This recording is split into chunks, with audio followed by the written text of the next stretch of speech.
Good morning and welcome to the 30th Annual Northwest Jewelry and Metals Symposium. All right, so let me get my clicker thing here. So this year's symposium is not only our 30th, but it's our first. The first in-person, remote, hybrid symposium.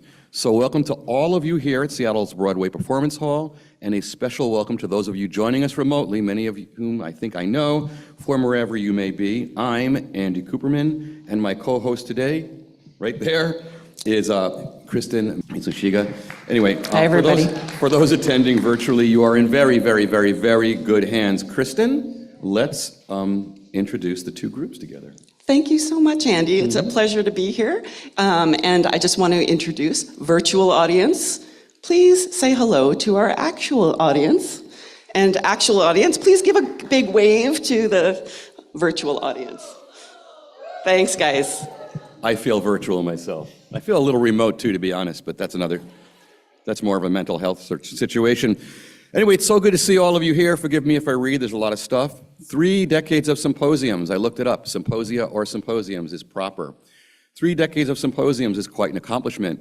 Thank you to our Northwest Metals community for helping us get this far, but it's really to the greater metals community from across history and from around the globe that we owe the greatest debt. All of you attending the symposium here today and all of our presenters, past and present, are here because of those who came before. These are the countless Smiths over the centuries who have handed down our traditions, such as, and I'm going to butcher this, Shoami Denbai, the Japanese master credited with the invention of Mokume-Gane in 1676, a mere 300 years before I graduated high school. And more recently, seminal figures like Margaret Craver, Art Smith, Otto Quinsley, and Heis Bacher have forged the path that led us here today. We owe them everything, whether we know it or not. And as the years roll by, we need to honor those colleagues who have passed. Warriors, to borrow a word from Bob Emmendorf. Friends like our own Philip Baldwin, who we lost last year. With that in mind, I would like to acknowledge the passing this year of several colleagues, mentors, teachers, and friends who are part of our collective story. Arlene Fish and Fred Fenster. I mean, this may surprise a couple of you. Fred Fenster has, in fact, presented for us before. Ford Hallam and John Cogswell. Many of you have taken classes with John or Ford, I'm sure. Jan Yeager, that was a surprise for me, and Betty Cook. And here in Washington State, our Guild's own Reed Schilbach, she's in the blue, and Les Lapierre, who's in the green. This picture was taken at the Yuma Symposium at the Del Sol Market. Les was not a metalsmith, a metals person. He was an illustrator who, along with his creative partner, the metalsmith Ken Corey, formed the dynamic duo known as the Pencil Brothers, who came to define the jewelry and metals movement known as Ellensburg Funk that began in Washington, in Eastern Washington. Thank you for all you have contributed to our field and to our history. I just learned yesterday of the passing of Jan Brooks, a metalsmith known for her iron and steel work. We didn't have time to get any images in there, but I wanted to make sure that I mentioned her, so I would add her to that list. Forgive me if I missed anyone, I'm sure I have. We'll loop images of their work during breaks and lunch, and if you're unfamiliar with who they are or who they were, spend some time in the Google rabbit hole. It will be very good time well spent, whatever, that's awkward. All right, now, on to some standard symposium business. Behind me, you'll find the schedule of the day's events. Please snap a picture with your silenced cell phone. This is your program. You can learn more about our speakers by visiting the symposium page on the Seattle Metals Guild website. Here's some basic rules and regulations. Before I get started, the women's room. Son of a bitch. Thank you. It takes a village to keep me on track.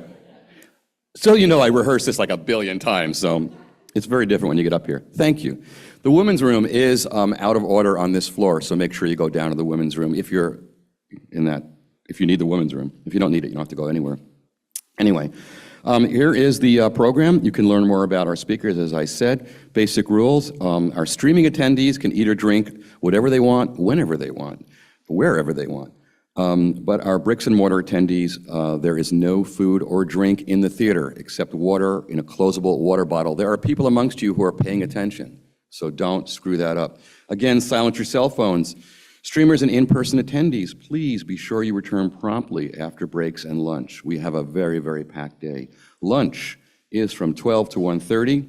You're on your own for lunch. You can dine out. There's tons of stuff around here on Capitol Hill, or you can bring your lunch back here to the Broadway Performance Hall. This year, we have access to the atrium again, which is awesome, a great place to eat. It's in the next building over. There'll be somebody posted right outside, show you where to go. It's pretty much a straight shot once you make that turn.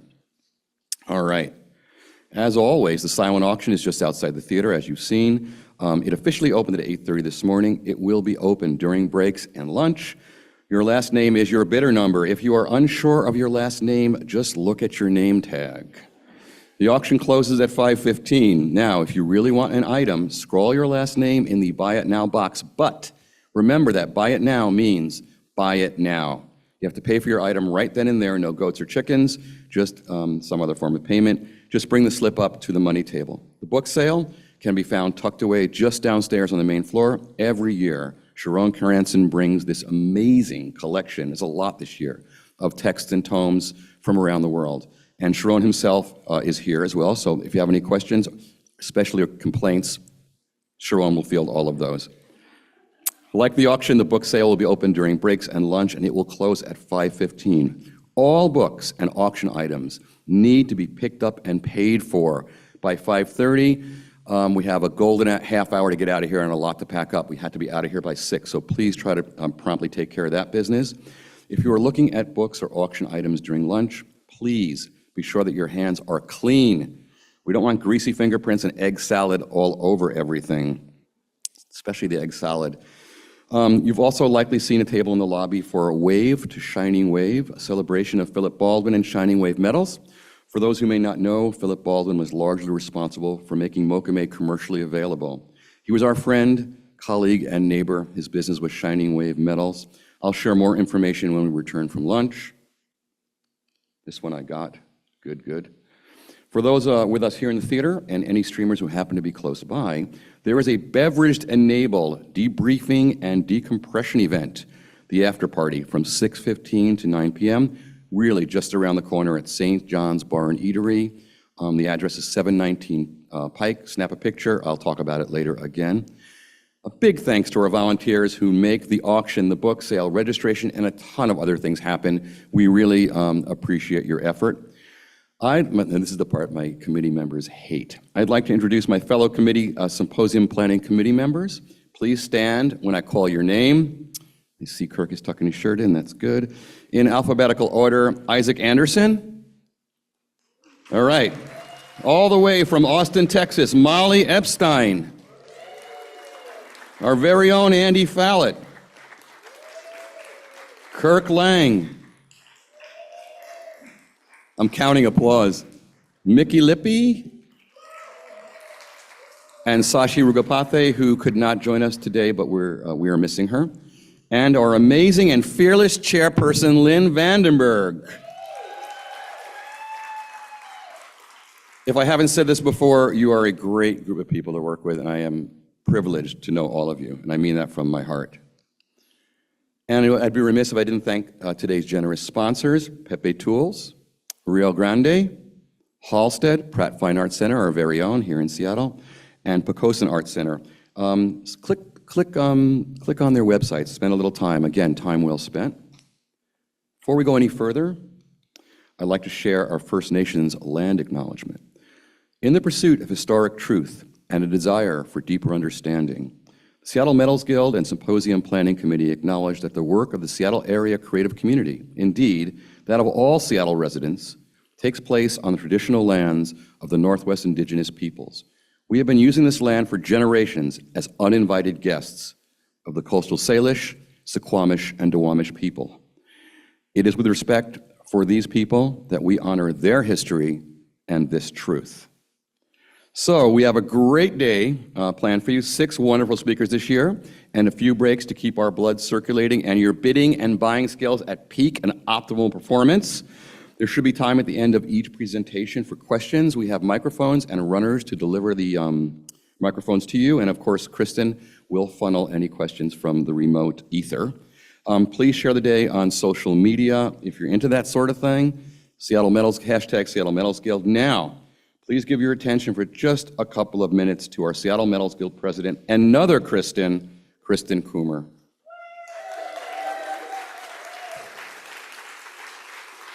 Where'd she go? There she is.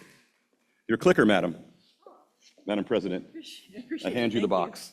Wonderful. Thank you. Thanks, Andy. Hi, everyone. My name is Kristen Coomer.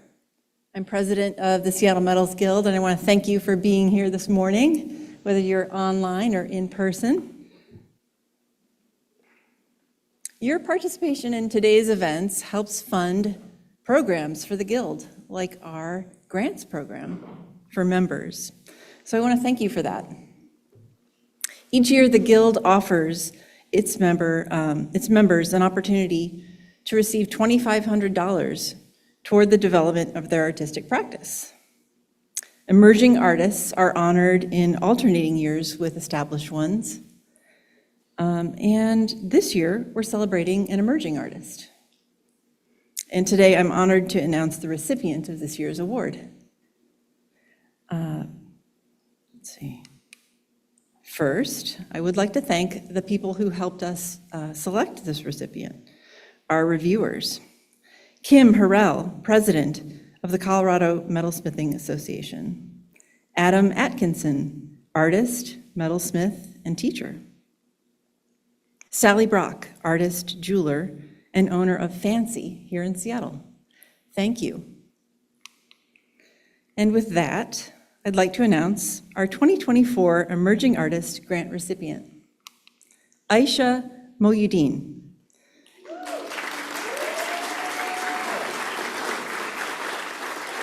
Is a contemporary jewelry artist who explores identity, spirituality, and ways of knowing through body-related objects.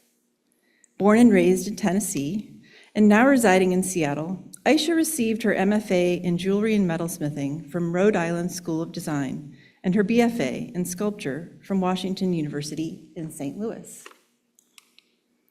Aisha is excited by the histories contained in the materials she uses, from metal and stone to fruit and salt. Her recent work combines food, the tools of the kitchen, and the format of jewelry to physically express the complexities of home, history, and identity. These bracelets, carved from mango wood and Himalayan salt, are designed to be worn when ritually washing one's arms before Islamic prayer. The intricate carvings will eventually dissolve away with use.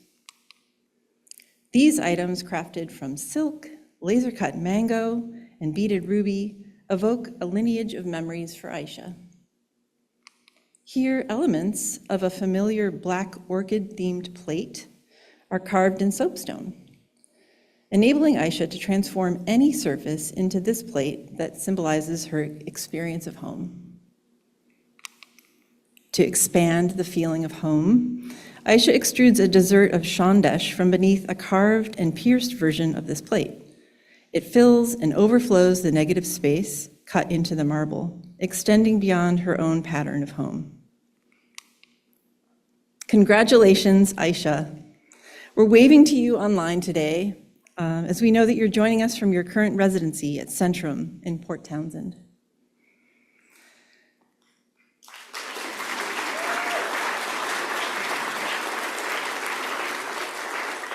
To learn more about this year's reviewers and grant recipient, Aisha Moyuddin, we hope you'll visit seattlemetalsguild.org. Thank you. And so next I'd like to introduce to the stage artist blacksmith of Firelight Forge and sculpture instructional technician at the University of Washington's School of Art History and Design, Lisa Geertsen.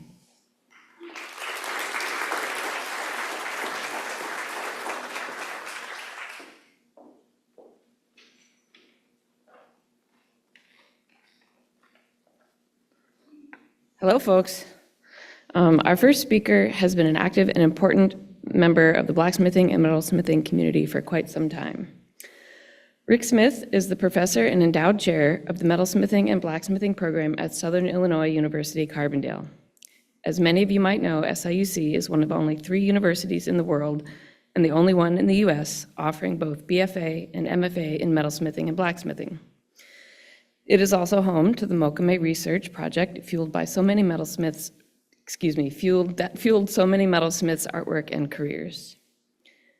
This research and the people who did it have been a huge influence on Rick, his work, and his research. And because of this, he's known for his large-scale repoussé sheet work and the way he incorporates laminated and pattern-welded metals in his sculptural and functional pieces. He stepped into the role as professor of metals and blacksmithing in 1997 when Brent Kington retired, and has continued the sharing of this knowledge with generations of students who have passed through the studio since then. He inspires his students to be curious and experiment with their work, but most of all, to work. That time in the studio is always the best teacher, unless there are rocks to hunt or lakes to be paddled. The best way to get Rick's attention is to say, "Want to put the boats in the water?" We had many fun canoe trips with the metals and glass grads during my time there, and I'm honored to have been a student of his and to introduce you to my former professor, mentor, and friend, Rick Smith.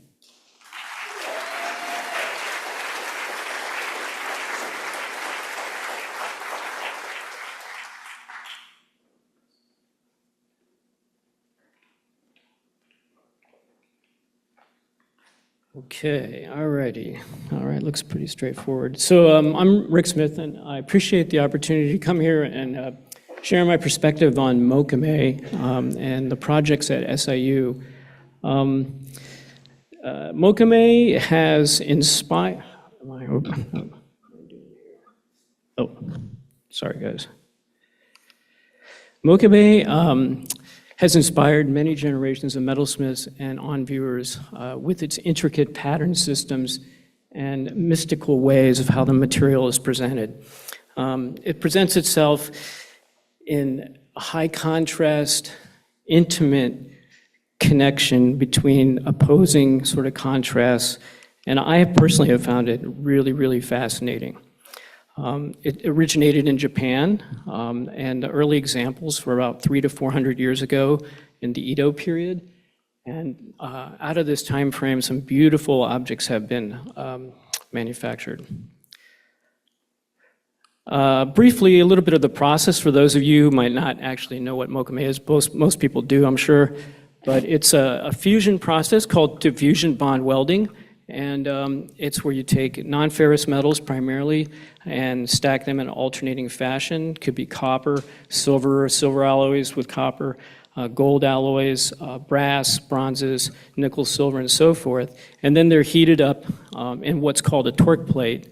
And then this is compressed either by a vise or by hammering.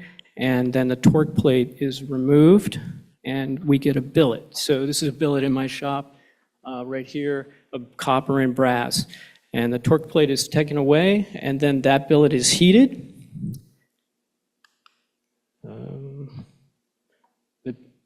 What's happened? The billet is heated, and then it's forged down to 50% of its original size. The patterns are then put into the billet to expose the layers beneath, and then that is, again, forged down. It's a time-honored process, and here this is some shots from my trip to Japan, and you can see the forging process from the pattern development to the billet. And this is here's George Sawyer holding up that section, and then that can be used for hollowware or jewelry or any number of possibilities. At SIU, we have a long history of research with materials and metals, traditional processes, and how they're used in a contemporary context. And the university, I'll tell you a little bit about that. Our metals program is twofold. We have a blacksmithing component, which is downstairs, and then upstairs is a jewelry facility. My colleague, Sun Kim, who's here, works in the small metals area, and I oversee the blacksmithing section as well. To a large extent, the studio hasn't changed that much since the early 60s, a little bit, some new tooling and so forth, but it's the same space where a lot of the Mokume research originally occurred. We have a strong graduate program that's been going on since the 60s, the graduate students really come and participate with their research and teaching for undergrads. In 1961, Brent Kington was hired to teach jewelry and metalsmithing at SIU. And with him, he brought an interest in blacksmithing. And over those first few years, he really delved into this idea that blacksmithing could be an art form. He organized a number of get-togethers and grant proposals to fund times when he could get people that had skills in the blacksmithing field to come and work with younger students.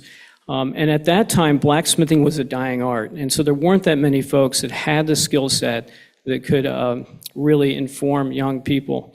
And Brent saw this as an opportunity to create community and create a research environment.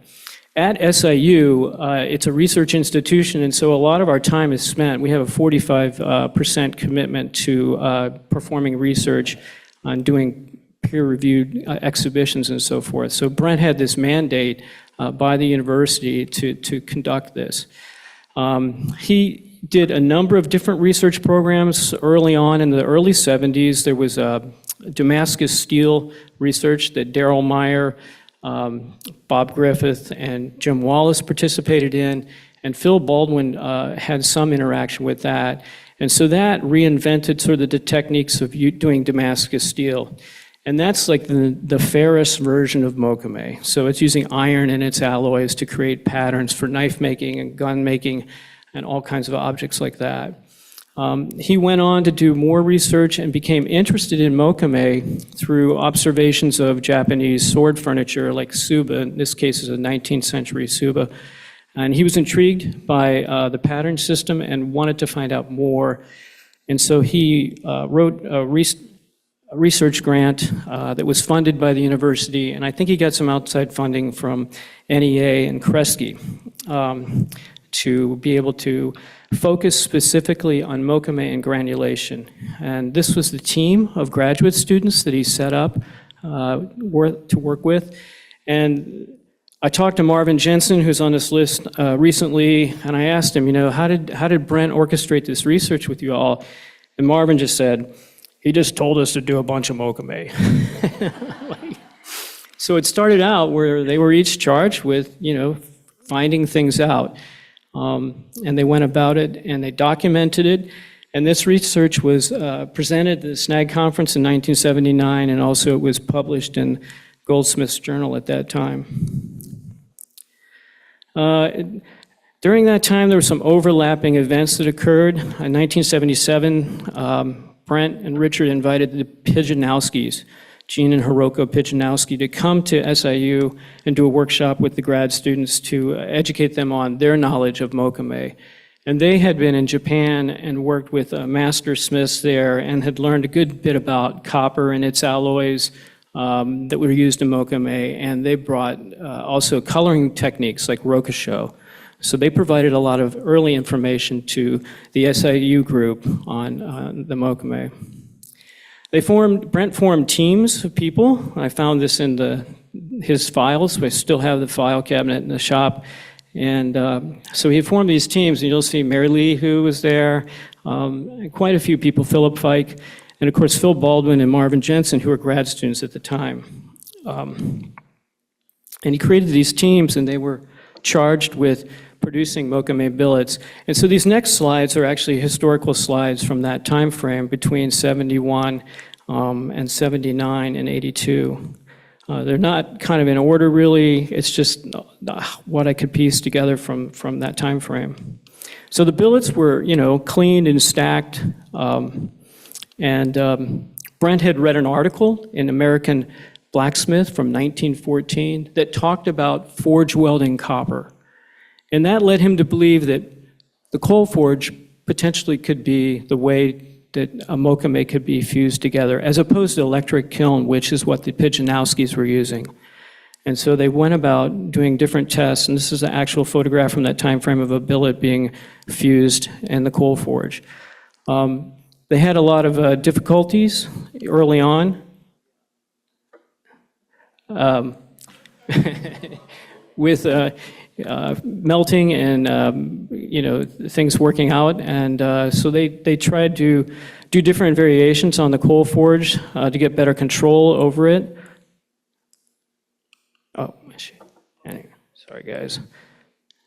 It's not going to go back, is it? Anyway, that was, oh yeah, here we go. So it's a picture of an adaptation of a coal forge where the reducing atmosphere could be contained in a box, and the billet could be heated with a more even heat. And this is actually, whether they knew it or not, a forerunner for the gas forge, which is the standard sort of way of heating Mokume billets today. There's a photo of Marvin Jensen, and there's Mary in the background. And Marvin was a big contributor to the project through his innovation of torque plate. And the torque plate was what I showed earlier that had the steel plates that would hold the metal in the forge. There's an image of that. And the torque plate was really a huge innovation. It created consistency and it allowed the billet to be compressed at all times while it was being heated, because prior to that they were using wire to hold the billets together, and it was a little bit more haphazard.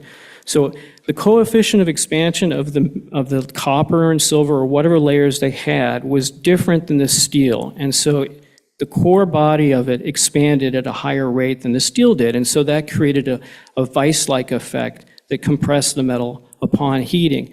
And it also increased temperature as it did that, so that was a big innovation. There's some shots of torque plates.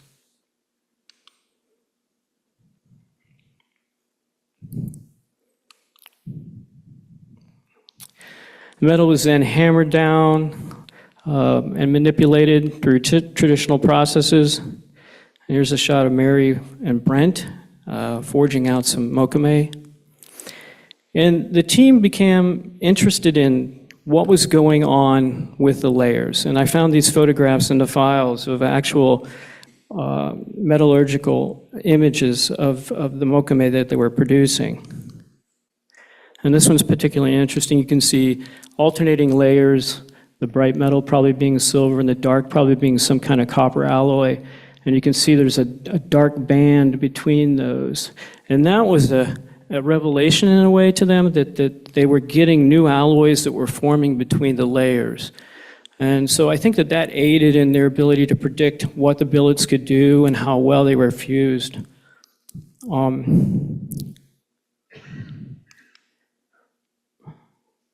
going on here?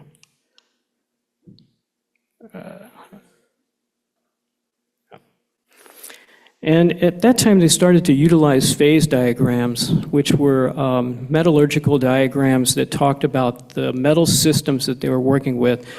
The one on the left is a copper-silver diagram. If you look at the bottom of the diagram, it goes from silver to copper. And as you go up, there's a V-shaped line, and that's a designation between liquid and solidus conditions dependent upon the percentage of the metals. And so they were able to then look at the phase diagrams and say, hey, our alloy percentage that we've created will have this type of melting point in conjunction with this other alloy that we've put together, and they know their melting points. And the trick was to have those melting points configured so that they could be 200 degrees below that for the fusion to occur without melting. So that was a big deal. And the other two are chromido, copper arsenic, and copper gold systems. It's pretty interesting. Here's a closer view of the fusion between the materials. And you get a real sense of the granular distribution between the two. And if you look closely at the interface line, you can see how the grains have propagated across those weld barriers. So it's like actual fusion, and there's a third alloy that's created in there. And to be able to predict what those alloys and what their working properties are was real key.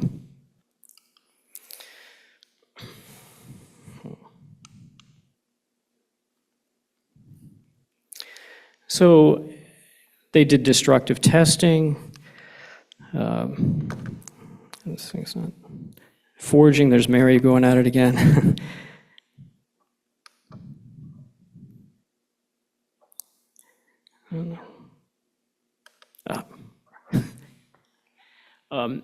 And so then they had to figure out how to do pattern development. And Philip, I think, played a big role in, because of his experience with the laminated ironwork, the Damascus steel, he was able to bring a lot of those pattern development techniques to the Mokume, such as stock removal, like the previous slide of using the milling machine, and twisting and other ones.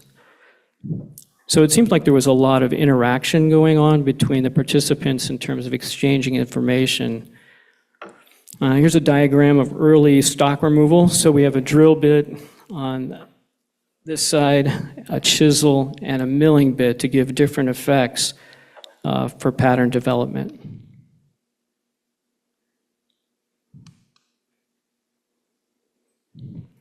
Then the metal was then again, in this case, being fullered for pattern development, which would have been ground into the exposed layers. This is a Philip forging out a square bar, which would probably be turned into a twist section for pattern development. And once these patterns were developed, they need to be forged back out again to develop sheet material.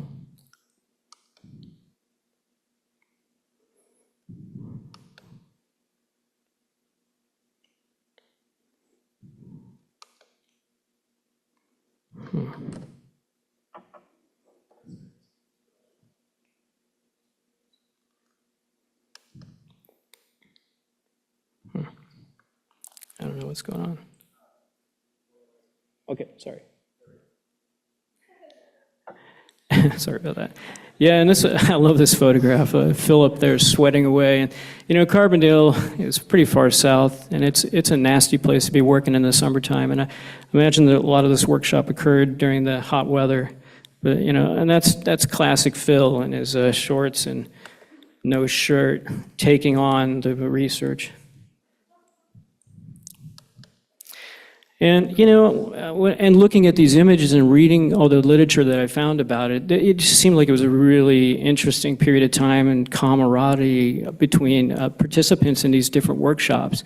And it seemed like a real community kind of thing. And the other thing I think that's important to emphasize is that this all occurred before cell phones and internet and easy access to information. And so when they found something out, I think they probably reveled in it. I mean, Mary can probably, I saw her out there, she can probably, yes, expand upon that in a way that I can't. I wish I'd been there.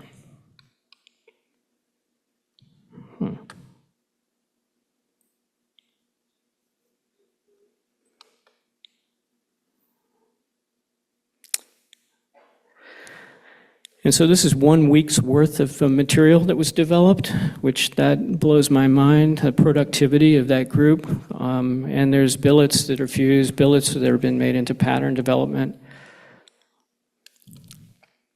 A lot of interactions, great photo of Phil and Mary. And it seems that they would go and find out information and come back and share it in a group situation. And I don't know whether Brent had organized meetings, but the photographs sort of look like that. Maudsley, I believe it's Maudsley forging. That shocked me. Go get him, Richard. And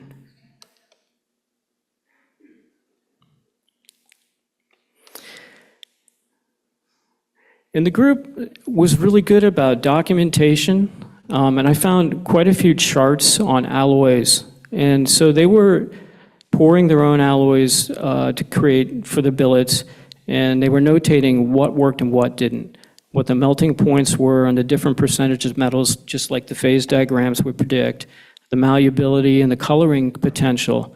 So they were kind of making a little booklet on what would work and what couldn't, and I found that pretty fascinating.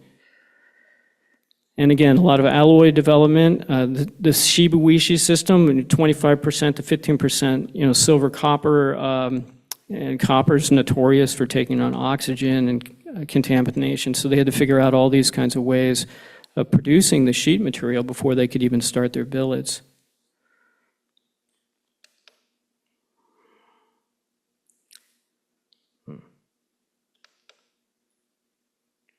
I don't know.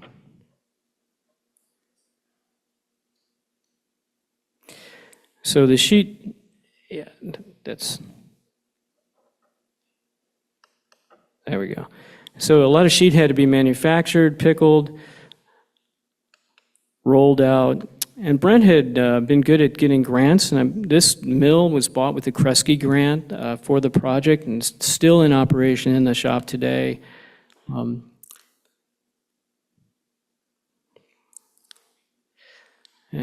This is inspecting their wares and such. A lot of pieces by Marvin Jensen in the foreground there. Another shot of Phil, true form. And I love this one because this couldn't happen in the university today. And rolling one up. And yeah, but I show this picture because Philip was so involved with this research, and he found at some point a letter, he'd written a letter to Brent that he had found a Roquechot formula, and this is actually the letter of the formula there, and it's, I don't know if you can read it, but it's quite good and telling about sort of like Philip's character and how he responded to Brent. And yeah, you know, and my favorite is if you request the Roquechot formula, here it is. If you publish it, call it. And that was so Philip. But Roquechot was really important in the finishing of the Mokume pieces. And Marvin Jensen used it quite a bit in his own personal work. And here's a photo of him. I'm probably mixing up some Roquechot. But I visited Marvin recently. He's my neighbor in Penland, North Carolina. And, you know, I told him I was going to do this presentation. He gave me some images, and, you know, I asked him about the torque plate, and he said, well, he just figured out they could make a vise and chuck it in the forge, and he just called it a torque plate, and it stuck. And I just thought, you know, because when you hear it, it sounds so sophisticated and so forth, but it was just some name that he just assigned it. And now that torque plate is used internationally, all the way in Japan. So it's kind of, but Marvin is that kind of individual. He's the type of fix-it, know-it-all kind of guy who can just make anything work. When I was at the shop, he said, oh yeah, check this out. This is how I melt my alloys. And so we had this apparatus set up he could plug into inert gas to shield the molten metal to keep it from oxidizing. And I'm like, you know, it's so simple, just a few parts, but he said it works. So, and Marvin has been really, really useful. Anytime I have a technical question, I give him a ring and go down there, and he comes up and plows my driveway for me. So I have a really nice relationship for him.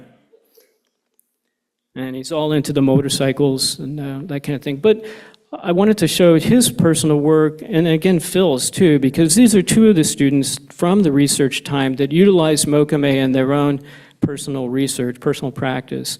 And I'm sure you've seen these pieces.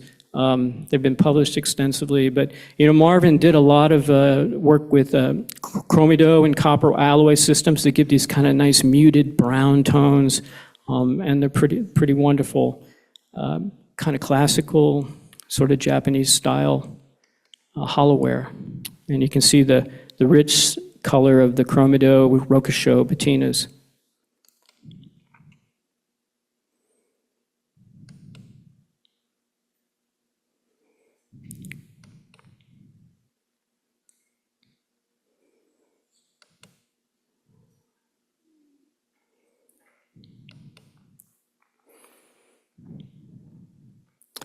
Some of these are a lot of the older pieces, but there's a couple in here that are newer.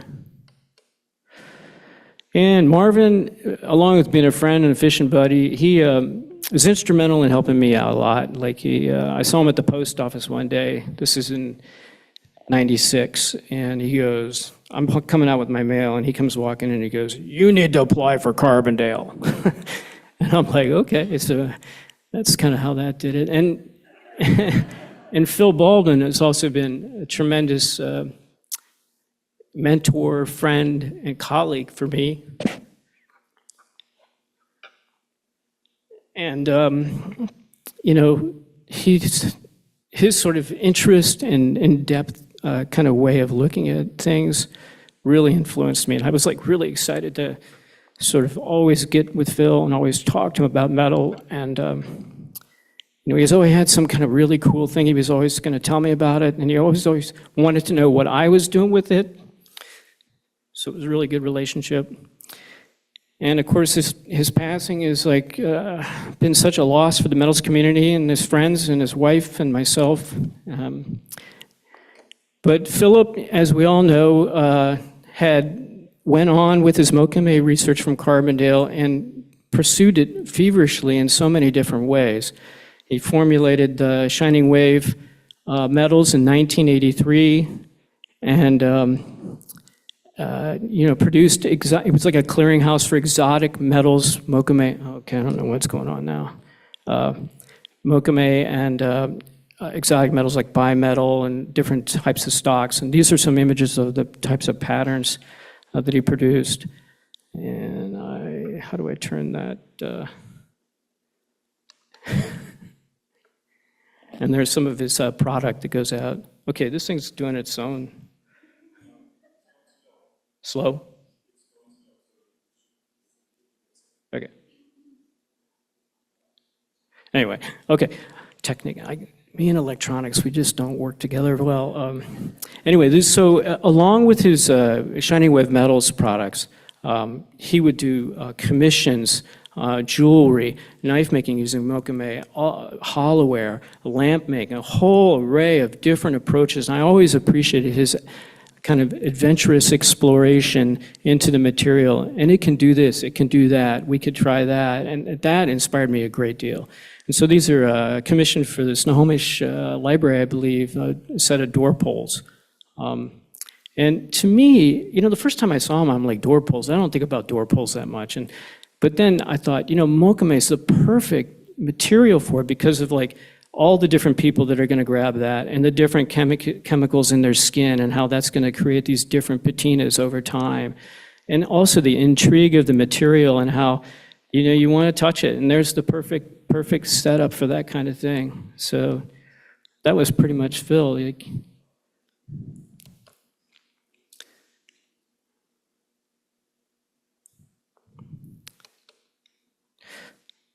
Okay, am I in control or are you in control?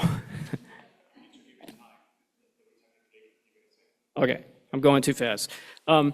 So he did all kinds of commissions, wedding rings, bracelets, and I particularly was interested in the bracelets because they had I want to hang up on this one. I don't know how to just press it. Okay, the last bracelet is a bracelet I'm wearing. My wife commissioned for me, and the bracelets for me are just this like perfect summation of the material because the material is kind of crazy and kind of loud, and yet he was able to like box it into a wearable piece that has this vibrancy that could be adorn the body, and so he did a lot of these. Okay, I need to hold her up and push the button.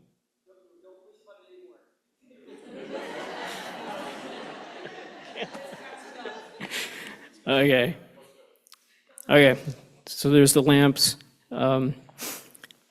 These fascinate me too. I would never have thought about Mokume as a architectural or interior architectural element. Flatware, lots of different types of flatware using Mokume, and the transitional from pattern into functional sterling silver. It's quite beautiful.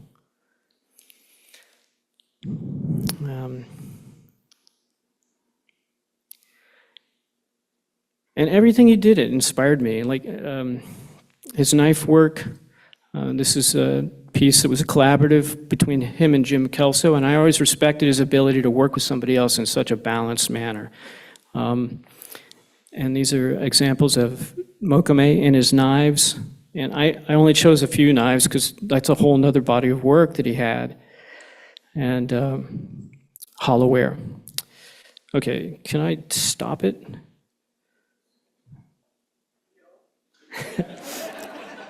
Cool, man. Thanks. Sorry.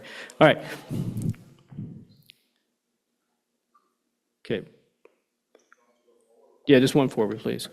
Okay, so now I'm going to talk briefly some selected works from my own stuff. And my take on diffusion bond welding, or the Mokume research, if you will, was Damascus steel, pattern systems in iron, because I was really quite interested in how iron behaves under certain conditions. And so this is a little array of some test studies I've done in my studio over the years. And I can press it to go. It's okay. Yeah. And so these are some shots from work in the 90s that I did at Penland School when I was a resident artist there. And I took a lot of this pattern development stuff and created these friezes for vessel works. And I did quite a few of these. It was like the residency program is a program where you have to make your own work and sell it, and create your own business and develop your own sort of line. And so I made probably 125 of these vessel pieces, which ranged in size from 18 inches up to 36, using different alloys of steel, carbon steel, rusted metal, forge welded elements. A lot of them were fabricated together. Kind of an amalgam or an essay in what metal could do. And I was interested in architecture, textiles, and trying to present that in like a vessel context.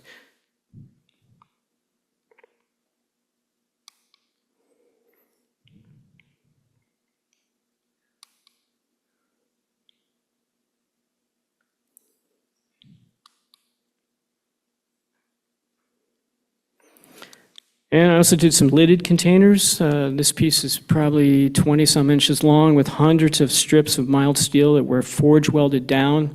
It's the same fusion technique as the Mokume, but only with iron. And I was interested in not the contrast so much as the linear qualities that I could achieve by having these little tiny weld separations. And this is a current body of work that I've done recently, working with stone and steel, but still dealing with forge welded elements that have kind of linear qualities that run into a larger context, being the stone. These are oolitic limestone, which is fairly soft, and it also is porous. So when these pieces are left outside, they'll rust and bleed into the material. And there's some shots in the shop. And you can see how the elements that I use are very similar to the fusion of the Mokume systems. It's the same process, just with iron.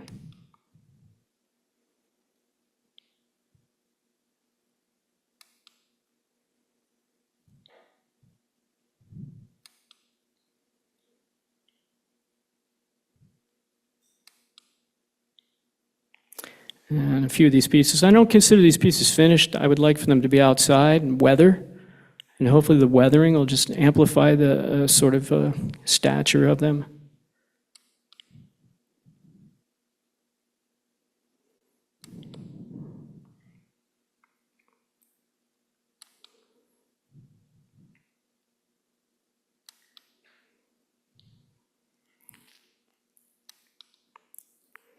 And this last few slides are work that I put in because somebody chose this work for the promotional materials.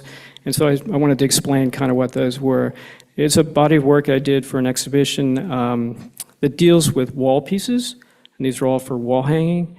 And, but it's based on iron and carbon and sort of my musings on what actually my imagination could dream up about how things interact with each other. So you kind of get this diffusion thing across weld boundary business that visually is in my head from looking at it so much, from Phil's work, Marvin's, the research papers, and so forth. And so these ranged in size, like so.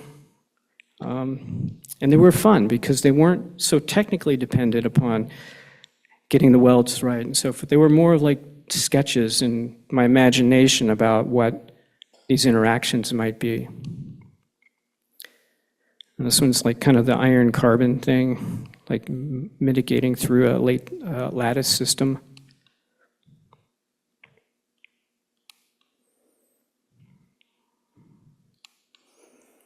And I was also looking at like how wood and steel are presented in different ways, like in tools, like hammerheads, the wedge systems. Kind of if you look down on a hammerhead, you'll see the wedge. Kind of doing that.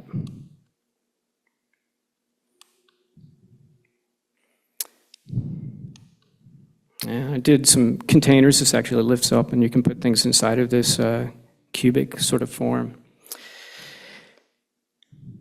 And that's kind of the end of my presentation. I kind of wanted to show the research, the history, people that utilized it in the traditional sense in their own body of work, and then how I've kind of imagined it for my own.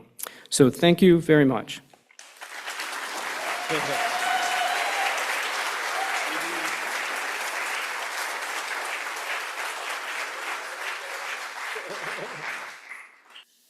Yeah. Hey, Rick, it's Maria. Hey, Maria. How's it going? Oh, they want me to hold this up, even though you know how loud I am. Yeah. I was really appreciating the texture that you were achieving in the metal that reflected the wood. Can you talk a little bit about that process? Yeah, right. So, like the whole thing about the wood, like I got this wood stove in my shop, and I've been stacking wood, cutting wood, and there's this wood, and I love the patterns, right? And I'm burning the wood, heating the, and so forth. Uh-oh, I'm going over. And so I started burning it, like taking the torch and actually ebonizing, I guess you could call it, but burning it, and then coming back and steel wooling it so that the loose charcoal is rubbed away, but the how when wood burns, it goes down in deep, and so you get that kind of real nice burnished surface. So, yeah. Yeah, that's wood. It's like oak and different types of red oak, white oak, some other types of wood, purple heart. Yeah, cool. Okay, thank you very much.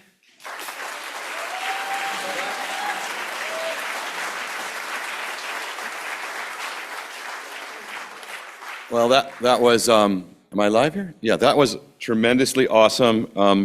We have never, ever, ever had a presentation end a little early. That is a phenomenal feat, and it was a fantastic lecture. I'd be remiss if I didn't mention that Marvin Jensen has presented for us here before, and it's so nice to see all that kind of history come together. My takeaway was in the note that Phil left, that beer urine doesn't work as well as straight out urine, so you want to remember that. So we're going to move to our next presenter, who is Alex Boyd, and to introduce him is Bailey Acebo. Bailey?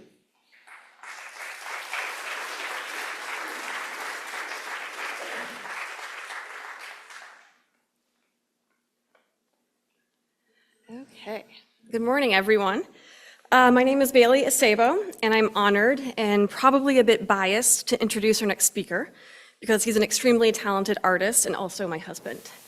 I discovered Alex's work in 2019 on Instagram. I was planning a move from Boston to Colorado and was searching for metalsmithing opportunities in the Denver area.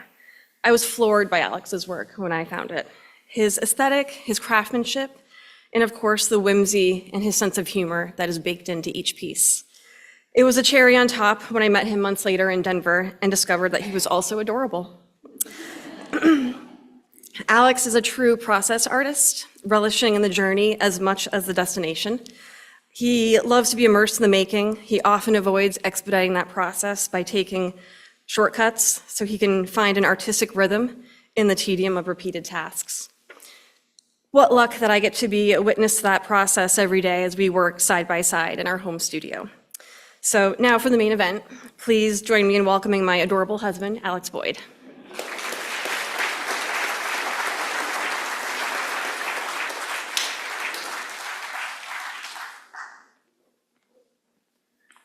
Oh boy, it's gonna be okay. All right, let me figure out how everything works for a second. I think I got it.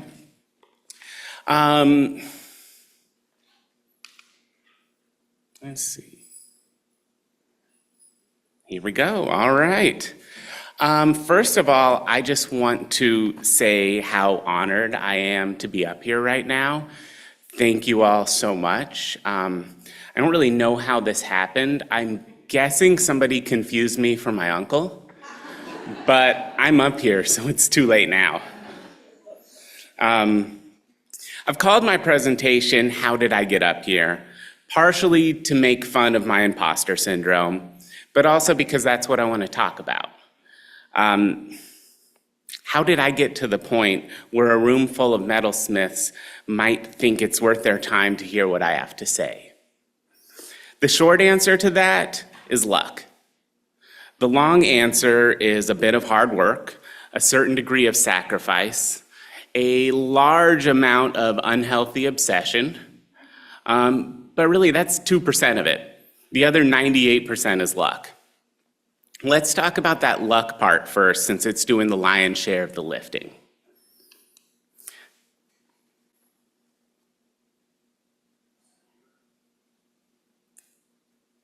Click it again? Yeah, I clicked it once. Got it. Click the center one because that started it. All right, so my grandmother, Margaret Boyd, I called her Grandma Piggy. She was a painter. She worked primarily in oils, but a bit in watercolor and pastels as well. And I can still remember visiting her studio in downtown Denver, back when it was still real sketchy and there were no million-dollar condos. The smells of turpentine, oil paint, pencil shavings are as vivid in my mind now as they've ever been. I remember wondering why everyone was always painting naked people. My mom, Gail Boyd, is one of the most talented and diverse artists that I've ever encountered.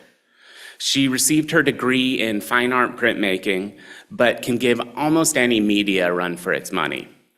For example, when she was gardening, she found some cecropia moth eggs. Cecropias are these beautiful moths that can get as big as your outstretched hand.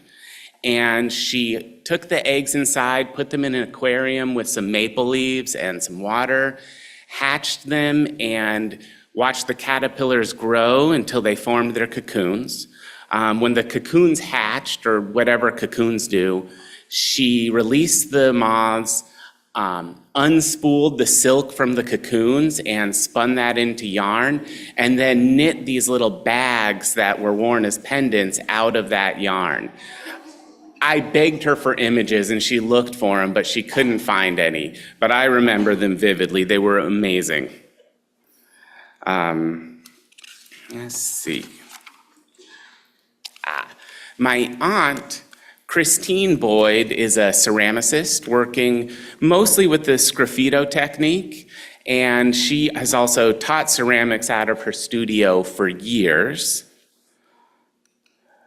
My father was an architect. I don't know a lot about his work. He didn't really talk about it much, but I got the sense that he considered himself something of a failure because he wasn't the next Frank Lloyd Wright. That said, he worked most of his life at very well-respected firms. He studied at Taliesin West, which is one of Frank Lloyd Wright's schools, and apprenticed with Victor Hornbein, who designed this. This is the greenhouse at the Botanic Gardens in Denver. And Victor was Colorado architecture royalty and a really nice guy to boot. But my dad was the kind of guy who could take pleasure out of making people feel uncomfortable. So the fact that he remained gainfully employed his whole life makes me think he must have been really good at what he did. He was a really complicated guy. He had a very brutal childhood and struggled with bipolar syndrome his whole life, or bipolar disorder. But he loved me and my brother, and he always expressed the confidence that whatever I wanted to do, I had what it took to be good at it. Except when he told me I couldn't be an Olympic runner because I was knock-kneed. That one still stings. My uncle, Michael Boyd, my uncle. He's one of the greatest art jewelers to come about since the word art jeweler or the term was invented. I know I'm biased, but that doesn't make me wrong. He has an unparalleled ability to incorporate color in his work. His creativity and inventiveness is staggering. I don't know if there's any other jeweler whose work makes me think, I wish I thought of that, more than his does. And how lucky am I that the very first jewelry I ever saw was his work. Imagine being 5 years old and walking into his studio thinking this is the kind of thing normal adults spend their time doing. It's like the first paintings you ever saw were Picasso's and Klimt's, while the rest of the world's first paintings were pictures of sailboats on a cheap motel's walls. My uncle has given me so much. Not only did he teach me the basics of metalsmithing, he also taught me how to cut my own gemstones, a skill that is fundamental to most of my work.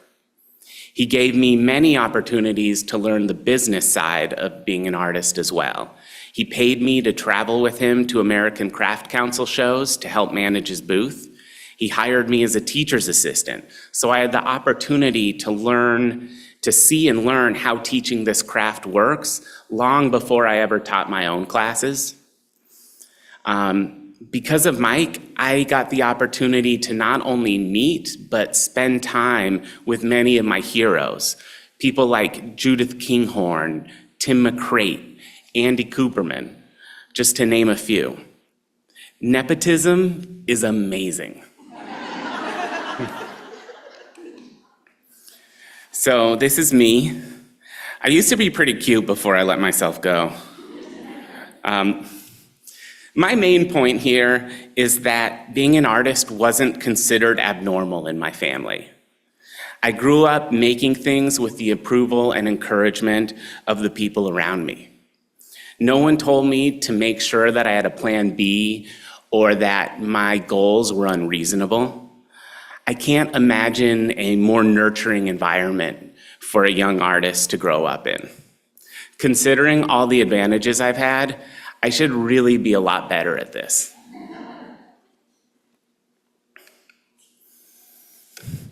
While I've made things my whole life that I can remember, the first serious practice in the visual arts for me was flamed work glass. I made marbles, beads, pendants, small sculpture. I didn't make pipes. I also nearly bankrupted myself. The cost of making these things compared to what I could sell them for just didn't add up.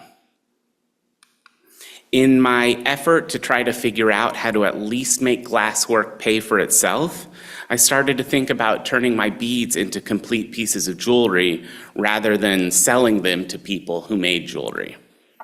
That led me to metalwork, and lucky me, I happen to have an uncle who's a world-class jeweler and was happy to teach me what he knew. I basically invited myself to a studio where he sat me down and showed me the fundamentals of metalsmithing.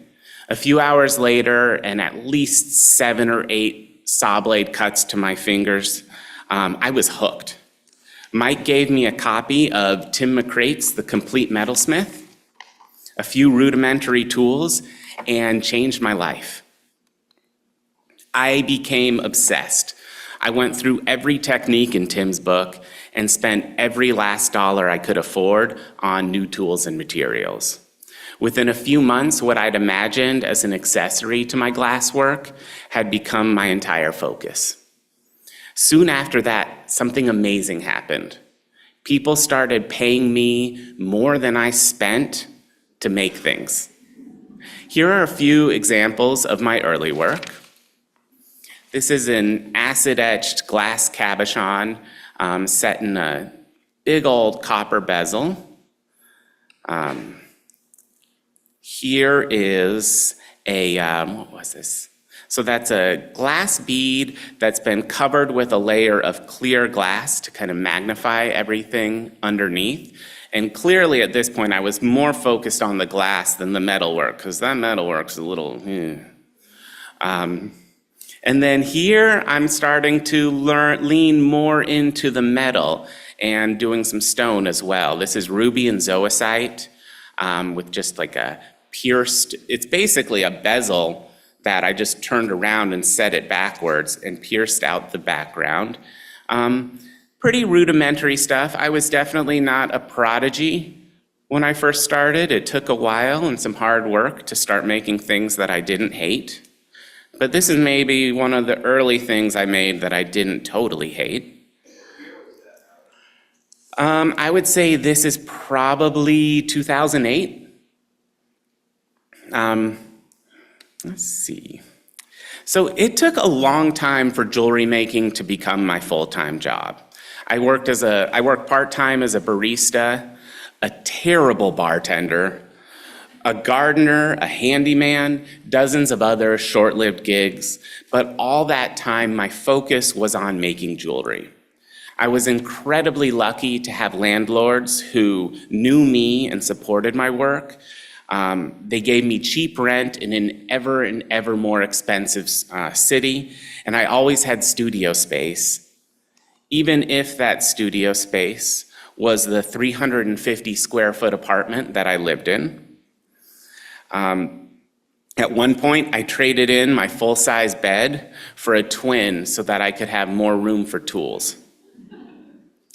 After a couple years of working in metal, I was introduced to a lady named Mary Eccles. She owned a little shop in downtown Denver called Gusterman Silversmiths.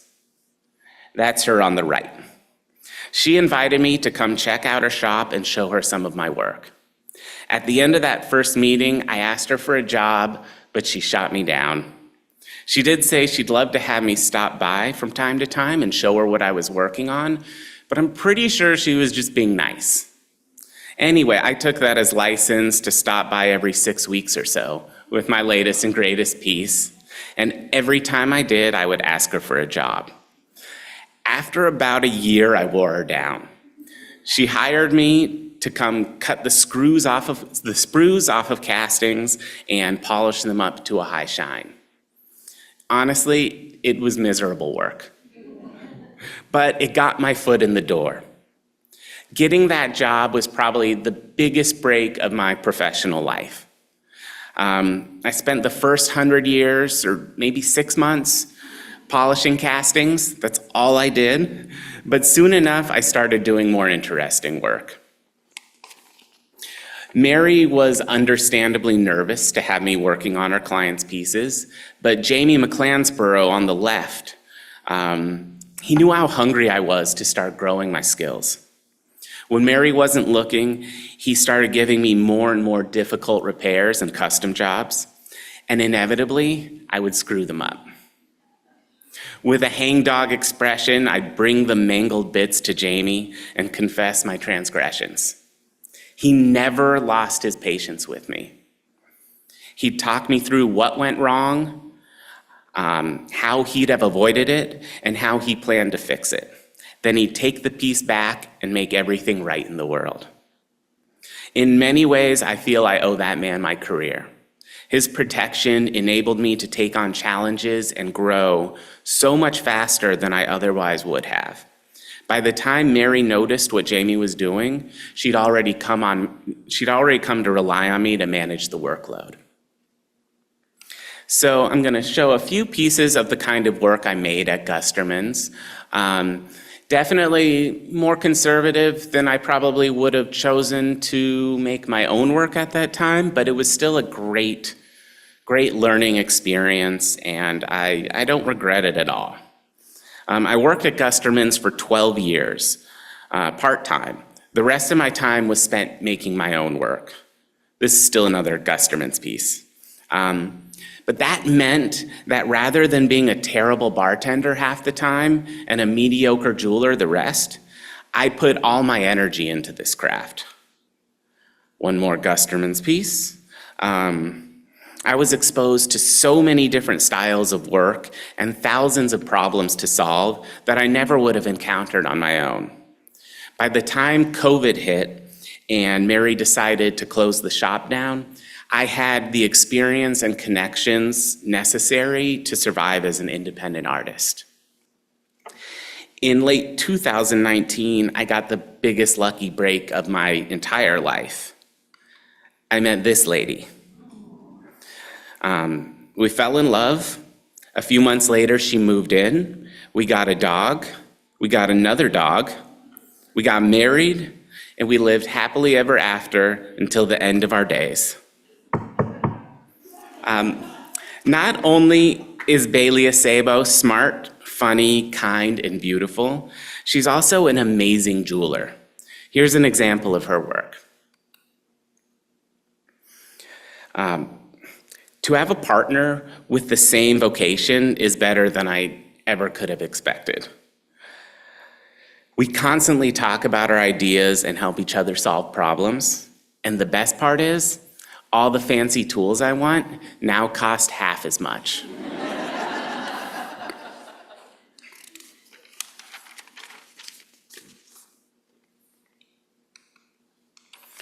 One of the questions I'm always curious about at these events is how the speaker makes a living. I never ask because it seems crass, but I figure if I'm curious, I bet others are too. That's why I'm going to save you the embarrassment and just tell you how I do it. First, let me tell you about my company, Alex Boyd Industries International, LLC. While our reach is global, for tax purposes, we're headquartered in the Cayman Islands. Obviously, I'm the CEO, but let me introduce you to the rest of the team. This is our CFO, Bishop. To be honest, he's a bit of a Nepo baby. He went to the Wharton School of Business, but only because his dad paid for a new building. He previously worked at Enron, followed by a brief stint at Lehman Brothers. He says he's a crypto bro, but I'm pretty sure he doesn't know what that means. This is our head of security, Ripley. Since she's come on board, theft is down 75%. Unfortunately, maulings are up 90%.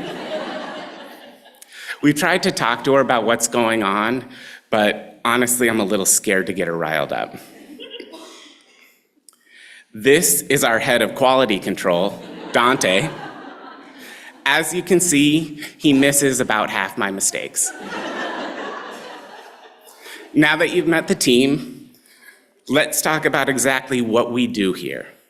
I make jewelry, like this sterling silver and diamond ring. A decent chunk of my income comes from making something I want to make and selling it, either directly through social media or through my website, which I need to update a lot more than I do, or through Balefire Goods, which is the one gallery that I'm currently working with. But that can be feast or famine, so I like to diversify. I do repair work for individual clients, custom work as well, for clients, local jewelry stores, and a few designers. Here I want to talk about a repair job, or I guess this is a sizing, but let's see, which button is the laser? Oh, there we go. I won't point it at you, don't worry.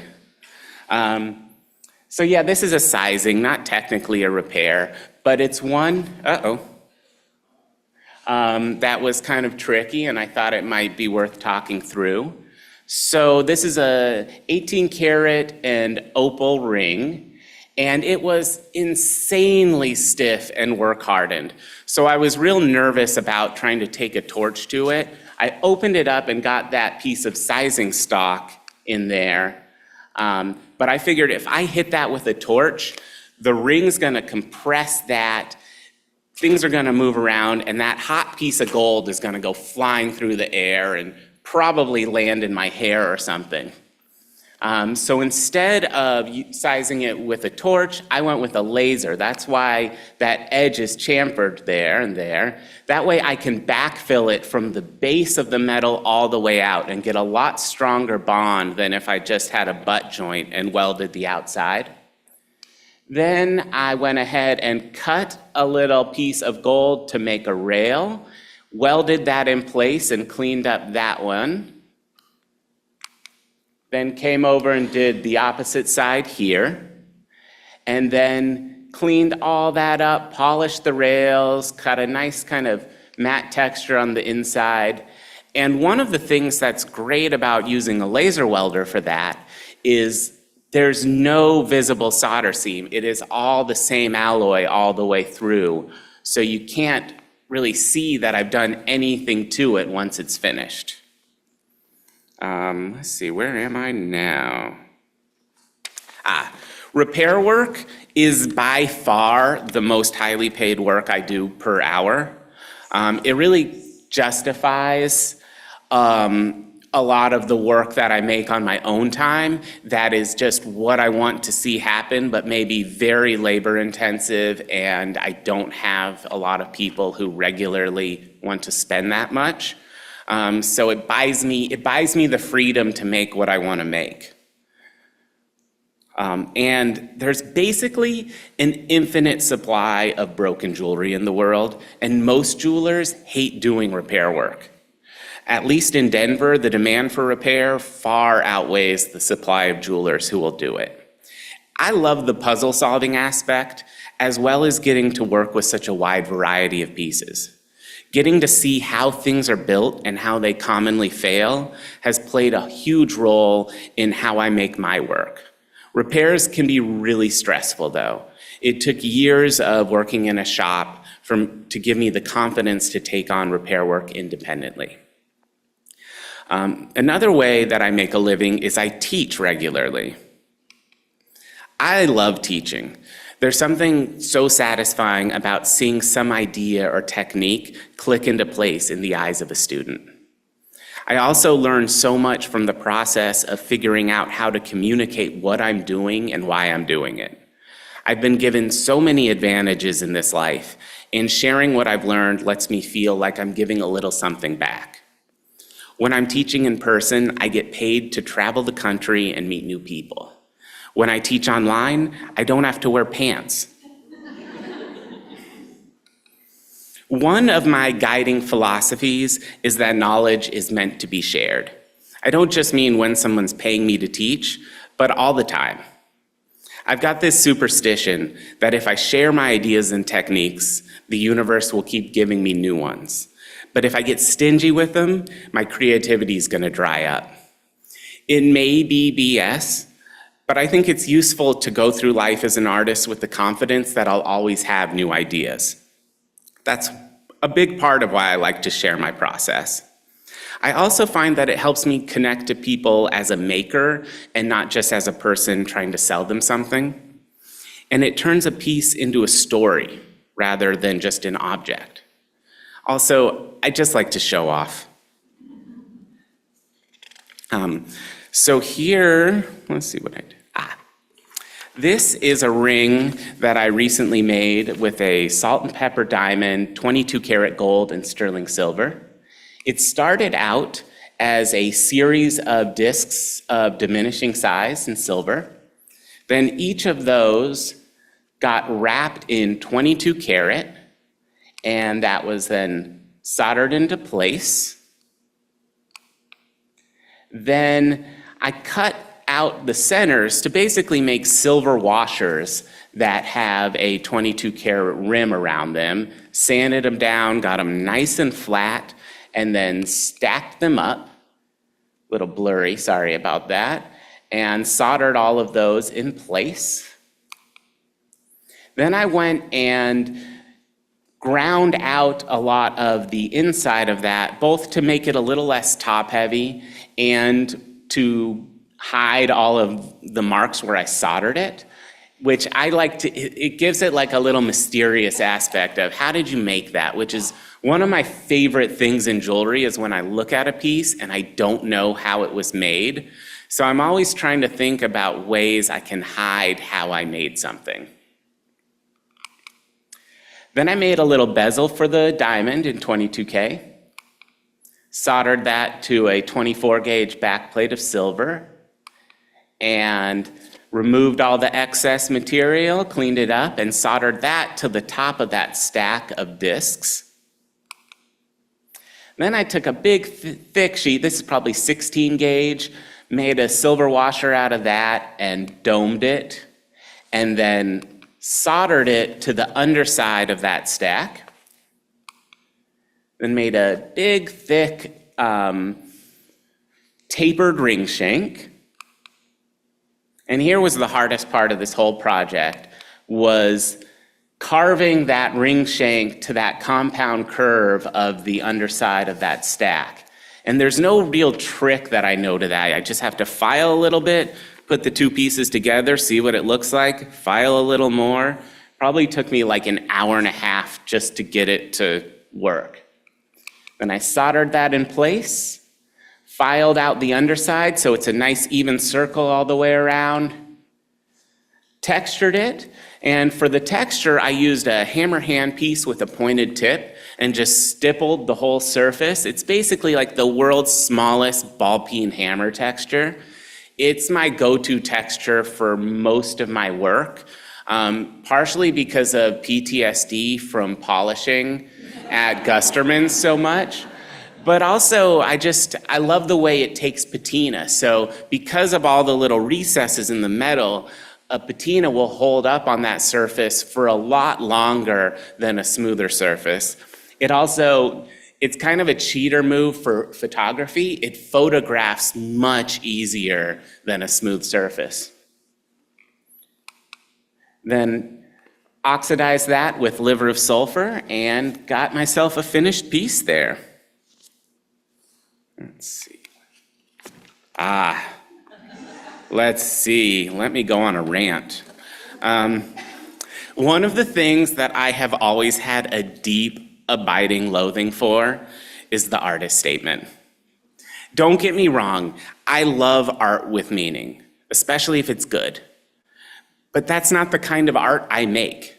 I'm interested in texture, pattern, color, form, all of these things for their own sake, not as a means to talk about something else.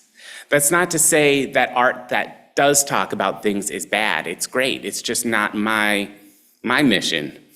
And talking about why I like texture and pattern and form and all that is super boring. Even if the art has a deeper meaning than its own existence, so many artist statements can easily slip over the line into pretentious nonsense. What's worse is the entire art world begs us to give them these things. I suppose they had to write them, so it's only fair that we do too. It's one of those self-perpetuating generational cruelties like spanking or student loans. Also, it should be illegal to talk about yourself in the third person. That said, I'd like to read you my artist statement. Alex Boyd is a jeweler whose work challenges boundaries and pushes borders. Alex's work comes to your dinner party and is the last to leave. Long after all the guests have gone and you've yawned and talked about the big day you have tomorrow, Alex's work remains. His work gives unwanted shoulder massages and talks a little too close for comfort. Alex's work will ask for a bite of your food even when it barely knows you, or make very intense eye contact and keep staring even if you look away. You can find his work at select public restrooms and dentist offices across the nation.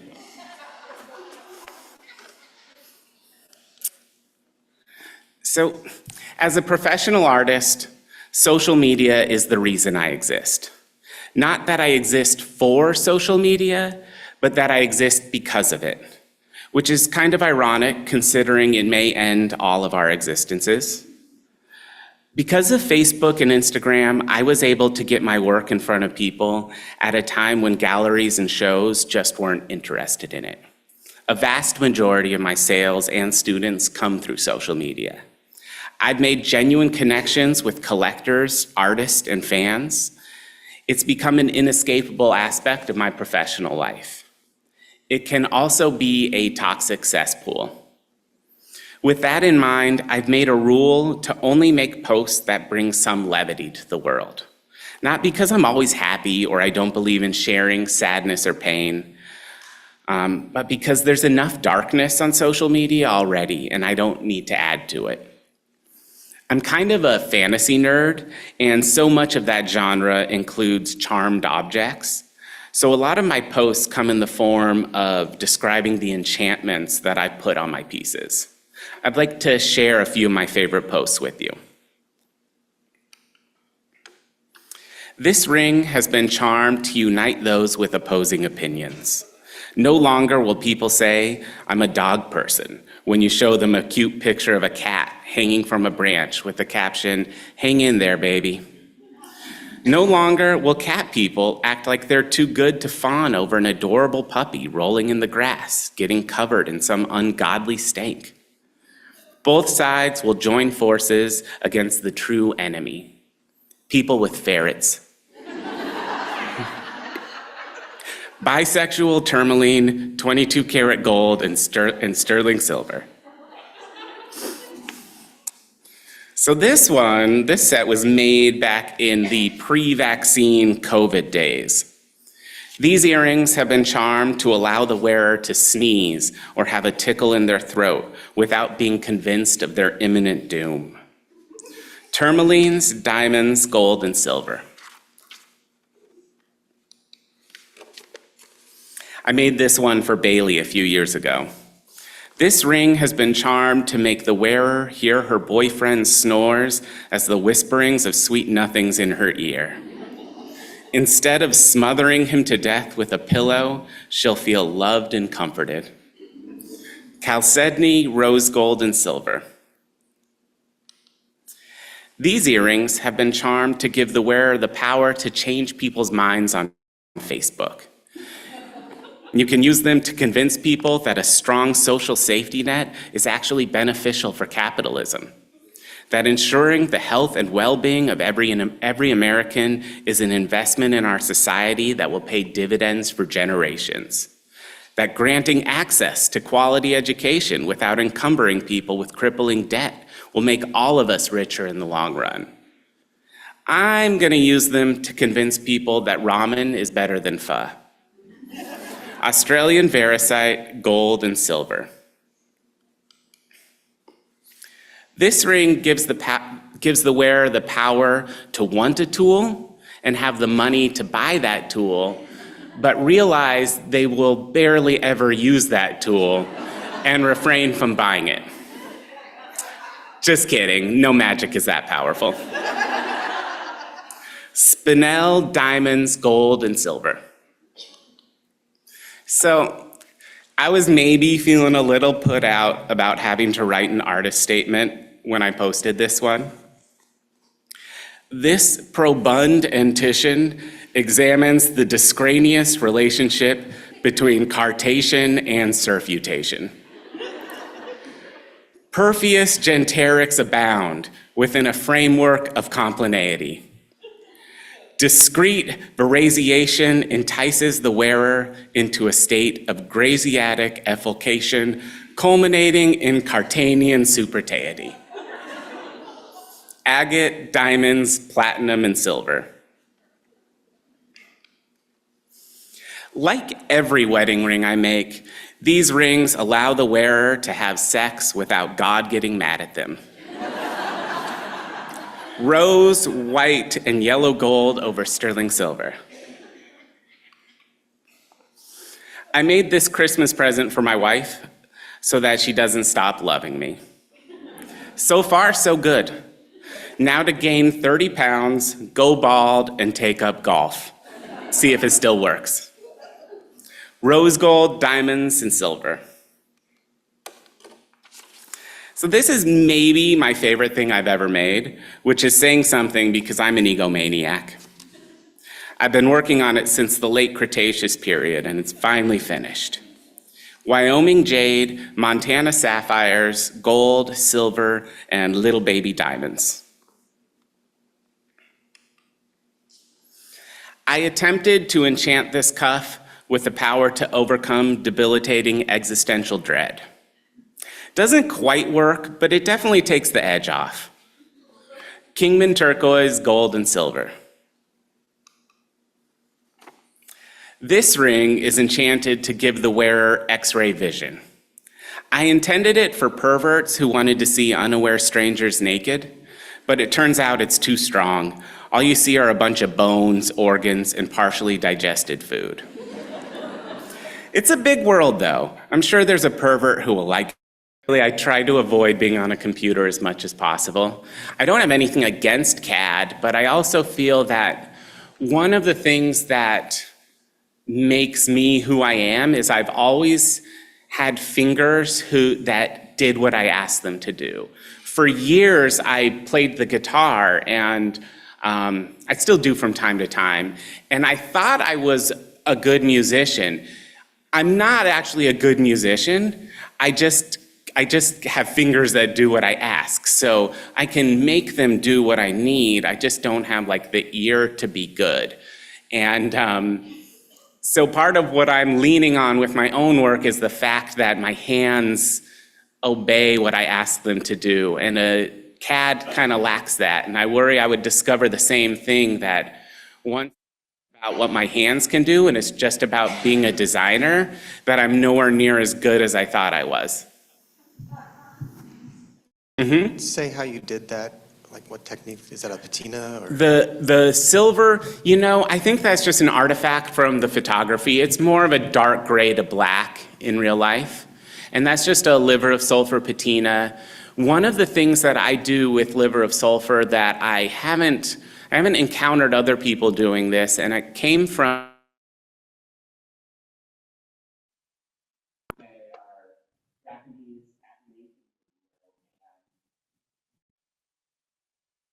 brushing their patina in with a slurry. It was like a white powder, and I thought, what is that? It looks like it could maybe be baking soda and some water. So I experimented, and I made a slurry of baking soda and water and a little bit of dish soap. And when I used that both to clean the piece prior to patination and after patination to kind of get a little sheen on the metal, that it keeps it even darker than if I use the more traditional like brass brush with soap on it to burnish the patina. But other than that, I'm pretty much liver of sulfur like everybody else.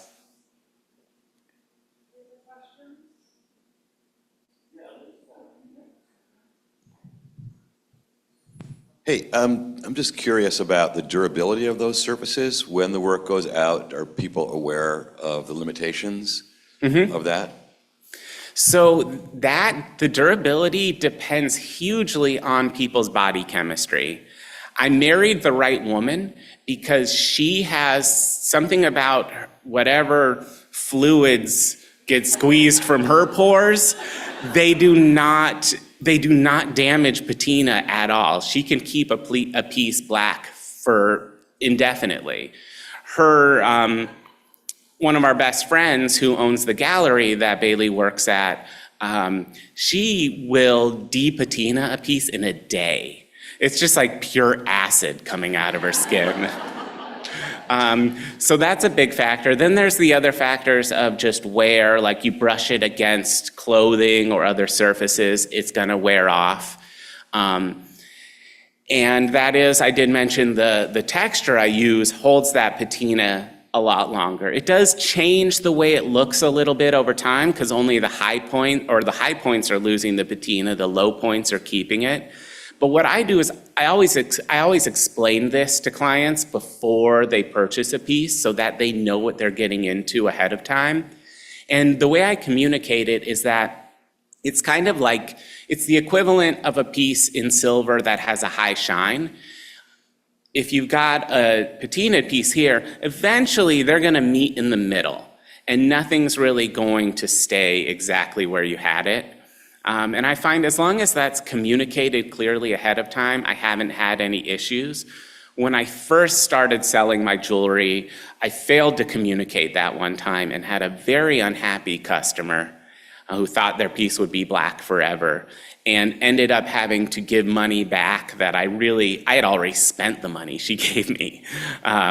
But she was so upset that I was just like, I'm sorry, here's your money back. So I communicate that now every time. And what I also do is offer lifetime free repatina. And that's actually, especially for local clients, sold me a fair bit more of extra work because they'll stop by my studio to have something refinished. While they're doing that, they'll want to see what I'm working on.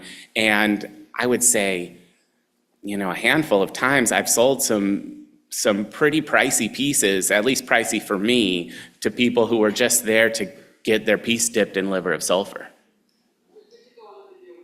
Great. Thank you.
Thank you.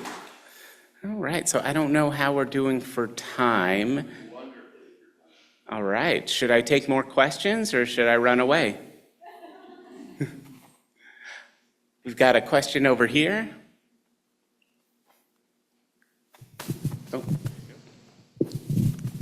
Oh. On the bracelet, what carat gold did you alloy? That was 22 karat. Okay.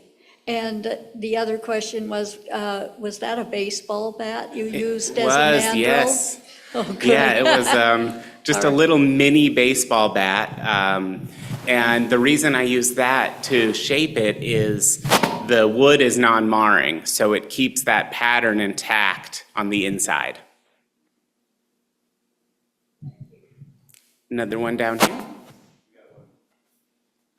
The gold, what was those little pieces behind the gold pebbles when you melted it? Oh, that I added to it? Yeah. So that was pure copper and pure silver.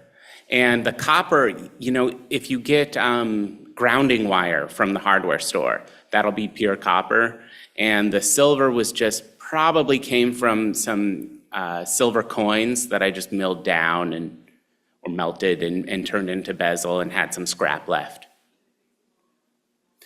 Actually makes it less malleable. So 24 karat gold is just super, super soft. And you add the copper and silver and it's gonna make it hold its form a little better. 22 karat's still pretty soft as well. But yeah, it's mostly just to make it be a little bit stiffer. And also I wanted to demonstrate the alloying process. You're welcome. What's your favorite tool that you hardly ever use that you purchased? And then what is your tool that you didn't want to purchase that you use all the time? It's kind of personal. Let's see, my favorite tool that I hardly ever use. I do have a gigantic draw bench that can pull super, super thick wire. And I don't use it often because I'm incredibly strong and I can just use my own strength to pull wire. But when I need it, it is definitely handy. The tool that I bought the second part was a tool I didn't want to buy, but I use all the time. Let's see. Probably my computer.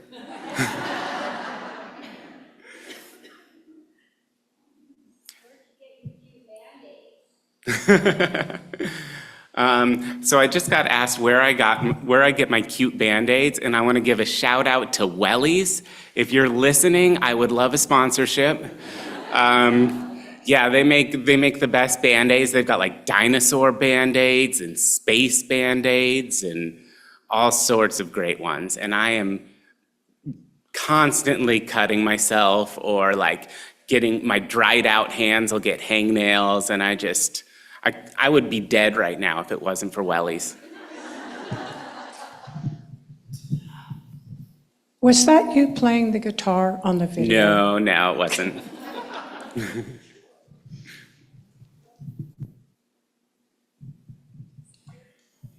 I was just curious if you have a favorite material that you work with. Yeah, I do. My favorite material is sterling silver. I just feel like I have a really strong intuitive sense of how it moves, how far I can push it before it gets mad at me. I love the look of patinaed sterling, and I love that it is. I know, like, especially when I was starting out, it was an expensive material to me, but at this point, with the gold accents and nicer stones I'm putting in my work, and also just all the labor that goes in, sterling almost feels like it's free. So I'm not scared to take chances with it, and I really like that. Also, it's really easily recycled. in your own studio. And I really appreciate that because that's another thing that keeps me, not scared to take risks, is I know if I screw something up, I can just remelt it and you learn from that mistake and give it another go.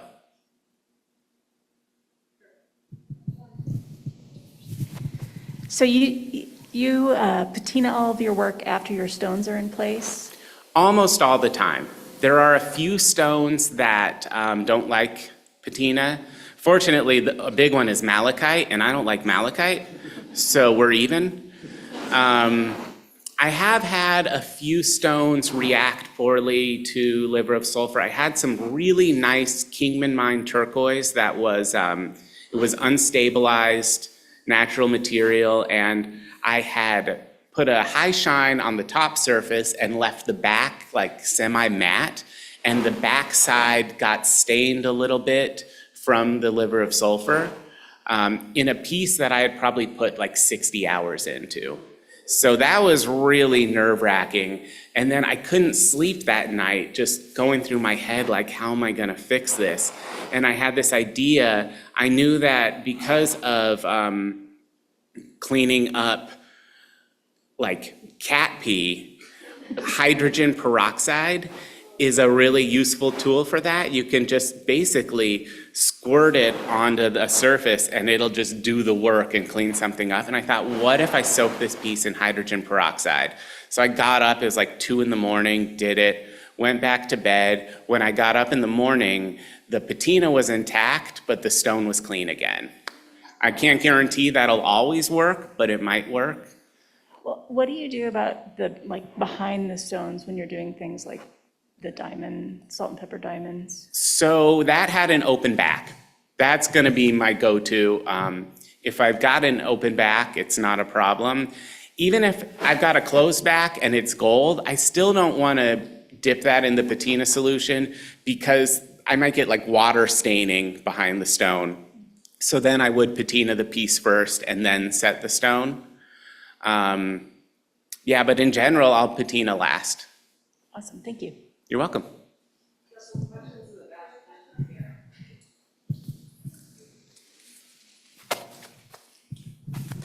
So the mystical mojo that you put on your pieces, if that wears off with the patina, can you get it remojoed? But yeah, there's a fee though. It's exorbitant.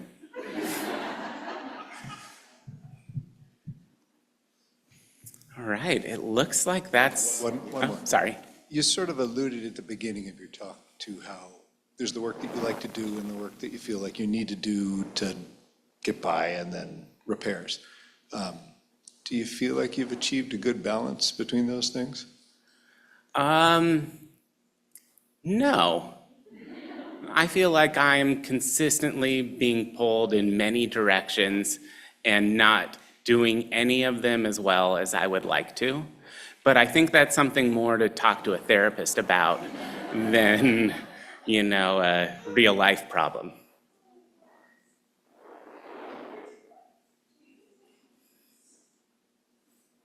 All right. Oh, we got one more over here.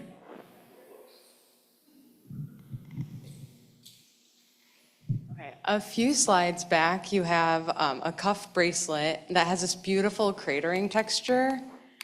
Can you talk about how you created that texture? Absolutely. Thank you. Yeah, so I formed the cuff into its bracelet shape and then and I made it much thicker than it actually needed to be because I knew I was going to remove a lot of material. And then I took a large ball burr, like steel ball burr, I would say maybe 6 millimeter or so on that piece, and just carved out these undulations. Then once I had roughly carved that out with the steel ball burr, I switched to a similar size silicon carbide ball burr and cleaned up some of the irregularities from the steel ball burr. Then I switched to a hammer hand piece, and as I was texturing it, I also used that tool to chase the shape of each of those depressions to be as good as I could get them. And then just used like a medium abrasive, I think it was like a 400 grit 3M bristle wheel. So something that will remove material, but does it slowly, and took that over the top so that the very tops of those kind of craters get smoothed over and offer some contrast for the lower levels. You're welcome. Alex, can you say where your trunk show is tomorrow and where it is? Absolutely. So my lovely wife Bailey and I are having a trunk show at Danica Designs tomorrow between 11 and 2, and we would love to see anyone who wants to come there. You obviously don't have to buy things. I love talking about my work and talking about making jewelry in general, and would love to see you there. All right. Thank you so much.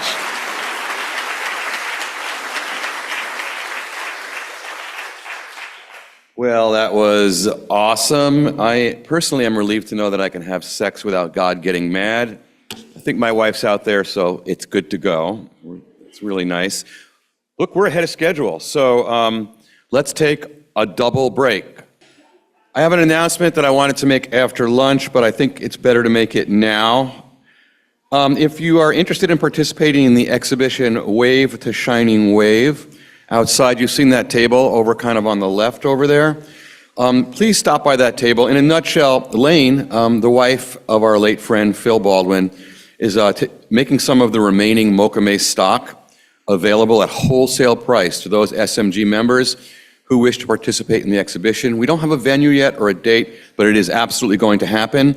It's open to SMG members only, and all the proceeds from the sale of that Mokume that she's selling right now and will sell in the future is going to an endowment at Penland in the name of Philip Baldwin. So I think that's really amazing. Yeah, right?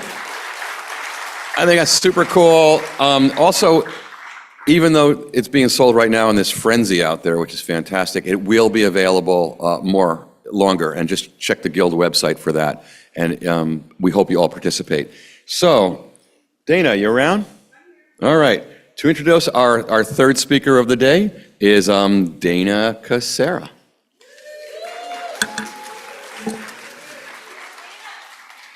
Welcome, Dana.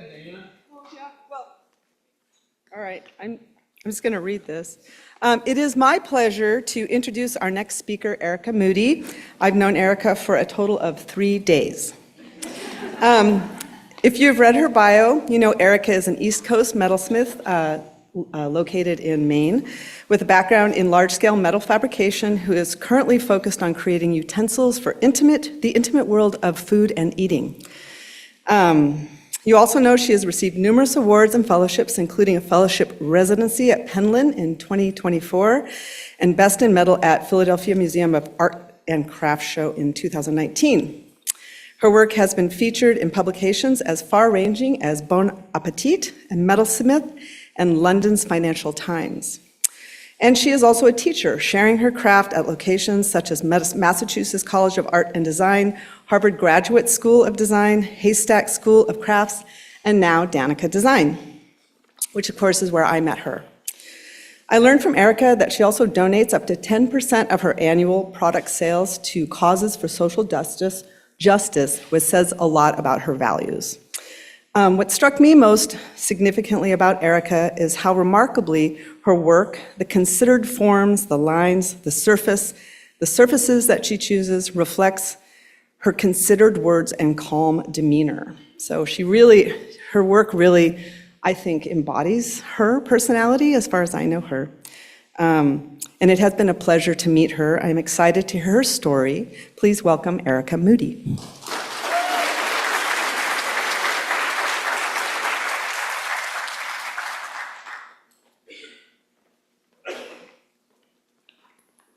Hello, everybody. Make sure I pull out my notes instead of somebody else's. All right. Well, good morning, I guess it's good morning. I'm honored to have this opportunity to speak to you all at this intriguing event, and I want to thank the Seattle Metals Guild and the Northwest Jewelry Metals Symposium folks for having me here. I've never been to Seattle, so this is very exciting to meet all of you, inspiring folks as well. We've all gathered here to share and connect, and we learn this art of persuading the cold, hard material to shape, bend, and melt, or more often than not, having the metal be the one to persuade us to keep trying and listen better, notice more, slowing us down to enough to appreciate the process until a mutual understanding reveals the necessary steps that lead to a beautiful outcome and another lesson learned. I'm going to share a bit of my story, some attempts and realities of becoming a metalsmith, and try to inspire and encourage each of you and all of us in this work that we've chosen. On my 6th grade report card, my teacher said that I was a jack of all trades, and I asked what that meant, and then heard the second part, a master of none, and I was crushed. The first part sounded pretty good, but the second part felt like a failing, and I wanted to master and to excel. And I've always loved learning and exploring and found it hard to focus on just one subject, and I didn't really want to. I envied my dad's analytical and mechanical fix-its and my mom's explorations in drawing, printmaking, and art gallery excursions. She actually, my first art experience, I really have a master's in art education because she brought me when I was 3 or something to her classes when she got her master's. I also knew I didn't want to dress up to go to work. I was intrigued with the vocational programs in high school, like auto bodies work and drafting, but I was steered away from that, perhaps due to gender or my good grades, or I'm not sure what. Jumped to college, and I'm studying film and photography. This is back in the pre-digital days. It does exist, it did exist. And it was a mechanical and artistic combo that intrigued me. And although I liked the photographic and printing processes in the darkroom and loved learning to push boundaries of the medium, the end result of the photography didn't speak to me as much. It seemed also like an expensive career path. So I took a break from college to do some figuring, and during that time I discovered the world of architectural craft. Fine carpenters and metalworkers building exceptional work for architects and their clients. And I immediately felt a homecoming of sorts as I saw the inspiring industrial-sized workspaces with old machinery and the overlap of their own personal projects, such as woodworking, working on wooden boats, repairing old furniture, house restorations, all of this going on in the background of them being able to really push and learn and excel their craft. There didn't seem to be much ego, just a passion for the craft. And this passion seemed fully supported, encouraged, and challenged and funded by benefactors who could appreciate and afford the work. Well-to-do homeowners and successful small businesses were connected to craftsmen by managerial teams of architects and contractors who knew their work. I felt relieved at the idea of developing a craft that was about the engineering and the making, and not as much about developing all of the concepts and trying to figure out a voice that I didn't really have yet. And I didn't really feel like working a gallery world to sell my artwork. The high-end building trades seemed like a more viable career to me, and when looking for a craftsman to train me, a metalworker's assistant position came about that included training, and I dove in. I'd never realized that metalwork could be a career. Now I'll talk a little bit about my path of what was ending up being, so far, a nearly 30-year career, which I feel old. But I'm hoping this can be of intrigue of how various decisions and methods unfolded on my journey. For 7 years, I worked as a sole assistant to, I'll wait after I clicked. I worked for several years as primarily as a custom metal fabricator, as a sole assistant to a self-taught metal sculptor, Pierre Trefour in Boston. He was mostly working for other artists and architects. The projects, should I click it again? Oh, this is the black slide.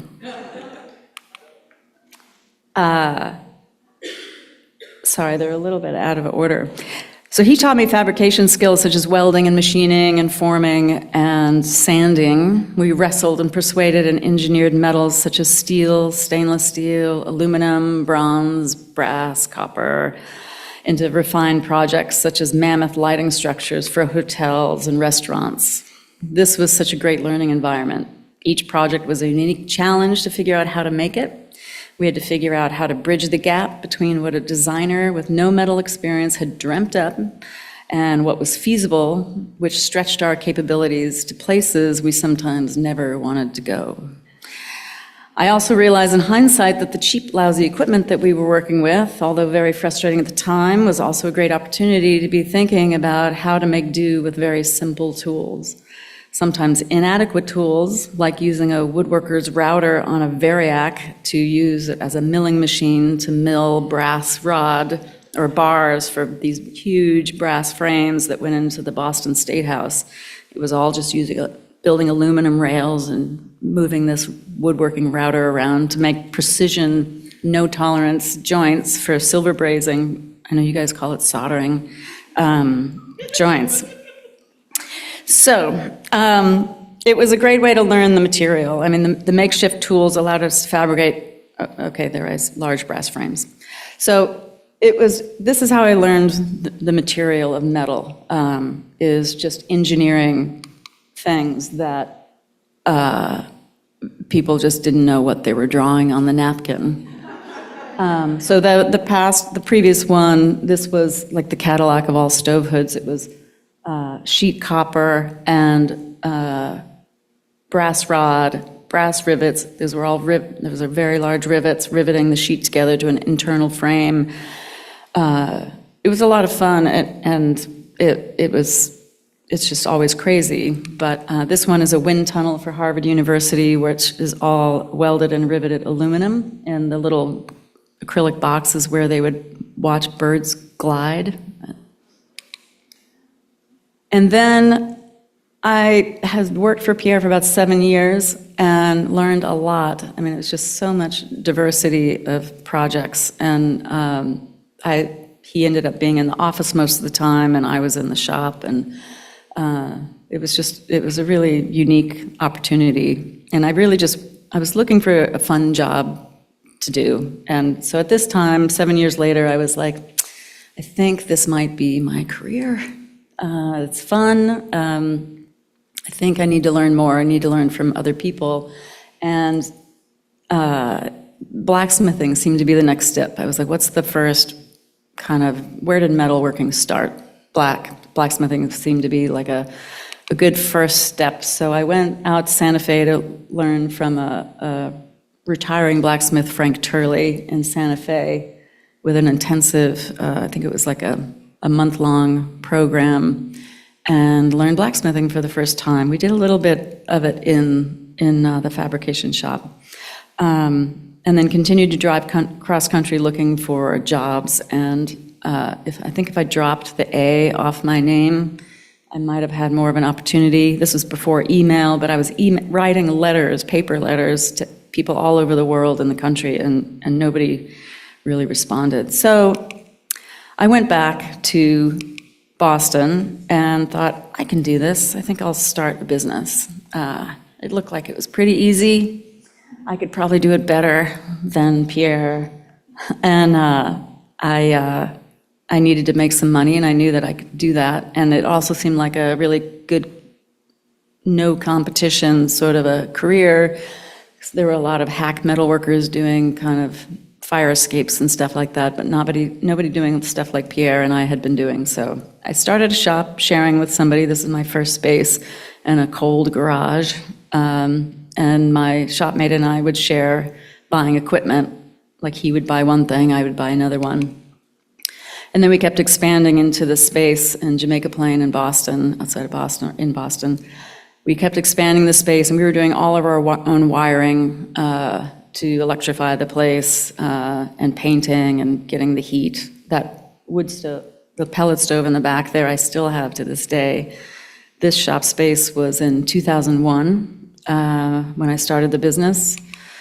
And this was my corner of the space. We ended up having 3 shopmates. We could help each other out with stuff, and I started hiring assistants, making architectural metalwork. So I'm bending a handrail here in my space. There's the fulcrum jig.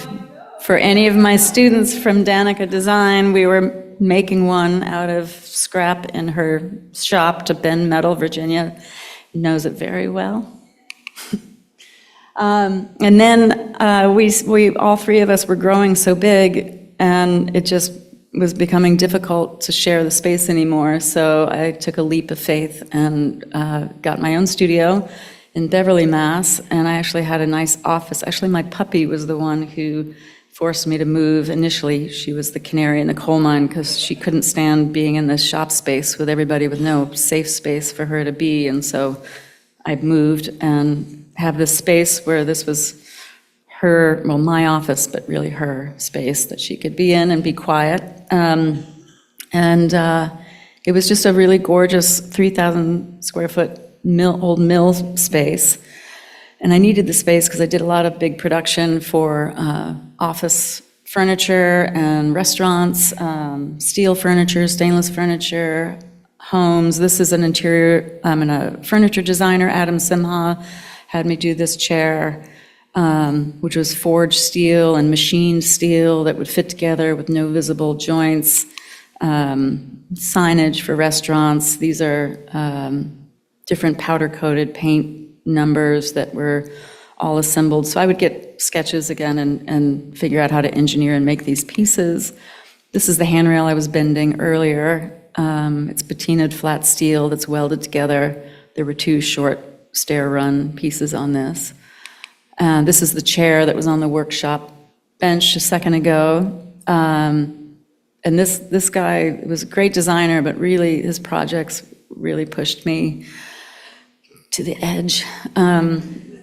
His precision was just insane. The seat and the back of these are aluminum, and the frame is steel, so it's hot bent steel that have a little handshake joint that goes together with a blind weld. So you drill a hole that has a pin in there and you weld the pin, and then you sand it so you can't see the pin, which I was skeptical about this design, but it actually worked fine after we resolved any kind of torque issues on it. But the seat in the back needed to be sized and fit in a way that the clearance for the eventual powder coat would allow them to still be removable, but no daylight coming through. So to work with hot metal machining and have it all together with no visible connections was a nightmare. And I'm sure I did not get paid enough, but it was a fun challenge to succeed at, so yay. Signage, so, I mean, it was so fun with all these different projects that people would suggest for you. So trying to figure out how do I make a sign for a restaurant that would be fun. So cold forming sheet metal and welding it together for this bar sign in Boston. Oh.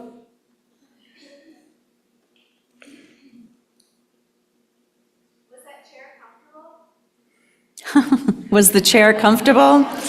Yeah, it was. It was comfortable. It was comfortable. He would sometimes also make these leather or felt thin pads that had magnets buried inside that you could, although it wouldn't work on this because it's aluminum, but I didn't sit in it that much, but I'm sure it was very comfortable. How many of these chairs did I make? This was a long time ago. This was probably in the early aughts. Oh, it was probably like 2008 because I was in the new space there. Although I think I made several series of them. When they would sell, I would make more. but I don't know, probably maybe a dozen, I don't remember. This is the sign, was that up there before? This is the sheet metal sign, 2 of the several letters for a restaurant. The letters were maybe a couple feet in diameter. And I would send everything out to get powder coated because I'm not going to try to keep a metal shop clean for paint. It's another design for Adam Simha that's a conference table. So I would love to try to figuring out how to design things and engineer them to match the aesthetic that they wanted. And he wanted steel angle legs, but industrial steel angle has a very industrial look to it. And I knew he wanted a very minimal, cleaner, slick lines. So this is 2 pieces of cold rolled steel that are joined with those blind welds again to make a fabricated angle. So it had a much more clear definition with the plates, and then milling it so that the curved bar would fit in there and that every part could come apart to be painted separate colors and such. And this was a conference table for an office. This is a design by an architect, Elizabeth Whitaker in Boston, who I worked a lot with. And this was a glass room in a loft in Boston where I was taking her ideas to make a stainless steel trim and door pulls and handles.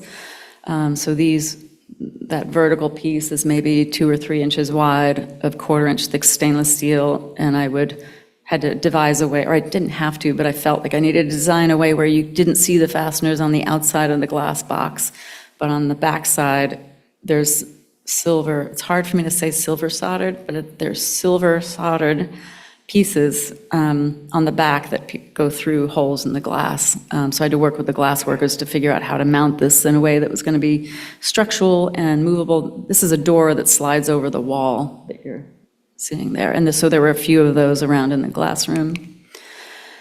And this was Bowen Architects in Boston had designed this very beautiful Veterans Memorial on Northeastern campus. So it's big, I think it's granite, black polished granite, with this recess where these 300 stainless steel tags would pivot on a rod, and so that you could have this really intimate experience of lifting a tag and feeling the weight of it to read, where they were born, where they died, what war they were in, and what they were studying at Northeastern when they passed away. So passed away doesn't seem right when they die in a war, but so it was a powerful thing to explore. And so they had the physical plant people do a mock-up, and they had me do a mock-up, and we met at a conference. It was kind of fun, or a meeting, to see who had the best idea with how to engineer their concept. And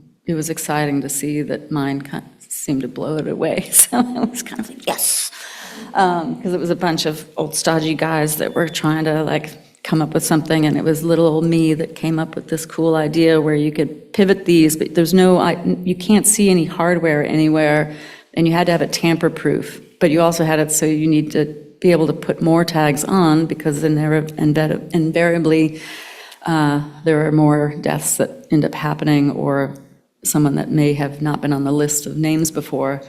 And it was just so fun to engineer this thing. So when I had to replace something like on here, you pivot it up, and there's a whole, I'll tell you the secret. It's there's these sleeves that slide over. If you slide them apart after undoing the little tiny set screws, there's a little machined recess in the bar with a screw, and then you take that out, and then you can take the tag off, and then there's already hidden notches in all of the insides of the solid rod that's inside the tubes, so that if you need to fill a gap with a new tag, you can go in and take off the big tube to reveal the notch, and then you have a series of small tubes that goes back in. It's complicated, but it was a really fun project to do. So it's still at Northeastern campus in Boston. And every year, usually at Veterans Day, I go and do some work for them for that. So then 2008 came with the housing crash, 2009, and all of my commission work kind of stopped. which usually would ride through a lot of financial storms. And I started to teach, and it really changed a lot of my trajectory of what I was doing for my career, because I had to make little samples of things for people to make, little lesson plans, and I'd never really, so at this point it was, this is probably, 2009. I'd been doing metalwork since 1994. I'd had a business since 2001, but I've never played in my own studio.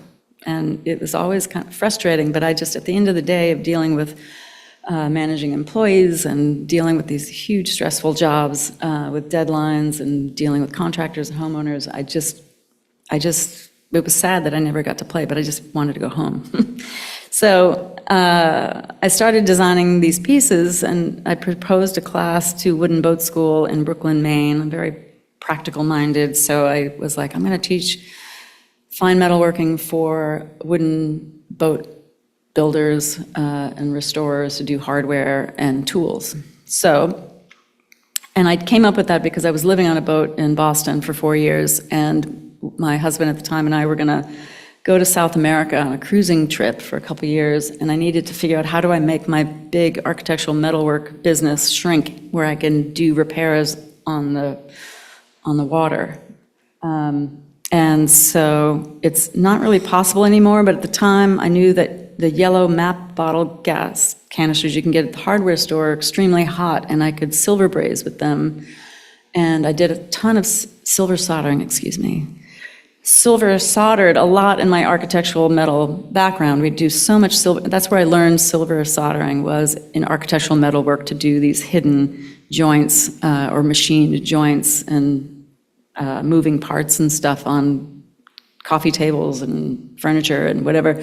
And so I thought I'd shrink that down, and I didn't really know how to do it, but I proposed the class because I figured that would get me to design how to do it, and they accepted. So then I had to figure out how to design that class and make it work. So I came up with this lesson plan of doing chart dividers for navigation planning on sailing, where I could teach how to, sort of a one-and-all project. You could learn silver brazing a soft metal to a hard metal, so this is stainless steel and brass. You could do a little decorative file work, learn how files work effectively for the decorative shaping. You could learn how to drill and tap and thread a moving part. And then when I made them, the students were so excited about what they looked like and so frustrated with how hard it was to make them, they started wanting to buy them. And I was like, that's interesting. So then I started teaching more. Sorry, this is a little small.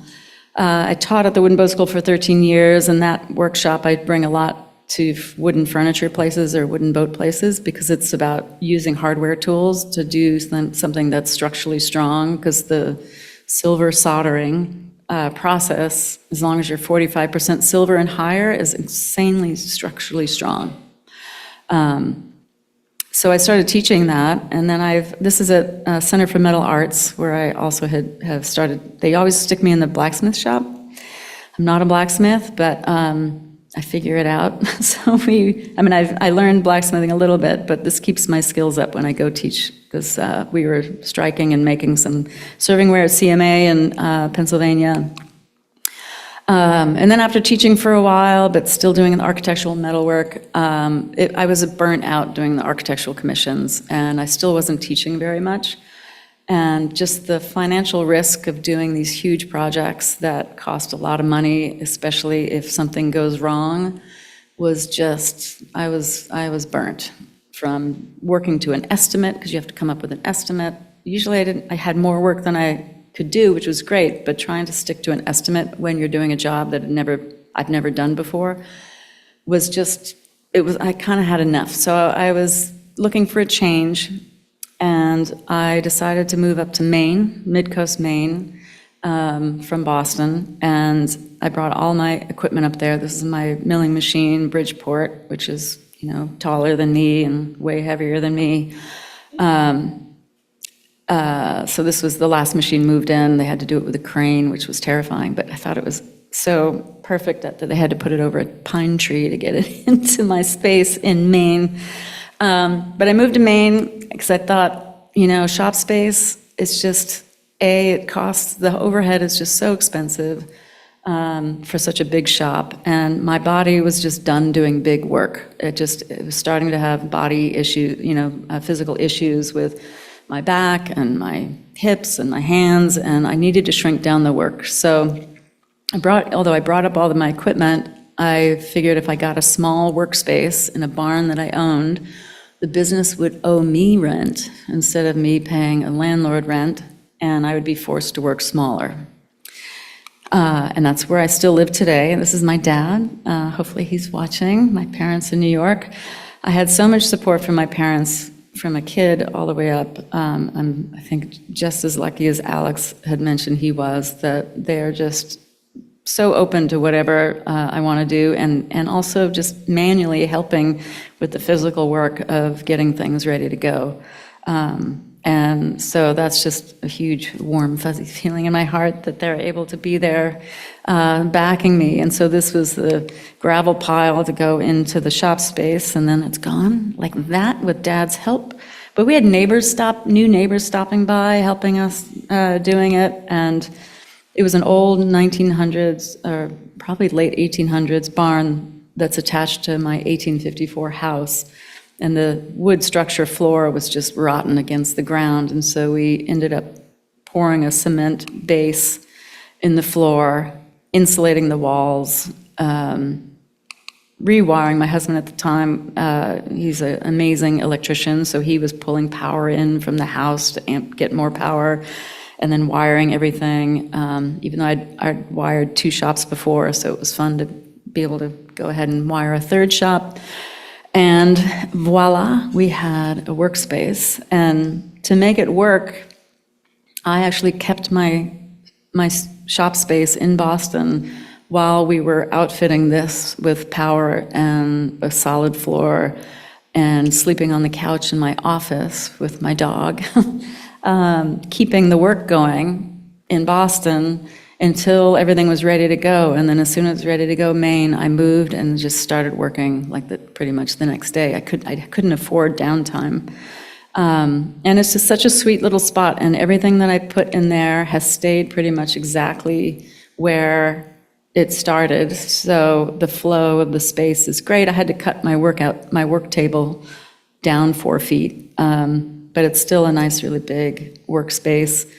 Again, I don't have jewelry background, so I have all this big industrial equipment, which I love. It's part of what attracted me to doing this sort of work, is just, it is kind of like being in a part of American history to have these machines from, post-World War machines that still have these beautiful shapes and knobs to them that have been part of such a huge, industrial growth of making things around you. And they also they've been around for a while, they're simple, they work, they're heavy, they don't move all over the place when you're working on them.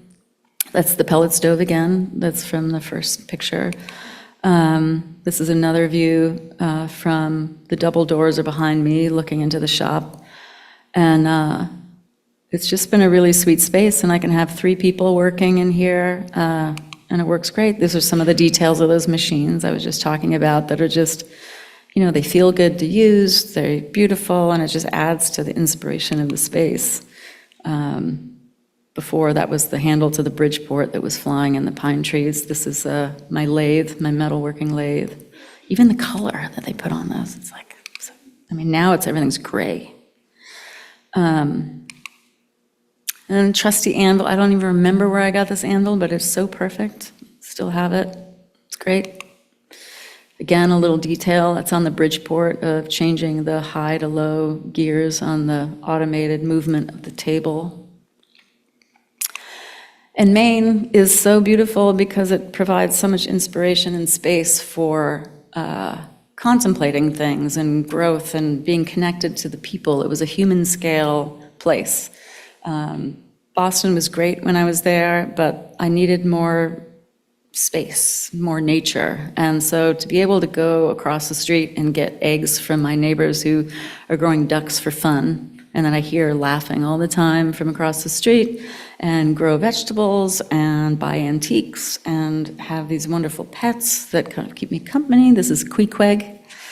And I'm a sailor, so we lived on a boat for 4 years, so sailing, being next to the ocean, I'm right across the street from a tidal river, and being out on the water is just one of my biggest recharge things. It's just the movement, the light, the space, and that's Elio, my puppy I got a couple years ago, so this is his first sailboat ride when he was like 10 months old, natural at water stuff. But even just the design of sailboats, that's why I like teaching at the Wooden Boat School in Maine, because just this, something about the design of things that aren't meant to look beautiful, but because of the way they need to be designed for their function, they end up being beautiful, is something that just grabs my heart. So I think that's one of the reasons that just, I don't know, that's one of the influences is beautiful wooden boats. A lot of times they're sexy, right? So I still continue to do architectural metalwork, even though I'm supposed to not be doing it because things are too big.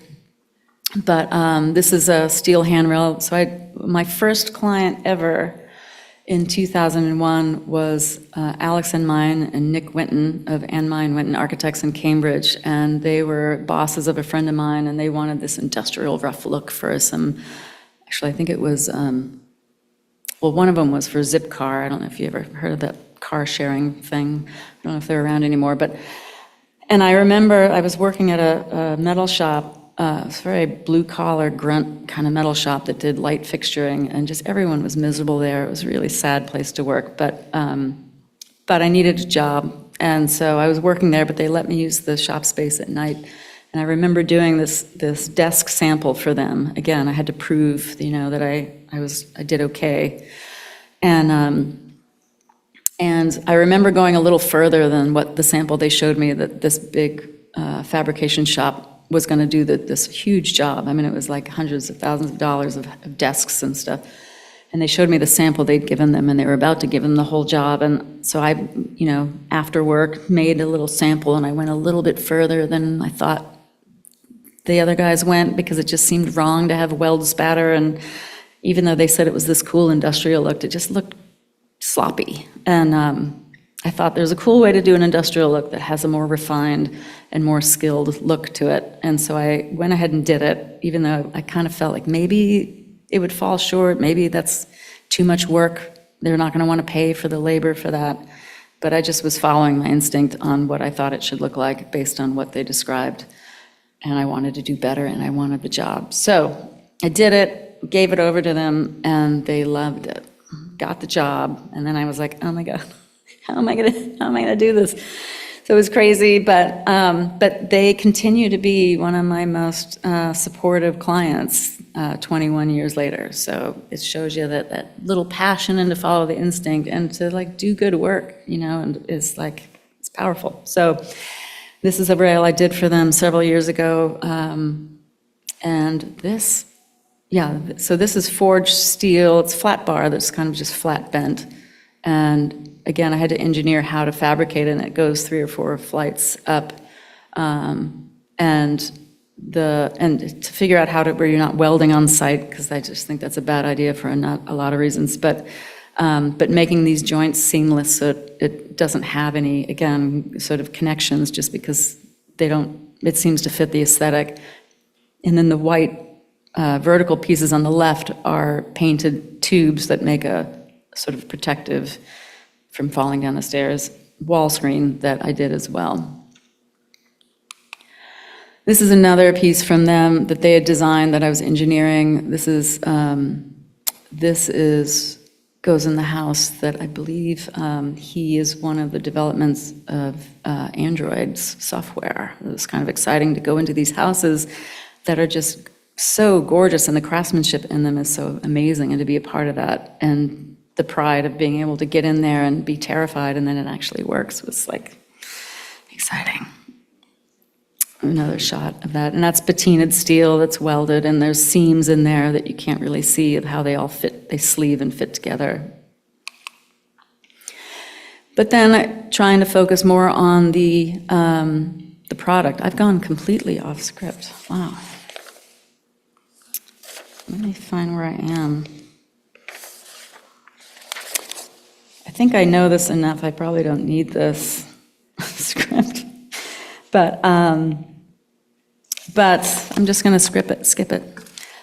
So it came a time where I was doing the architectural metalwork. I'm in Maine. It is a lot better, but I also was starting to have, the cost of living was way cheaper, and that was great, but I started to have family that was having pretty severe health issues, and so it became really difficult to concentrate on the architectural metalwork where you're dealing with certificate occupancies, handrails. You got to have the handrails in for them to move in and have their Christmas parties or whatever. And there was just a lot of pressure, and it just was a lot when you're caretaking and trying to deal with big life curveballs. And I just was like, I don't feel like I can do this big architectural stuff anymore. I really do need to shrink down. And in one of the really trying times where I was like, I don't know what to do here because I need to make money, but I can't focus. And I went into the studio, and I never really play in my studio for my own work. And I made a spoon, like something like this. And it was against every fiber in my being to do that, because I was like, this has nothing to do with making money. Making this spoon, it's just, I need to make money. I need to care for my family member, but I did it anyways, and it was so satisfying, and it was one of the first times of like feeling the power of being able to make something, especially for yourself or for nobody else, but just for the sake of making it, that I don't know, it struck something inside that opened something inside that allowed me to continue to do that. And so the family member that was sick started to get a little bit better, and I said, why don't we make a bunch of spoons for the holidays, because it was about Christmas, and we didn't have any money, and he was really sick, and so I was like, and he got into it, so it helped him feel better, so it even made him feel better, and then we had all these cool gifts for family, and they loved him, and I was like, I feel like there's something here that I want to explore more. There's something like here, not just in my wallet or in the business plan or whatever. And so I started searching around, and I always thought a product would be good for the business as a balance, to have a little bit more control. And so I started to explore more about something I could do. And I'd heard of this Instagram thing, but I hadn't been on it, and I just always poo-pooed it and thought it was a waste of time, which I still maybe sometimes think. But I researched it, and it seemed like a powerful tool. And back in the day, before all of this, I was encouraged by that furniture designer to do my own work, and I was like, I don't want to call press agents and professional photographers and do all that stuff up ahead where you have to pay all this money up front to market my work. I don't want to do it. But now in the Instagram social media age, I was like, I think there might be an opportunity here to try it out and see what happens. And it seemed like it was pretty viable based on what I could see online. And so I started an Instagram page, and I just started putting stuff out there.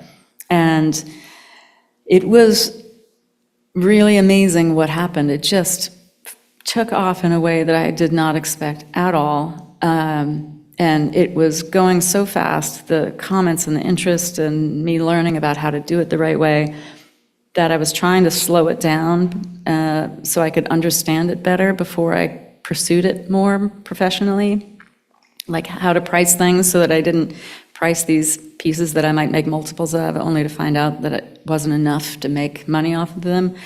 So I was really taking a pretty solid business approach to how to get it to work right. And it just continued to offer so much. I got press releases, Bon Appetit, like as soon as I made this pie server, Bon Appetit somehow found me and featured it in their holiday gift giving guide, and just a lot of response. Wholesalers came out of the blue to sort of ask me to to sell work with them. Teaching opportunities came that was teaching craft, not tools. And I was shocked and very excited about it. So I started developing more work as an inventory line of food pieces or servingware. I thought about light fixtures, I thought about stools and furniture and stuff, but food is such an intimate thing with everybody, whether it's family, generational history, you know, of family and recipes and eating together, or if your family wasn't that way or you didn't want to eat with your family, friends, eating with friends and holidays and just meals together, sharing food was just such an intimate, powerful thing that I was like, I want to be around that. And I had all this cast iron skillets from my great-grandmother in Western Kentucky on the tobacco cattle farms that would cook these huge meals. And I knew these meals, they were around until I was about 14. So I had that memory of sitting down at a big table with food that was cooked from the farm. And now I have these skillets I use every day. And that intimacy with the thing that you're using, the tool that you're using to cook was so powerful. So that's what I decided. And they all fit in the same size box. So I was like, that's a great business move. So this is similar to the first spoon that I had made. It was a coffee scoop, which I still use for my coffee today. It's a lot more crude than these, but I still use it because it was the first one. This is a stainless version of the pie server that Bon Appetit had featured.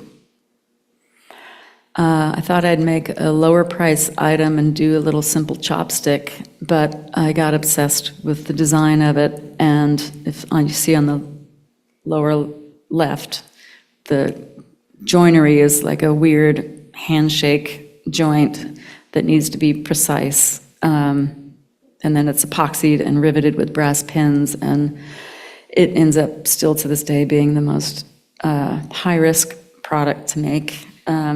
Because wood I'm learning more about, but you can look so beautiful and you get down to the end and either the temperature wasn't right in the shop so all the glue joints break, or you get down to sanding that beautiful ebony, which is reclaimed ebony, and then there's like cracks that start to reveal themselves and you have to throw the whole thing away. But I think I've got the glue down. I mean, so once they're out on the market, they've been tested thoroughly. Don't fear. But there's so many waste pieces that I don't have the heart to throw away, but they're in the box somewhere. This is an appetizer serving trio. So a lot of this early work, I was using an angle grinder to shape all these. They're only like 7 inches high, but an angle grinder, if you know, it's like a big thing you usually are sculpting big steel sculptures with. But that was my main tool for 15, 20 years, and I had a really great skill in using how to do it and with finesse and complicated shapes, so it just made sense to use it to taper the tail end and facet that shape and taper the business end so that it could shape and form and dap well. But I'm trying to get away from the angle grinder because it's just, I'm having carpal tunnel surgery in a few weeks, and it's just like, yeah, it's a great tool and it works so fast, but anyways. And then I get a lot of feedback from people, you know, they wanted a cake knife to go with what I was calling a pie server, but now I call it a cake server and a pie server because they wanted it for their wedding ceremony, which is such an honor that people want to have these pieces for such special moments. And so now I sell it as a thing. And I just got an email the other day with somebody showing pictures of their wedding with using these pieces. And it was like, that's so sweet. Just a little shot of the flowers in my yard that I get to look at through my studio. This is a ladle that has a forged stainless steel handle and a copper bowl, and this was picked up by Savour magazine, I think in the beginning of November, and they published it. They told me they were going to publish this like with no notice, and that was insane, but exciting.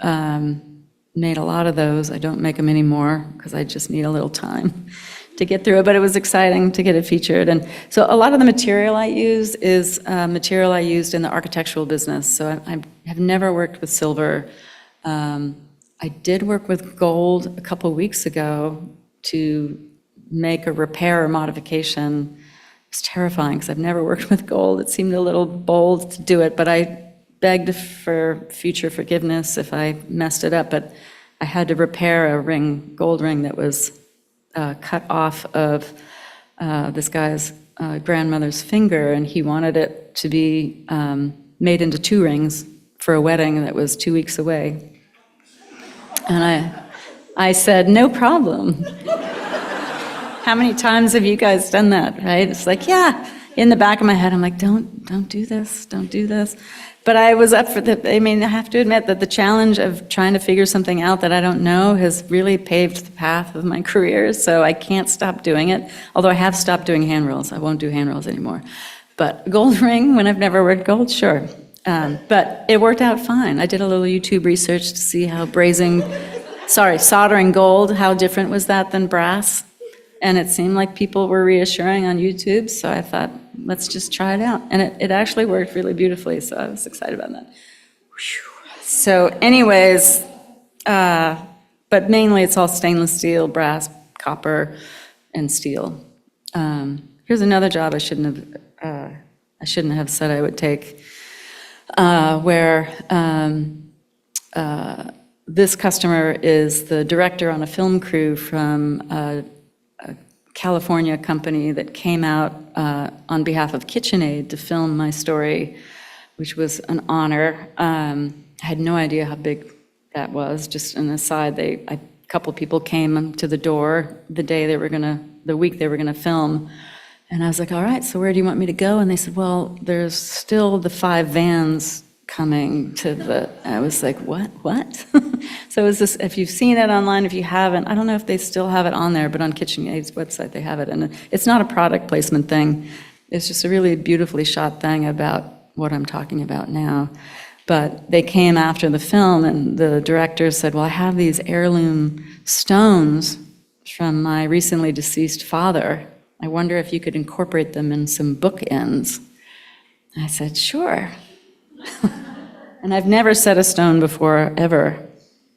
And I didn't really think about the precariousness of it until I was actually setting the stone, and I thought, this is dumb. Because if I ruin it, it's their heirloom piece. But I managed, I kind of happy how it came out. So it's black and steel, and I actually had these laser cut and designed it to be laser cut so the inner piece would fold out and create the stability for the bottom. Trying to make it as simple and elegant as possible and work. And then I thought I'd do this oval at the top to set the stones, and I had the laser cut make these little, dagger prongs in there, and then I would fold them out, and then I forged them, and then very carefully closed them in around the stones, and it worked. And yeah, again, that's the whole architectural world. I would do the same thing. I'd be like, yeah, 5 flights of stairs, no problem. And then I'd be like, oh my God, I have no idea how to do this, so I'm gonna just figure it out. But this is an architect who I'd worked with a few times, who I don't really understand how these go together. These little people-like things are the little sliding knobs that slide in some of these tracks to make these locking doors, and the sheet metal boxes get inset into a door for all the doors in his house. So this is thin sheet metal that is welded into these sheet metal boxes, and then those little welded people, they look like people to me, get inserted into the inside so that they slide back and forth to just secure the door closed, and they're all black patinaed and sealed. This is a sculpture, one of a few that I had made for Villa Design Group, which is a British art collective. or group. I don't know how many of them there are, but I had to design or engineer this with them through Zoom. And they had these beautiful CAD drawings, but I was like, I don't know what I'm supposed to do with these beautiful rotating CAD drawings and making something that's so organic. But this is 1-inch solid steel round bar that is forged into these rings and frame, and then making this little frame that held an iPad, and it's on wheels, and it was part of a performance piece as well. And it was a really fun challenge to do this work from Zoom instruction, and then I got to see it in the gallery with all the things, excuse me, all the things I had no idea where were going with it. Excuse me, I'm gonna get a cough drop. I've been teaching and giving talks for the last 6 weeks, so my voice is shot. All right, so that was a really fun commission to do. And then I do hardware. So I shrunk it down to utensils, and then I still do architectural works, but it's all hardware-based. These are little hooks that I taper with a sander, and then braze little washers and lathe little threaded rods in for her to hang her sculpture on. Excuse me a minute.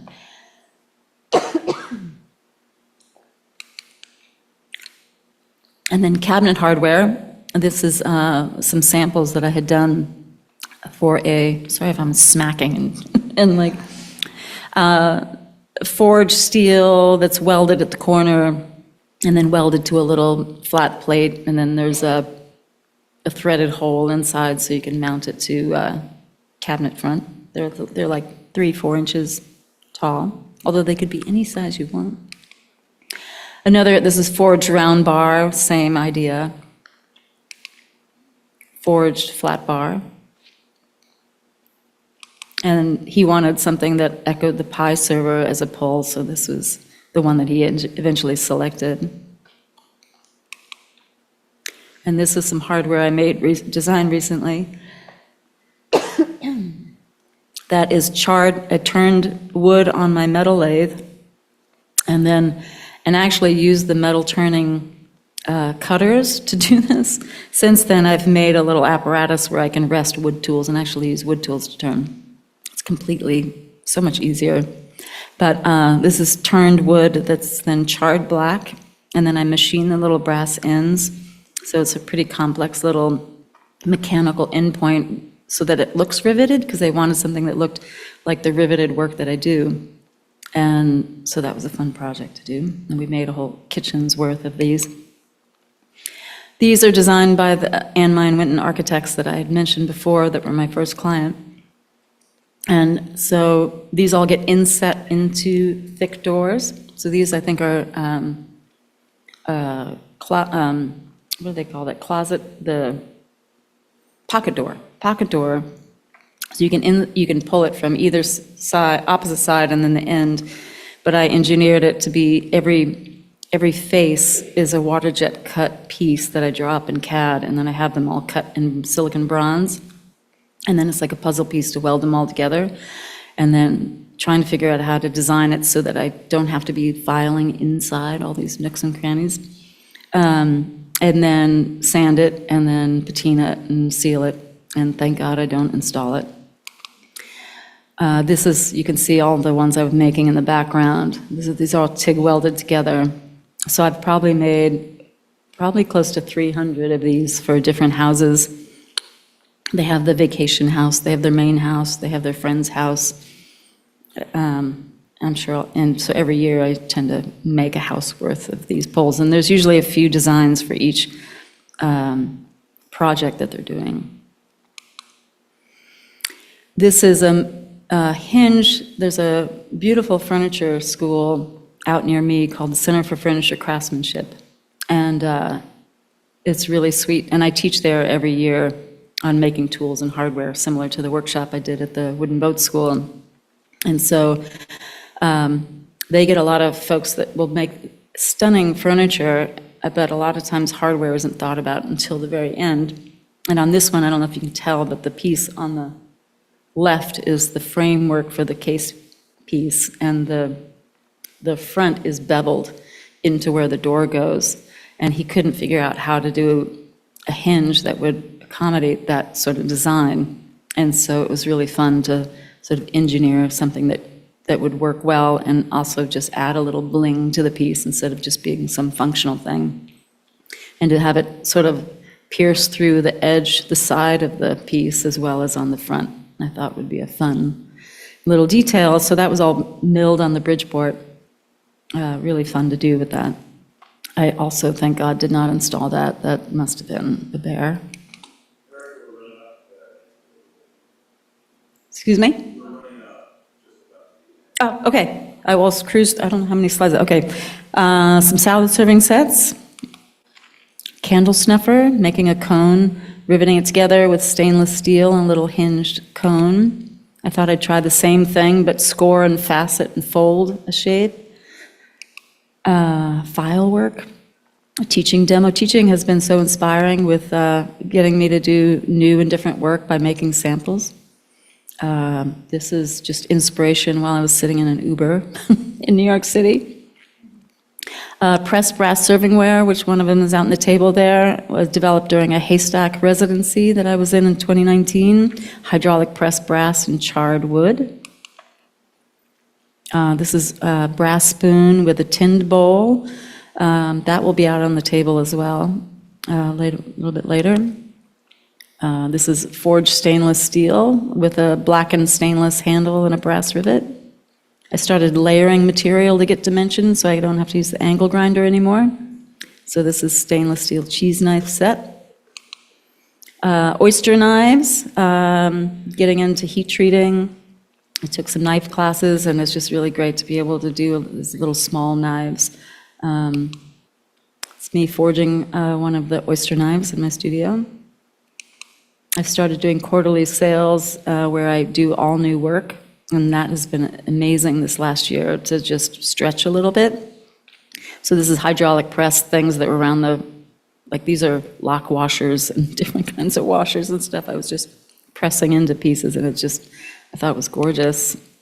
Took some workshops on metal inlay and started incorporating that in my work. These are some of the newsletter sales pieces. Stainless steel that's forged and shaped around brass bowls. More stainless steel handles that I was teaching a class where it was next to a bunch of color theory teachers, and so I wanted to add color, so I was wrapping waxed hemp around the holes in my rods. More turning, but with actually wood tools.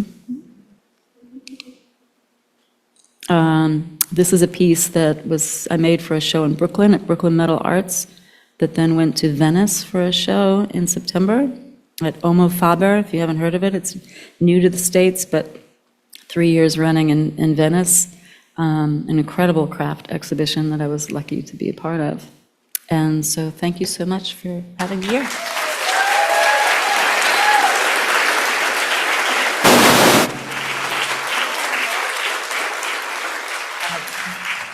I don't know if there's time for questions or not, if we need to keep moving on. One or two questions. Make sure, please, that And I'll also be out at the table later on. for those of you in the room, please make sure to speak right into the mic so that our online folks can hear you. Thank you. I saw that you had some colors in your food, like utensils. Are there food-safe patinas, or how do you get those colors? So the colors meaning like black? Like which colors in the?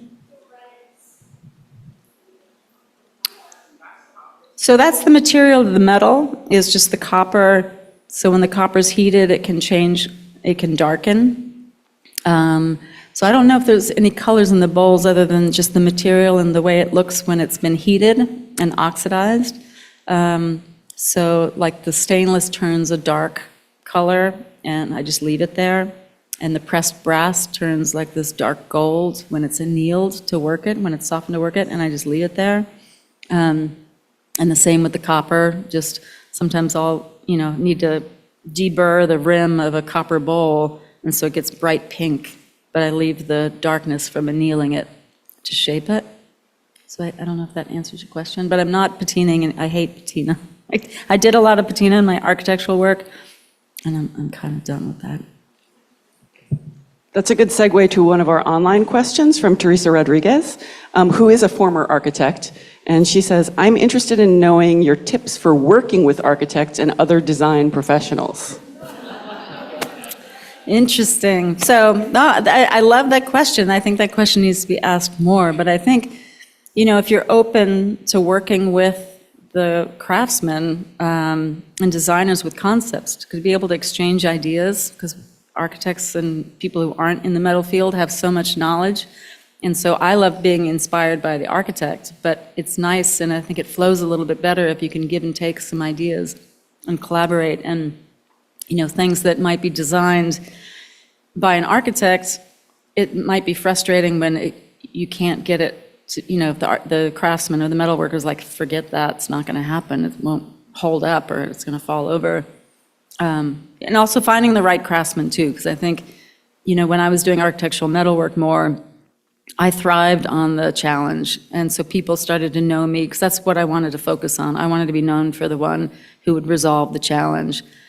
And a lot of them don't. A lot of people don't want to do that. So I think finding the right people so asking if they're willing to do that, so that you know ahead of time that they're going to embrace it and thrive on being up for that challenge. And then listening to it, and samples are always helpful. So you can be like, maybe we try this, maybe we try this. So you can get an idea of how the metal works, or ask them to teach you a little bit about what the possibilities can be. Because then you can what's fun is, I think in making, the most exciting thing for me is having something happen that you had no idea that it was going to happen. Like it's a magical thing that comes up from a mistake, a change, or a suggestion that you initially think is impossible, and then you figure out a workaround, and all of a sudden you have something completely different that is a thrill to see that it works and is its own collaborative thing. So we have one more question, and then we'll get you in just a sec. And then Andy's going to give us some information for lunch, so we want to make sure that folks hear that. Yeah. I'm sure I could also research this, but any tips for silver soldering steel? I come from a jewelry background, and I want to start incorporating steel. I don't know if there's really, I started off doing it in steel in the architectural world. So to me, it feels so similar. Okay. I think stainless steel and steel, they may glow a little bit. It's going to be hard to melt them, but I think the properties of the flux, I think you probably know if you've been brazing, is the key to when to go, right? When to flow, because it gets that, the chalky, the opaque wet, then the clear wet, and then the more clear watery. And when it gets the clear watery is generally when I start to place the things in there. So kind of the same, I just got to try it. And I think the flux is the key. You read the flux, and the same thing about the precision of the joint and using weights. And I think it's the same thing. I think just reading the flux and trying it. It's beautiful, the color, especially if you want the 45% silver, it gives you that gold line in the dark steel. It's so pretty. And have you ever done any work for Martha Stewart? No, there's a show I do every year in Kingston, New York, and she always comes, and she's always looking the other way, talking to somebody when she goes by. Which I think it might be a grace, because I don't know if I could answer that call, as far as the busyness of it. But still, all recognition is good, though. But no, I have never done anything for her. Okay, thank you. Mm-hmm. Thank you.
All right, to introduce our next speaker is our very own Kirk Lang.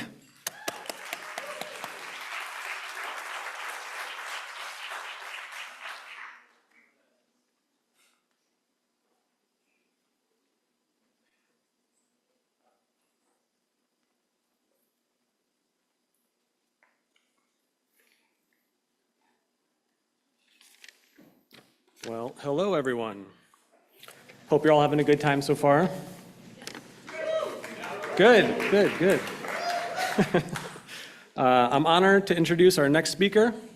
I met him in New York City several years ago. Although we only met briefly, after seeing his work, it has stuck with me since, as I'm sure it has for countless others. His background as a maker is varied, which is what makes his work so unique. From his studies in traditional silversmithing and mechanical engineering to working as a machinist and starting a business for the body-piercing industry, he somehow blends elements of all of these together. This, combined with his material choices and minimal aesthetic, offers something new, something refined and elegant. He is also prolific. His work has most recently been featured in British Vogue magazine, amongst many others. His work is also included in the permanent collections of the British Museum in London, the Museum of Art and Design in New York, and the Peabody Museum in Essex, Massachusetts. And before I go, I'd like to leave you with a description from the artist himself, taken from the About page on his website. Simple, clean, and a bit edgy. The jewelry is all right too. Please help me welcome Pat Pruitt.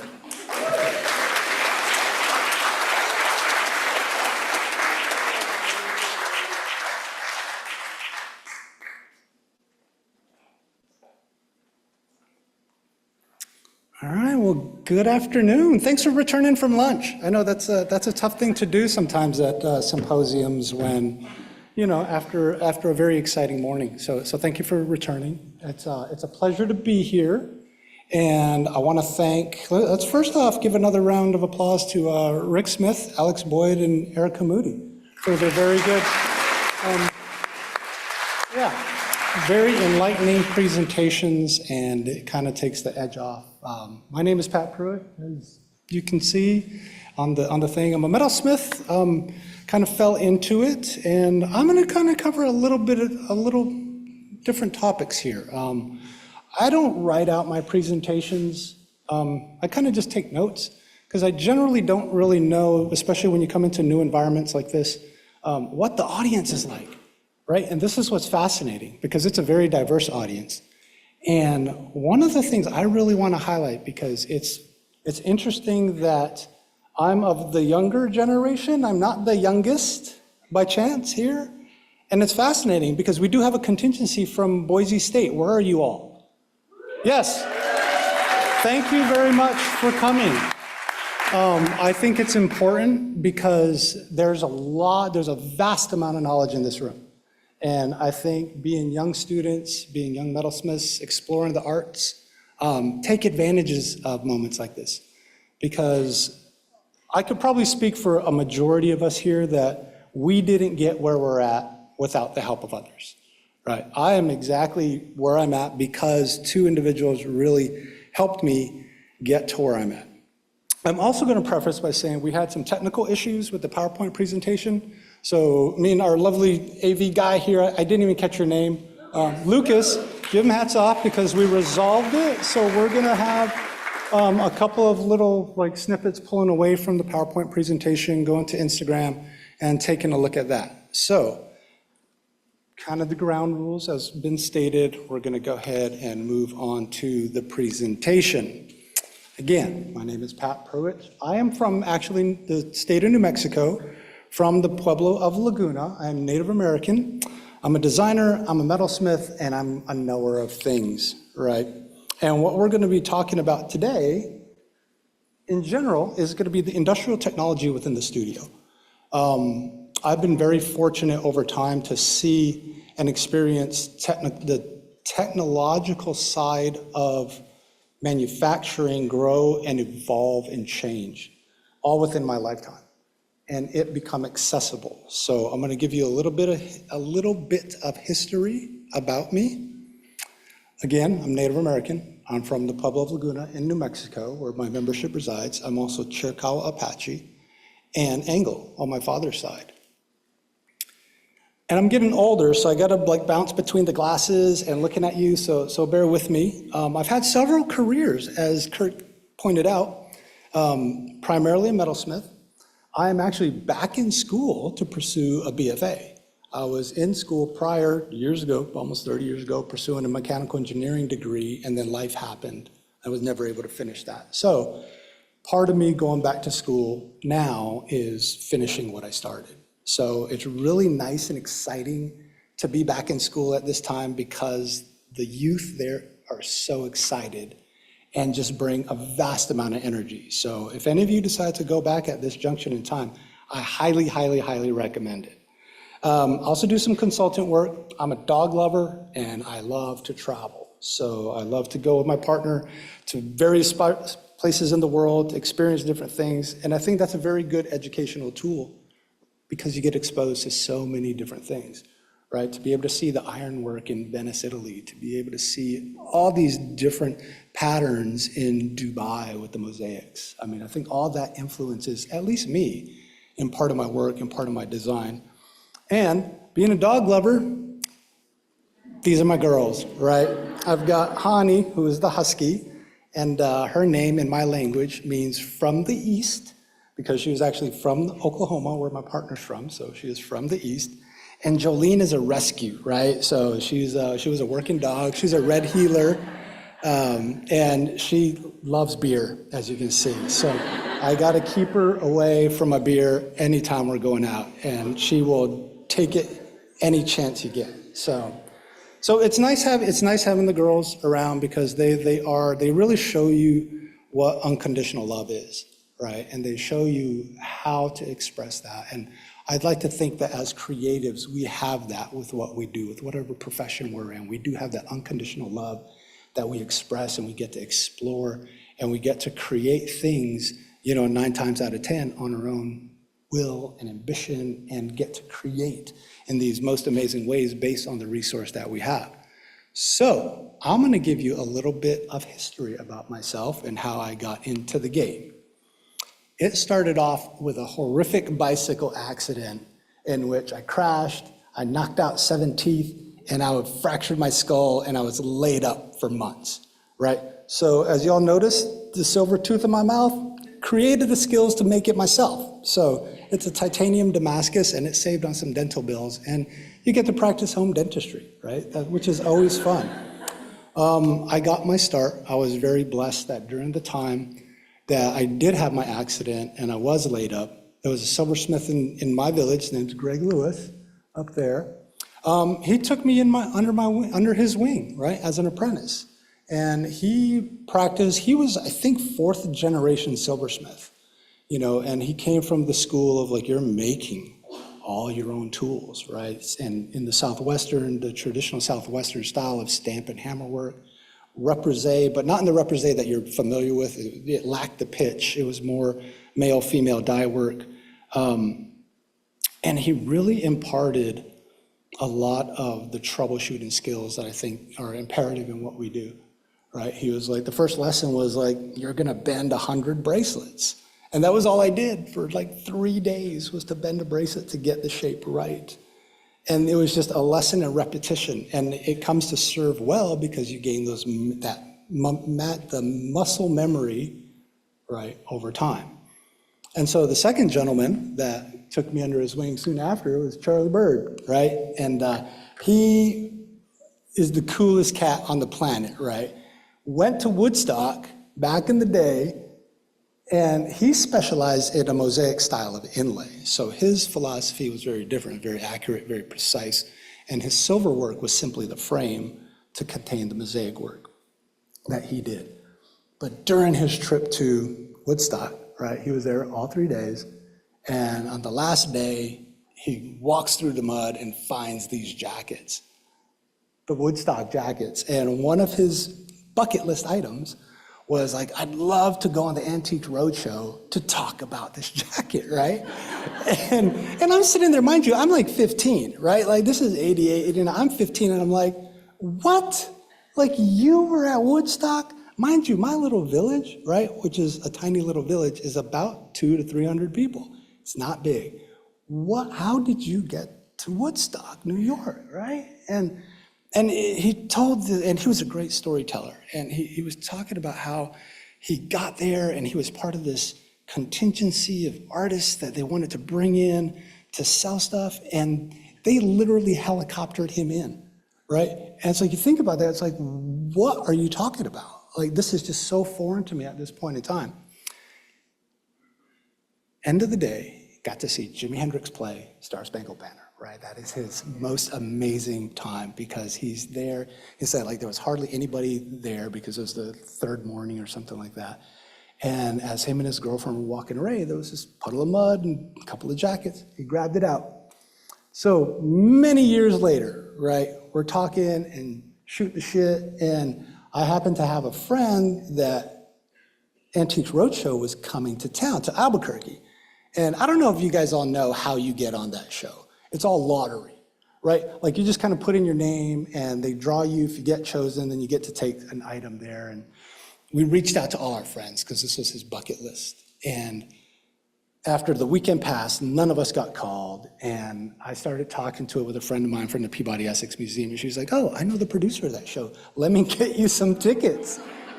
Got him some tickets. So if you guys ever want to Google or YouTube Charlie Bird on the Antiques Roadshow, it's a phenomenal story. I'm not going to ruin it for you. But these two gentlemen really started my career. These two gentlemen really gave me the skill set, gave me the design style, gave me the encouragement, and gave me really the confidence to move forward in doing what I started to do. And I realized very quickly that, I'm actually pretty good at it. I was pretty decent and started moving forward with it. So as I started moving forward with doing the silver work and copper work at that time, mind you, I was in high school. This was very early on. And then my college days came around, and I started to go to school at Southern Methodist University in Dallas, Texas, and I was studying mechanical engineering. And there, they had an amazing co-op program in which it took a 4-year program and extended it to 5 years, in which you were working and going to school alternating semesters. And one of the first semesters I got to work in full-time is I landed in this prototype machine shop, which was amazing. I mean, it was 3 master machinists. And, attaining a certified master machinist, you literally had to be able to build anything with very fundamental hand tools, manual tools, lathes, within a machining environment. And so I was very fortunate to learn from these gentlemen how to do all these work with the introduction into that industrial environment, right? I mean, these were the milling machines. Erica, you talked about it, where they're hoisting your Bridgeport, 3 stories in the air to get it into your shop, because this equipment's heavy. It's not for your average studio. And so what spawned out of that was my introduction into some alternative metals, namely like stainless and titanium, that we were machining at the time. At the same time, I personally got involved in the body piercing scene. This was the early 90s. I'm a freshman in college, experimenting, playing around, doing some cool stuff. And this just kind of happened, right? At that time, the body jewelry scene, early 90s, jewelry was really expensive. It was crazy what the jewelry was at that point in time. And me being a poor, starving college student, I was like, I can make this, right? Like, I'm gonna make jewelry. And so I started making really simple stuff. Well, we call it simple now, but these are like the cat bead rings, the barbells, the curved barbells. And I just kind of did it for myself, did it for friends. And then a few studios in the Dallas area found out. So I was like, yeah, I can make you some stuff. So I started making jewelry for them. And it just kind of started snowballing, right? A few more studios in the Texas area found out. And this was really the immersion into stainless steel and the immersion into titanium. And it actually became a legit business. And I did what every budding entrepreneur did, right? I dropped out of college. I maxed out my credit cards, and I'm like, I'm in business, let's do this. And what was fascinating about that time is, and I don't think this happens anymore, is one, that we're poor decision makers, right? Because we didn't know what we were doing. And two, this was an entirely new industry. Nobody had done this before, except for like a handful of people here and there, but it wasn't done at scale, right? It wasn't, it wasn't the billion-dollar industry that it is today.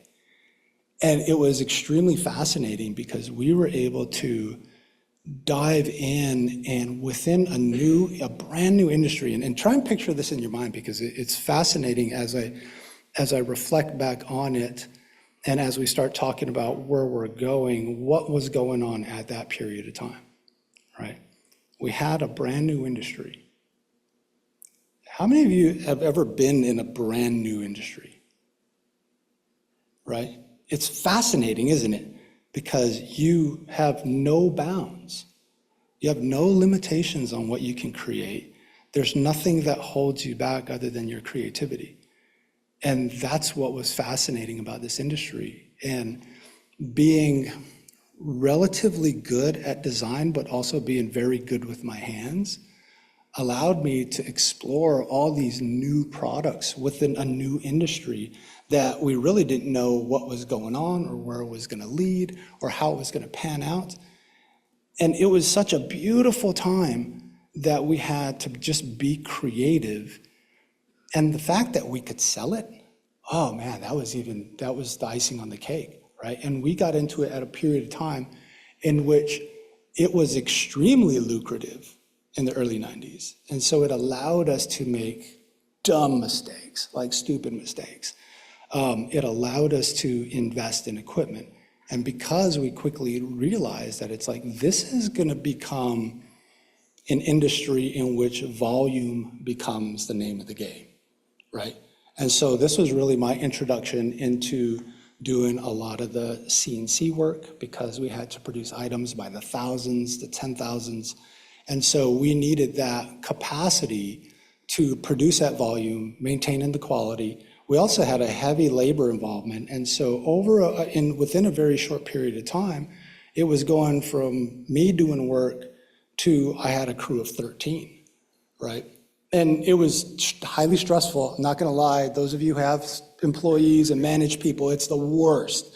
I don't ever recommend it for anybody because it really is a lot of work, especially if you're a creative person. Now, what I did learn through all this is that a good friend of mine, his name was Brian Crow with a company, and he worked at the time as a consultant with a company called Alcatel at the time in the telecommunications industry. And I was very blessed to have him as a mentor and as a guide because I knew I could build stuff.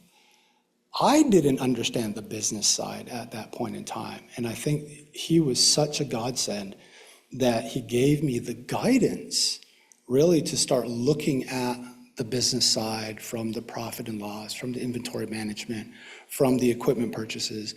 And I think that is what really started to culminate and really craft kind of who I am and who I became, because I no longer looked at it from just a pure creative perspective, right?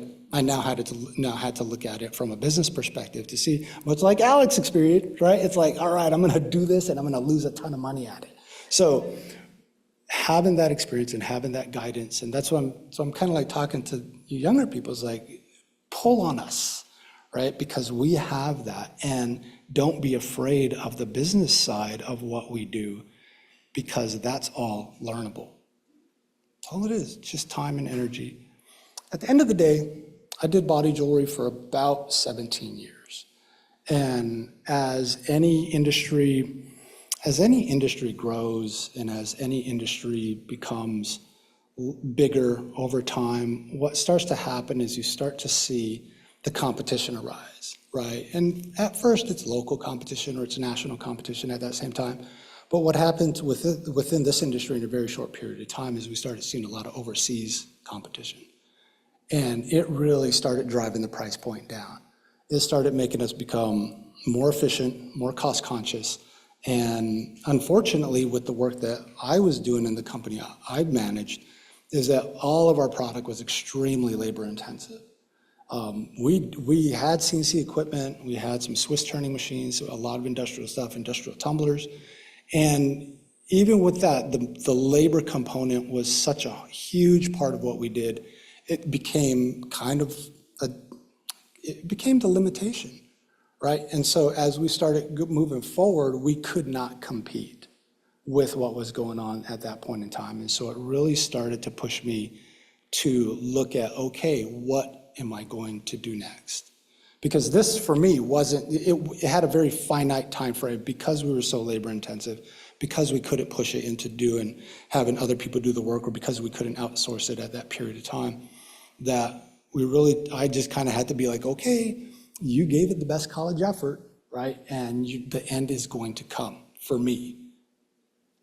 And so what I started thinking about is like, fuck, what am I gonna do next? Right, because at this point, I've only worked for myself my entire life. And I'm a high school graduate, I'm a college dropout, like what am I gonna do, right? Like you start having those reality checks with your life. And I realized at that period of time, and I think part of the business side really kicked in as you start doing the analysis of what you have, what you're gonna go into, and how you're gonna move forward with it. And so I took a really good hard look at the jewelry industry, because that's essentially what I was doing for the past 17 years is jewelry, just for a whole new industry. And looking at what was going on out there, I started noticing kind of a pattern with people I was looking to and that I admired, in that you had these amazing goldsmiths and metalsmiths that would produce their token stainless steel piece or their token titanium piece. And it was just the one. It was like, here it is. The rest of the body of work was gold or silver or whatever it was. And it became very clear to me that there was very few people who actually committed to these metals, right? And being in the body jewelry industry, implant grade stainless, implant grade titanium was all we did. And so I became very familiar and very intimate with these metals and developed a very different skill set with a very different tool set that most jeweler studios had. It really became a machine shop with fine jewelry finishing. And we were one of the first adopters into the CNC realm, doing CAD design and being able to scale production up. And so what came out of this analysis and what came out of reflecting back on understanding what the resource I had was, it's like, let's go way back. Let's go back to doing traditional adornments that I learned very early on when I was 15, but let's focus purely on these metals. And so that's what I did, starting in about 2006. And so from a historic perspective, to today, I've been making jewelry for about 35 years. That's a long time to be doing one thing in a variety of different genres. And as I started looking back and focusing in on these metals, how do you take these metals into arenas that people have kind of dabbled with and played with, but how do you take all this tech that you've amassed over the years to create these works of art now, these wearable pieces of adornment? And how do you exploit the materials exactly for what they are, right? Because we look at stainless steel, and it's an extremely difficult metal to work with. I mean, how many of you tried piercing it, right? You loved it, didn't you? Right? It's like, all right, I'm gonna stock up on the saw blades because I'm gonna tackle this. And so part of what I'm gonna get into, and part of the dialogue when we start talking about the industrial technology within a studio, is, for me, it was almost a requirement to have, right? Like I needed this equipment to do the types of things that I wanted to do, and to be able to troubleshoot, to figure out how to do these things. Because there were a few people in the industry at that time that were actually doing some pretty substantial stainless work. One of them here tonight, Mr. James Binion. Thank you very much for being here. A guy I definitely looked up to in this industry. Chris Plouffe is another gentleman that was starting to do work with stainless steels at that time, or they were probably already dabbling in it and doing it at that point. And so part of it was also connecting with these individuals to be kind of like that back pocket resource, because I'm going into an arena that really existed kind of overseas. There really wasn't an artist here in the United States that was focused on these metals. And also that didn't have the technology, because all the technology that I acquired through the body jewelry industry gave me the ability to do this. And again, we're talking about like the CNC work and everything else. And as we started to develop the creative aspect of it, you know, being able to exploit the metals exactly for what they were was pretty fascinating, right? To be able to use titanium and use that oxide to create the illusion of color, right? How do you do that? As time went on and we started inquiring more, gaining more resource of different lasers, different equipment, your resource and your arsenal just starts growing larger and larger and larger. And how do you apply this resource to what you're doing in a strategic manner? Because every resource has kind of that function, right? That one tool that you buy that you never use. Mine is the square socket, right? It fits on a square head bolt, which there's not very many square bolts, but man, that one time I needed it, I'm glad I had it, you know, because it was like, so lesson there, don't ever doubt yourself when you're buying tools. Yeah, just always listen to your gut instinct and just buy every single tool you want to buy. Because at some point you are going to use it, right? And what started happening as I started doing this line of work was really like, how do I start creating larger works and larger pieces and really using the materials that to the best advantage that I could? At the same time, like, I'm very fortunate that I have a culture that I can kind of pull from, right? We have our very traditional arts that we do and that we do put out into the world. And so being able to pull from that as far as inspiration to create new works leads to really cool things like this, which is an all zirconium pottery. It's a vessel entitled Sentinel version 1, right? Because as Pueblo people, water is a very sacred thing for us. And one of the things that we create are vessels to contain water. And so this is my version of one of the oyas that we traditionally produce, done in a material using CNC technology, fabricated out of zirconium with titanium and stainless steel hardware, right? And the concept was there. It's how do you pull all these things together? Well, you gotta now model it, right? And I would include the CAD/CAM, right? The computer-aided design, computer-aided machining into this realm of industrial technology within the studio, because we now, as artisans, can fully envision what we want to create within these environments. And the challenge is, how do we then produce it, right? And what I'll talk about later on is going to be kind of like the next evolution of that. And it allows for a different level of complexity within your thought process and within your building process that lets you envision things that you may have an idea. Like, you've all been there. It's like you kind of know where you're going to go with this, right? You have the concept, but you really don't know how you're going to get there. And I think a lot of these tools allow you to envision those.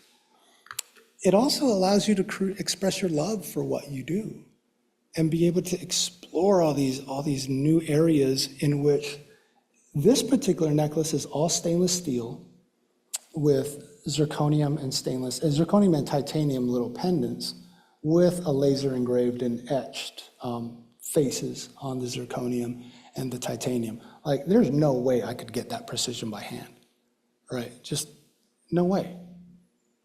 And to be able to do it in a reasonable amount of time to actually make it affordable, that's where, one of the specialties that I work with is like laser engraving and laser etching. And that's just been an evolution of the skill set and the tool set, and also the materials. I talk about zirconium. Zirconium is one of those materials that it's an elemental metal. It's used in the nuclear industry pretty extensively, but it has this beautiful inherent property that when you heat it up, much like niobium, it'll attain this beautiful black oxide. And this black oxide is extremely durable. It is pretty abrasion resistant, and it's a ceramic-like material. And it's a different oxide than like a patina from a silver. This becomes an integral part of the metal, and it wears beautifully, and it just looks sexy as well. And I have a younger brother, which I probably should have shared earlier, who's also a jeweler, and his specialty is lapidary work. So him and I collaborate on some stuff. So he does all the inlay for the work that we do, and being able to pull on that resource of having other individuals kind of at your disposal to pull from, right, to achieve the creation. In addition to stretching those boundaries, right? Being able to take a simple feather design and extrapolate it out into a full necklace and earring set, using the inherent properties of material. This is stainless steel, or not stainless steel, titanium, in which we do a laser blackening and a laser polish. Like the polish is actually created with light, with like just uniformly almost melting the surface to create that bright polish. So now you know a little bit about me, you know a little bit about what I do. I'm gonna start talking about the nitty gritty, right? Like this is the industrial technology for me within the studio. And part of it is how do you describe it, right? What is industrial technology? And we had this conversation last night. I think Eric and I kind of conversed on it. And generally speaking, right, it's manufacturing and fabrication equipment that is made for industries outside of the jewelry and adornment realm that are meant, and I'm going to add to this, that are meant to be run almost in a 24/7 environment, right? Because when you look at industry and you look at fabrication and you look at manufacturing, you look at the CNC technologies that are out there, and these machines are designed to run 24/7. Right, they have automatic pallet changers, they have robotic arms that put parts in and out. You look at the new laser technologies that are abound right now. We're starting to see not only the laser welders, but we're starting to see the laser engravers. The laser engraving industry is a simple marking industry, right? They're there to mark parts. It's dumb technology to do letters and numbers and everything else. It's now evolved into a creative process, and that's what's kind of interesting about it. And so I'm going to talk about some of the tech that's in my studio. Right? So my babies are right here. I love these machines. Starting on the left, we got my hard-hinge lathe. And for those of you who are familiar with lathe works and metalworking lathes, hard-hinge is the company to go for. This was an esoteric machine that I found that a dude had in his warehouse that he bought from Sandia and Los Alamos National Labs. So I don't know what the uranium exposure to that machine is. But the weird thing is that this is a hard-hinge HLV BK, which is actually a European machine because it could do both English and metric threads on it, and it has a much shorter bed width than most of the lathes of this series. How did this European machine get to New Mexico? Right, government money, because they could spend ungodly amount of money acquiring tools. And you know what? I was able to acquire it for pretty much kind of scrap prices, which was nice, and then completely rebuilt it. We start talking about the manual mills. And again, I want to kind of step back because the metals I work with require this type of equipment to use, to remove. And so we start talking about the manual mills for metal removal. This is basically manual metal routing, right? And then we jump into the CNC machinery, right? So this is all computer controlled metal removal, stock removal. I've had this machine since '96.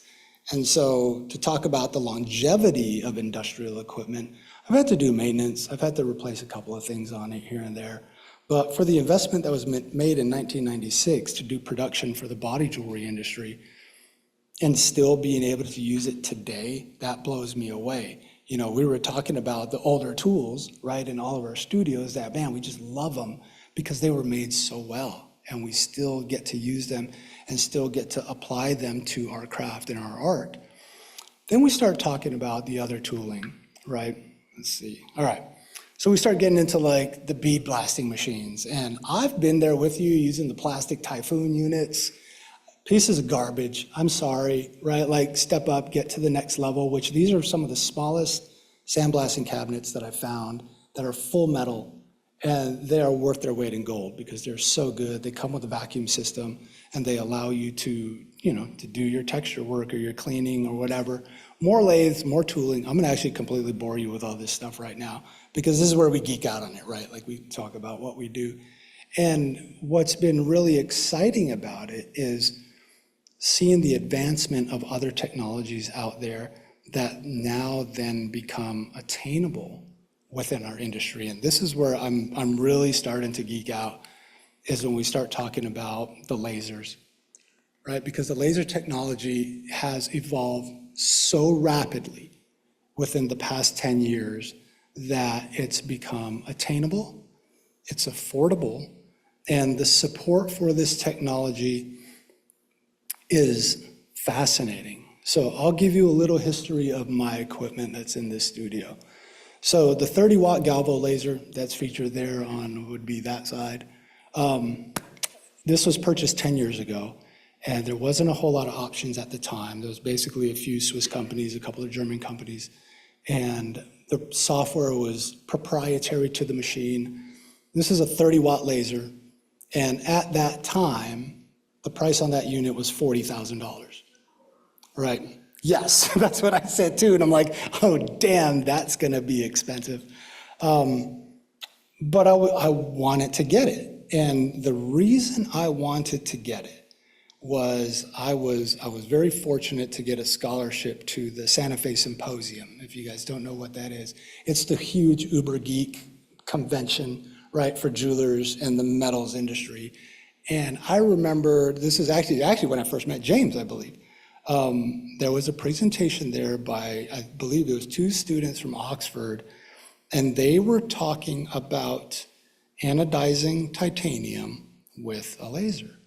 And it was extremely experimental at that point in time, right? And so that was 10 years prior to purchasing this. So we're talking 20 years ago that they were experimenting with this. And it's like, you think to yourself, it's like, fuck, that's got to be some expensive ass equipment, right? It's in a university. Who knows what that machine ran? It must have been $50,000, $100,000. And so when I look at this and be like, oh, that was only $40,000, only, right? It's like, it's still a ton of money. Fast forward to today, you can buy this exact same piece of equipment. I shouldn't say exact. You can buy a similar piece of equipment, a 30-watt Galvo laser on eBay, $2,500, right? So you're now a 20th the price. And so when I start talking about the attainability of the technology, you know, bigger, better, faster. It's what it's going to be. And so the ability for studio artists to make these investments in these types of equipment that allow you to have a different level of creativity is pretty fascinating, right? We'll skip over to the image on the far side. So that's a 100-watt fiber Galvo. And when you're starting to do engraving and etching with lasers, it's all about power.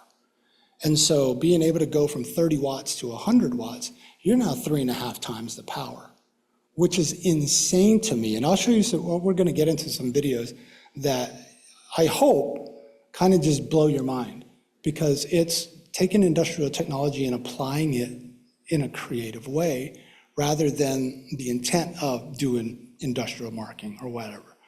My other baby is the one in the middle. Now this one is insane. It's a 2,000 watt laser, fiber laser, meant for cutting sheet metal. I bought this 2 years ago, and I think at the time, 2 years ago at the time, my total bill was about $52,000, right? Today, this is 2 years later. 2 years later, you can get a comparable machine for high 20s, like low 30s. And so it just goes to show you, we're not even 10 years from now, right? We're only 2, and the prices just drop substantially.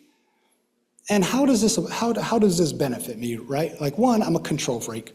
I live in a rural area, and so there are services that do these things for you, right? We got Xometry, we got Send Cut Send, we've got all these companies that are now at our fingertips that can do that, but I don't have that time, right? Because you design something, you send them off, it takes a couple of weeks for them to finish it, then it comes back to you, and if something's wrong on it, you gotta go through that cycle all over again. So for me, having the technology in-house is paramount, because I love to explore, I love to dabble, I love to do things, and there's many times I've totally screwed up, right? With all this experience, you still make mistakes. So as we're starting to talk about this, and I want to allow some time for some question and answers. Yes? Right, okay. So I'm going to focus on the laser technology that we're talking about, and we're going to get into doing some of the functions that they can do. I mentioned deep engraving or engraving, and this is done with the 30-watt Galvo that I have, and it allows for you to mark metal, right? So the scale on this, the etching, is probably about 1.5 millimeters by maybe 6 millimeters wide. And this is, again, lasers, right? The power of light, just literally vaporizing metal and etching down into the metal to give you that relief that you're looking for. And so it's a pretty simple process, right, that almost eliminates the need for traditional marking via like stamp work. It doesn't create the same effect. Like you can obviously tell what's been laser engraved and what's not. And I think we're going to go through a next couple of videos in which we're having a pull from our internet. Are we ready to go? All right, so wish us luck. So this is going to be the first video, and this is going to be laser anodizing, right? So this is taking the power of light and anodizing titanium. Anodizing titanium is merely the growth of oxide, right? And so we're controlling the growth of the oxide to give the appearance of color. And this is highly sped up. This is a very lengthy process. But you can see you can achieve a similar anodizing process as you would like in a bathing solution. Cycle that one more time. The downside to it is it has a limited color spectrum, right? You can't get the magentas or the greens or the other colors that you can get with typical anodizing on that node. But you can anodize in a very controlled manner, which is what blows me away. And it's a matter of trial and error. And so going to that Santa Fe Symposium and seeing these two dudes do those experiments and playing around told me, it was like, man, this is absolutely 100% possible, because anodizing, as I said, is just a growth of oxide. And and with titanium, that happens with heat. And what's a laser, right? It's just controlled light that generates heat. So we'll move on to the next one, and this is another example of the marking, right, done. And this is done for a bracelet that I collaborated with Jamie Akuma, who's another good friend of mine. And just illustrating that you can also create like those white spots. If you want to cycle it again, that'd be great. You can create different effects just with the laser and build up that color over time and really just do some cool stuff. And so part of the collaboration, so this is the underside of the bracelet that I'm marking. Now, if you want to run the next video, it'll illustrate the bracelet that we actually created. And so this blows my mind. Like this literally, I'm just so flabbergasted with the ability to control light in such a precise manner, to create these beautiful objects and to create these colors of these, scissor-tailed swallows that I don't think you could do in any other way, right? Like this is unique to itself and it's unique to the process. And it can only happen with the technology that you're using and how you use that technology to create these, artistic endeavors. Because to me, that floors me. I'm just so blown away by that. And it's all done with a 30 watt, right? Like you can buy that today for $2,500 or less, right? The software is no longer proprietary. The software today that everybody uses is software called Lightburn. And it's little money. I want to say it's like $150, which for software, if those of you who buy software know, that's dirt cheap for any kind of software that controls machines. So this is just done with a galvo. Now we're going to start going into some of the heavier duty lasers, which is one of the things that I wanted to invest in, namely because stainless steel and titanium are extremely difficult to cut, even in sheet metal form. Machining it on the CNC centers is time consuming. And so part of the evolution of the work is how do you get to a point where you start to scale your time, where you invest in equipment that is going to make things bigger, better, faster for you, right? Because cutting sheet metal, as you all know, you're piercing there and you're sitting on your bench, it takes time, right? And I believe this is going to be real time cutting. So the piece that it's cutting is about 9 inches long. And so this is real time in 1 millimeter thick titanium. And so being able to cut multiples of this, and we'll get to the end product near the end of the presentation, that these were titanium pieces that I was then going to start anodizing and forming out and producing a much larger piece with them. This same laser, as we start moving into thicker material, right, I use it because if you've ever cut stuff on a bandsaw, it takes an extraordinarily long amount of time to cut through thick material. And so using this technology, this is 1/4 inch thick zirconium that normally making one of these cuts would take me about 10 minutes on a bandsaw, 10 to 15 minutes. And this is real time. And this is how fast this technology can go, right? And it allows you to cut these real difficult materials at a much faster rate, much more precise, without the waste that you typically would have using, other means of cutting, like, bandsaws or things like that. And so it's a whole different, now I approach things from a very different way of fabrication and manufacturing on how do we deal with material, how we deal with waste, does it fit in the machine, how are we gonna assemble these things? And so it really, for me, has become an entire game changer, right? It's a complete game changer for me on how I approach being able to do what I do. And like I said, I apologize for not showcasing more of the work that I do. But if you check out my Instagram, that's kind of where I catalog a lot of my work. And it's one of the things that as we start to move forward, and is this video, I think we have one more video here. Oh yeah, so this is a larger scale cutting. This is sped up for sure. And this is starting to allow me to do larger works, which is the other benefit, that these are now two-dimensional wall pieces. So it allows me to move from the traditional adornment size pieces into larger pieces in an entirely other industry, right? To be able to do two-dimensional pieces. So it gives me a very different avenue for taking the design work that I do and applying it into different arenas, really. So now it's gonna allow me to take jewelry, which I consider small-scale sculpture, to actually making sculpture, right, at a much larger scale. And as we start talking about this, and I talked about this earlier, it's Moore's law, right? If you're not familiar with this, this is the theory that transistors will double every year or every 2 years, right? Basically, just things get bigger, better, faster with technology. And that's what's nice. You wait long enough, that technology is gonna go down in price. And it's gonna get better, typically, you hope. And so what I wanna also talk about, and I'm only gonna speak for about another 5 minutes, is we're in an amazing place, right? We understand that fabrication today is almost indistinguishable from the ability to design, because we're starting to get into the era of AI, right? We're starting to get to the point where you don't need your skill set.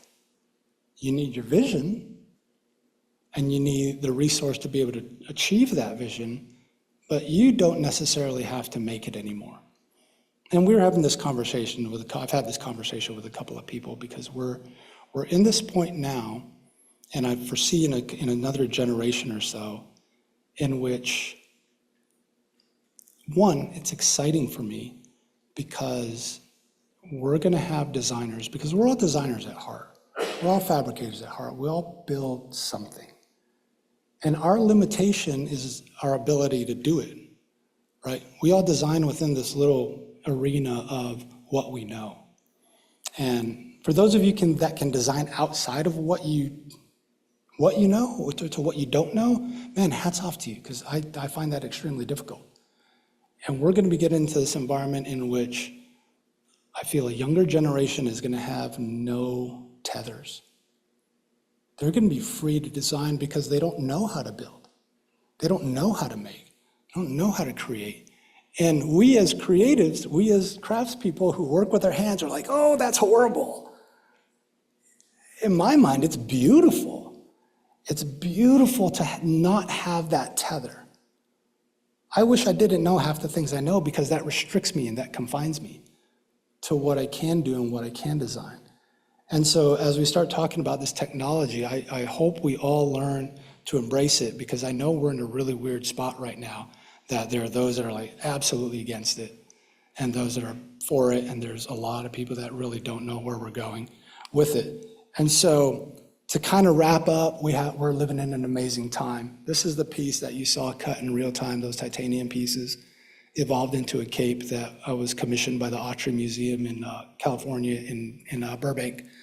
And this opening just launched like 2 weeks ago. And I was very blessed to be able to have that ability to explore something on a grander scale using the tech that has evolved over time and exploiting the natural properties of the material. So that's really about it. I want to thank the Metals Guild here for having all of us. Lynn, where are you at? I saw you. Thank you very much for all your correspondence. Kirk, for our correspondence and your amazing intro. Thank you. I wish you were my husband because it probably would have been a whole other level. I want to thank James Binion up there for being a good friend and confidant and really helping me out over the years, because your time sharing the knowledge didn't fall on deaf ears. And Gail, my host, I want to thank you. She's also an old school body piercing company competitor, friend that we've been around. And I'm also throw in Rivka back there too, because I think these two have seen me in at least 2 of my careers, and they go back a long way and have seen that evolution happen over time. So thank you all very much. If there's any questions, yeah. All right.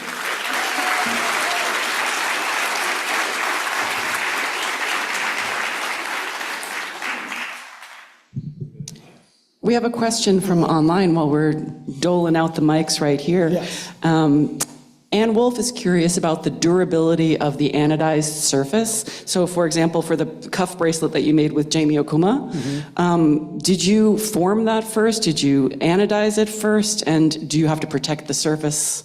If you can speak to that. What is interesting, so the laser anodization happened while it's flat, and then we formed it later. One thing that is very curious is that the 2 types of anodizing, you can do the electrobath type anodizing where you're covering entire surfaces. The durability of the laser anodizing is surprisingly tough. I mean, it's like it doesn't wear and it doesn't scratch as your normal anodized titanium. So it's surprisingly durable, and I think it's because it is a heat-generated oxide. So. Ann stole my question. Thanks, Ann. So the question is, does the... Does it have kind of a tooth to the metal? I think when you're doing deep etching, yes, it actually etches the metal away. Anodizing titanium with a laser does create, you can feel it, but again, you are growing an oxide, so we're talking, microscopic layers, right? You're just enough to alter the wavelength of the light. So as the prices of machines and technologies comes down, what's one that's currently out of the reach of the jeweler or, a single person manufacturing that you're looking forward to getting your hands on in the future? Oh, a good question. What new toy am I going to buy next? Right, like that's the real question. I would love to invest in a direct metal 3D printer, but the resolution isn't quite there yet. It's good, but it's still a $100,000 machine. So that's a little unattainable. And that's just the machine. That's not the supporting equipment. So there's probably about another $50,000 to $70,000 in support equipment to go along with that. So yes, that would be the next toy. I think we got there, and then a couple others. Yes. How do you see AI fitting into the work that you do in the future? Like, what do you see yourself using it for? I currently don't use it. I'm just a fan of it. If I were to use it, it would actually be for kind of product concept. I think it's extremely powerful at doing that today. Like you can like, hey, give me, I don't know, pink flamingo sunglasses. Right? Like, and you can come up with iteration after iteration after iteration, and you don't have to invest the time of like designing it all out. And so I think, but on the flip side, right, is that, are you designing it, right? That's the argument. And I would argue that, well, yes, you are, because you have to refine. When I spoke about this at Bowling Green University, and one of the things that I see is that some of the most prolific artists in the future are going to be writers, because you have to refine the language, right? You can't just throw something out and it miraculously appears. You actually have to refine it iteration after iteration, and that is its own skill set. So we'll see where it goes. I'm excited about it. Yes. As we're passing the mic, I'm going to ask an online question again. Yes. You talked a little bit about the importance of the next generation, Woot. Do you have any young apprentices? I had an apprentice this past summer, which was my first apprentice. And it was part of the school program. So yes, I have had an apprentice. I'm hoping to that, like, once I get done with my BFA, hopefully pursue an MBA career. And I think part of the challenge is the depth of knowledge to be able to convey to one person is difficult, but being able to convey it in a much broader sense, maybe at an institutional level to teach. I would love to develop a program of industrial technology in the arts. I think that would be great. All right, we've got one more. I think the printing and the texturing of the surface, like there was one that sort of looked like a stippled texture or pattern that was more like almost like sandblast, but can you do some sort of polishing treatments to the metals as well, or do you have any experience with that? Yes, you can actually like polish all the metals. I'm able to do a polish with the laser, right? Which is just, again, it's just kind of like glossing the surface over, and it does brighten it up, and it will enhance whatever textures are below it, right? Whether it's a grain sanded texture or a bead blasted texture. So yeah, I think we're good, right? Awesome, man. All right, cool. Thank you all very much. Enjoy the rest of the presentations.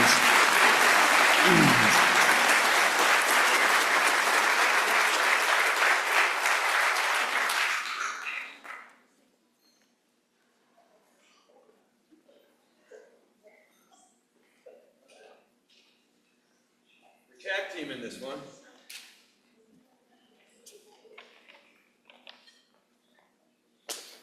Hello.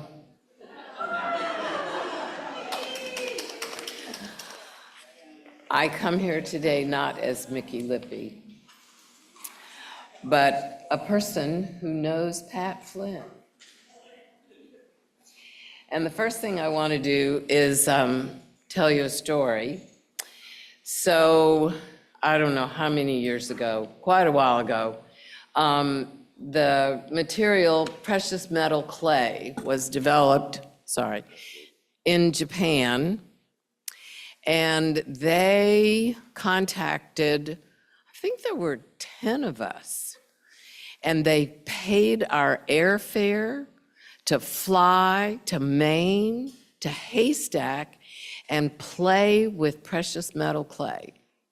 I mean, it was the first time anybody ever paid my airfare. And there we were in that lovely studio on Deer Isle in Maine at Haystack. And we've got a pretty good sized piece of the silver PMC. Oh, wait, do you guys know what precious metal clay is? Okay.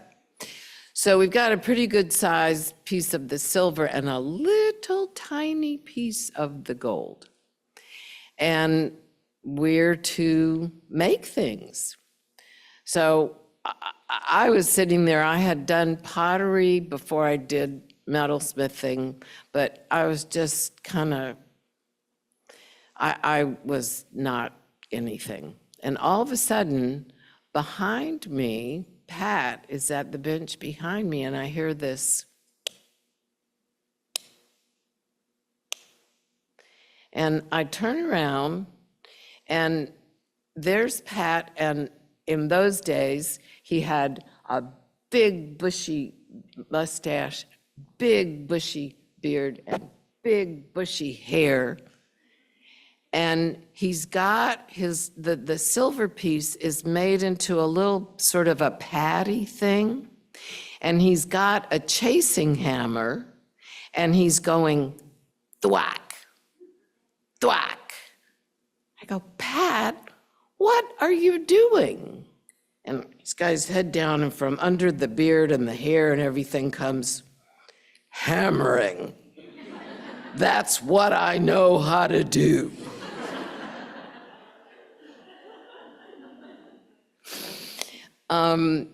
As you know, Pat has been making wonderful jewelry for many years. We also know each other through the craft shows. And I have admired his design and technical expertise for a very long time. And I'm very pleased that he's going to be here to share some of that with us. Andy is going to give you a little more intro. I think you did a great job. Oh, What you need to say now is, please welcome Pat Flynn. oh, please welcome Pat Flynn. There you have it.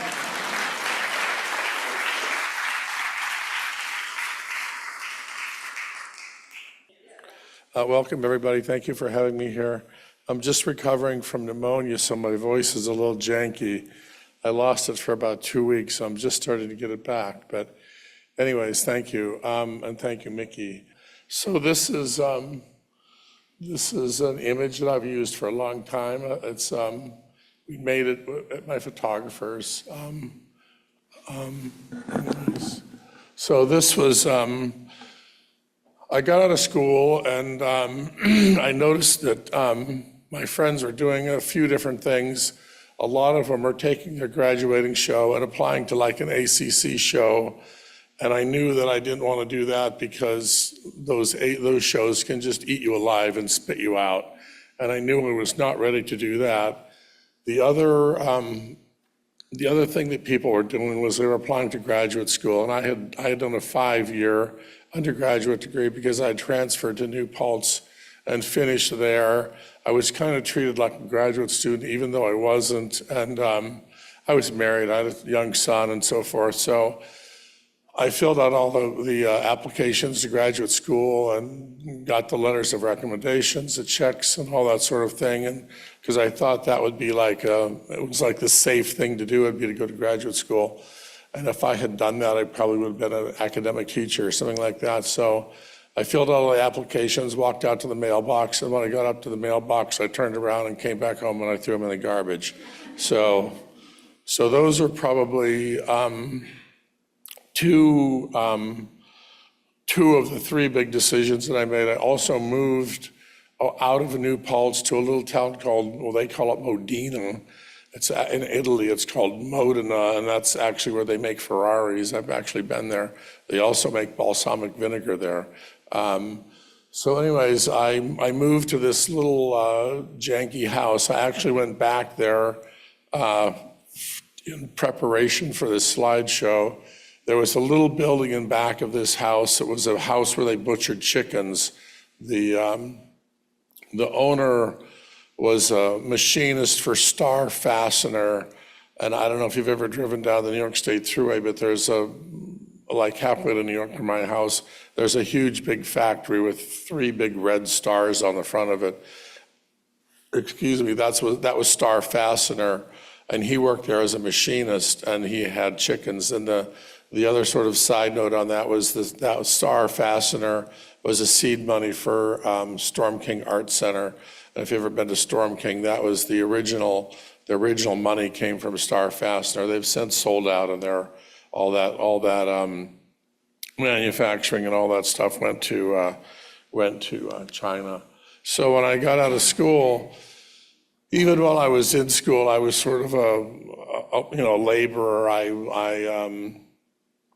One of my occupations was raking leaves. I was a very accomplished leaf raker. And I also, I worked for this one family a real lot, and they had an orchard. I cleaned their orchard. I painted their house outside, and then when the weather started to break down, I moved inside and painted. I painted a large farmhouse for a farmer that I knew. What else did I do? Just lots of different things. I mean, just to bring money in the door. And what I was really kind of doing was separating myself from school. I wanted to just distance myself.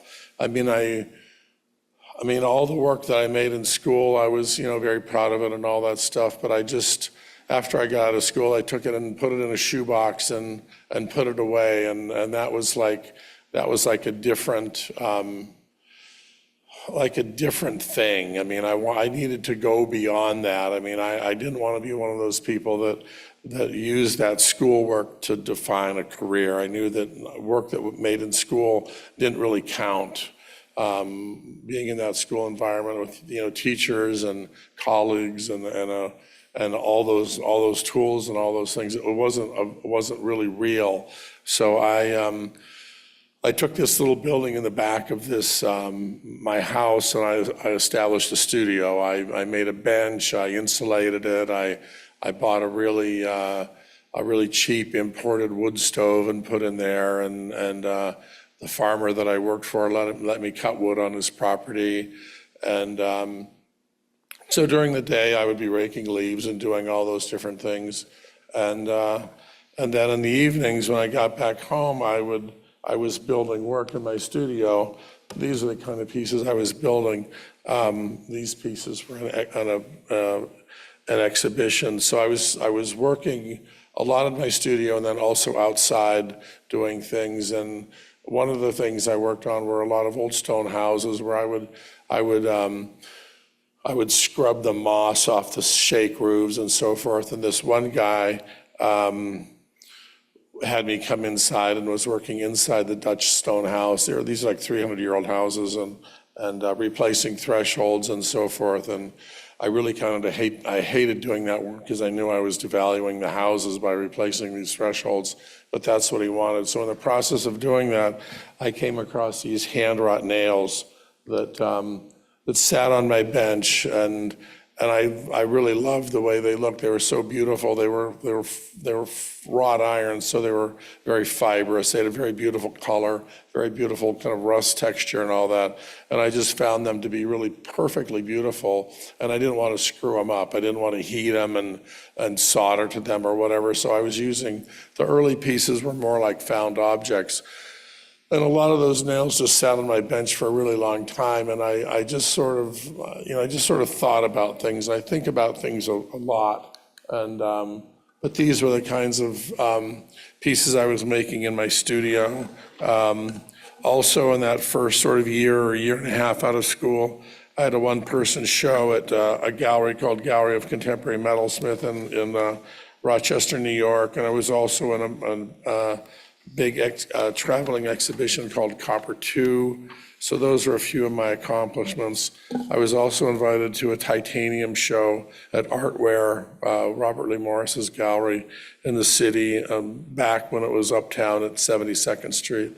And I was also invited, I was also doing a lot of teaching then at a little school called Brookfield Crafts Center. And then there was another kind of workshop series that was run by this company called Greenwood Gallery in Washington. And they didn't really have a gallery, even though it was called Greenwood Gallery. But eventually nobody really knew how this operation worked, but they got funding and they did have a gallery at one point, and they had an opening exhibition, and I was invited to be part of that. And both of the pieces that I made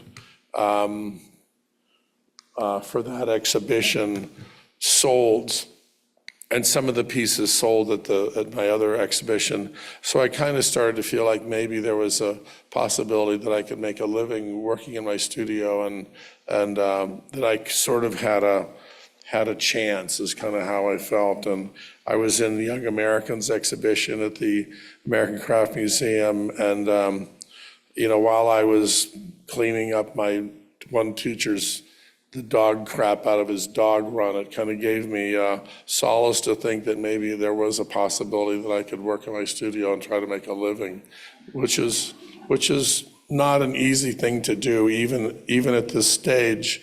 I also I was in a second show at the Gallery of Contemporary Metalsmithing with Jim Cotter, and that exhibition was stolen, the whole thing. So I was learning a lot about what working with galleries meant and so forth. And so after that kind of period of time, I had the opportunity to take a job in New York City as it was kind of a weird job. I was in a Spanish shop. We were making what was called bridge jewelry, which was, it bridged between fine jewelry, which was gold, and costume jewelry, which was like pot metal or sludge metal is the other name for that. I particularly like that term, sludge metal. And then the bridge department jewelry was sterling that was gold-plated. This is vermeil is the word for that. And so I was sort of a findings manipulator, and I made the salesman samples. I met with findings suppliers and so forth. I would never call myself a designer. I'm not particularly fond of that word. There's other words that I don't particularly care for, like bespoke, curated, and artisanal. Those are, you could probably throw maker in that box too. I don't particularly like referring to those words, but they become very popular. It's sad because bespoke is a British term that really had some credibility, but somehow we ruined it in this country. I was at the customs one time when I was going to Scotland, and I'm usually pretty vague about what I do for a living, and somehow the customs guy squeezed out of me that I made jewelry, and he asked me if it was bespoke, and I was like, yeah, it's bespoke work. So anyways, so while I was working in the city, I'd get up at 5:45 in the morning. I had to be out the door at 6:15, got in my Toyota Corolla, ran to the train station in Poughkeepsie, found a place to park my car, which was crazy, and then jumped on a train for 2 hours and 10 minutes. I got out at Grand Central and then walked down to 36th Street and worked in the factory all day long. It was, like I said, it was a Spanish factory. I was one of the few people that spoke English, and like Mickey was saying, I had a crazy long beard and long hair, and I kind of think all the Spanish people in the shop, I think they thought that I was maybe like the owner's idiot nephew or something that was just looking for a job, and so he put me in his factory to work, and it was hilarious, I'll have to admit. The guy that ran the shop was a dwarf with a club foot, so it was right out of a Tom Waits song. But it was a crazy place to work. It was they had 2 of those huge Torrit vacuum systems. There was a division of labor. There were guys that all they had done their entire life was solder. There was another bank of people that all they ever did was polish. So there was a real division of labor, and I had a bench off to the side where I did my work and whatever, but it was kind of a crazy place. And then, so I'd work there until 5, and then I'd get back on the train, probably fall asleep, and get back to Poughkeepsie, which was the end of the line, thank God, because sometimes nobody would wake me up and I'd be sleeping, and they'd move the train off to some siding and turn the lights off and the heat off. And then I would wake up when I started to get cold, and I would have to find my way back to my car and get back home. And I would get back home, have dinner, put my son to bed, and then I'd go out and work in my studio. I'd break the ice off my pickle pot, light the wood stove, and go to work on my own work until 2 o'clock in the morning. There was a trucker next door that would start his diesel at 2 o'clock in the morning, and that was sort of my beacon as to whether I was going to keep working and then just get back in my car and get back to the train station, or I would go to sleep and for a few hours and then get up and go back to work in the city. But it was I've had this tendency in my life to push myself until I break. So that's kind of what I'm recovering from now with this pneumonia thing. But while I was working in my studio, I was juried into an exhibition called Good as Gold, which was at the Renwick in Smithsonian. And somewhere in there, I purchased a home, my first home in Gardner, which was, it was the Rooney house, and I would tell real estate agents that I bought the Rooney house, and they would literally fall on the floor laughing because it needed everything. But I would, on weekends, I would be out, I'd move my gear out into the yard and work, and people would literally pull over on the side of the road and watch me work on this house. And they never offered to help me, but anyways, they would watch me, and then like 14 years later, these people that would pull into my driveway and they would ask me if I ever wanted to sell my house, they'd like to buy it. So anyways, but I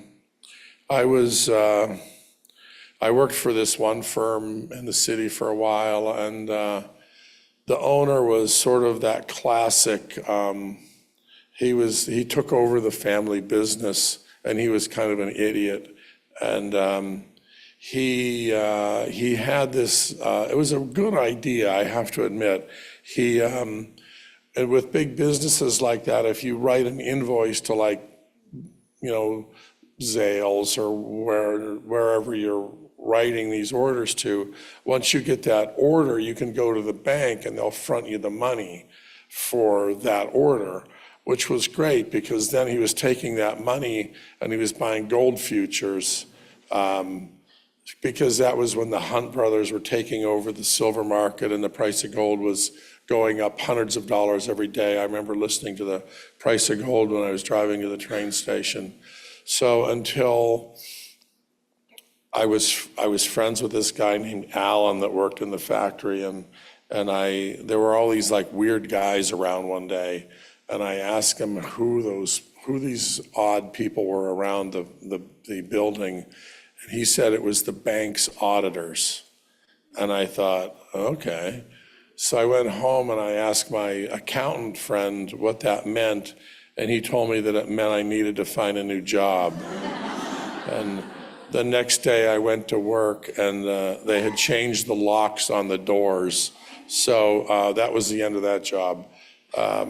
So then I went to work for a sort of a satellite company that made costume jewelry.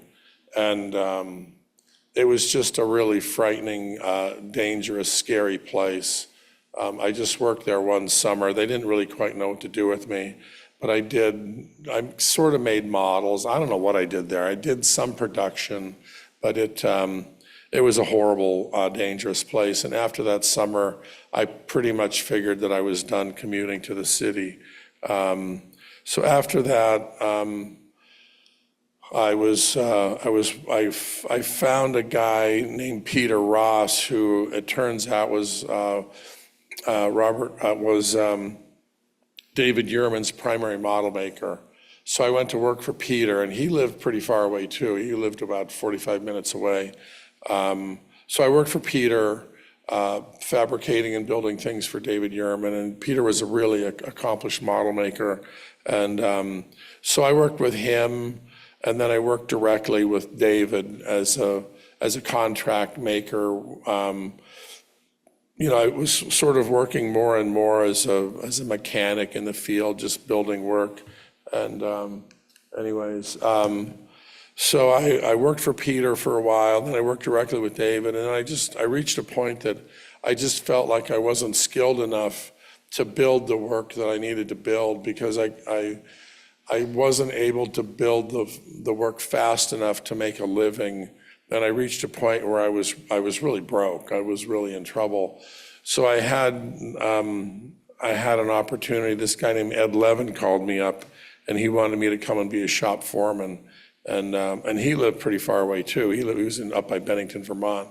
So I went up and I applied for the job, and I got the job. And so I would drive up there. I'd have to leave at like 3 o'clock in the morning now to drive up there, because they started work at 7 o'clock in the morning. They worked a 4-day, 10 hours a day.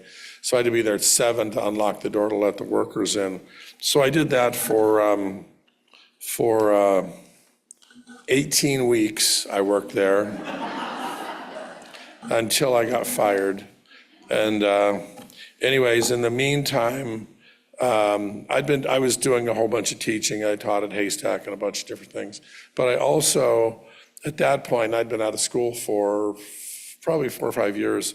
So then I did the big craft show in Rhinebeck, New York, the ACC Rhinebeck show, the summer show, was going to be leaving Rhinebeck because the show had gotten so big that they had these big tents, and they were afraid that a thunderstorm would come in, and one did come in, and they were afraid that people were going to be, this was the work that I did for that show at the Gallery of Contemporary Metalsmithing. They were carved waxes that I was going to initially, I was going to then fabricate them because I'm more of a fabricator. And this one was in American Craft Magazine, but I never had time, so I just cast them. And then I, from the work that I did, titanium work that I did for Allcraft, I was taking Prismacolors and drawing on the surface, and then taking epoxy glue and just, if you can like kind of finger epoxy glue over the surfaces, and I could just kind of like burnish and make these colors. And I was doing the same thing on the slate work that I was doing for a while.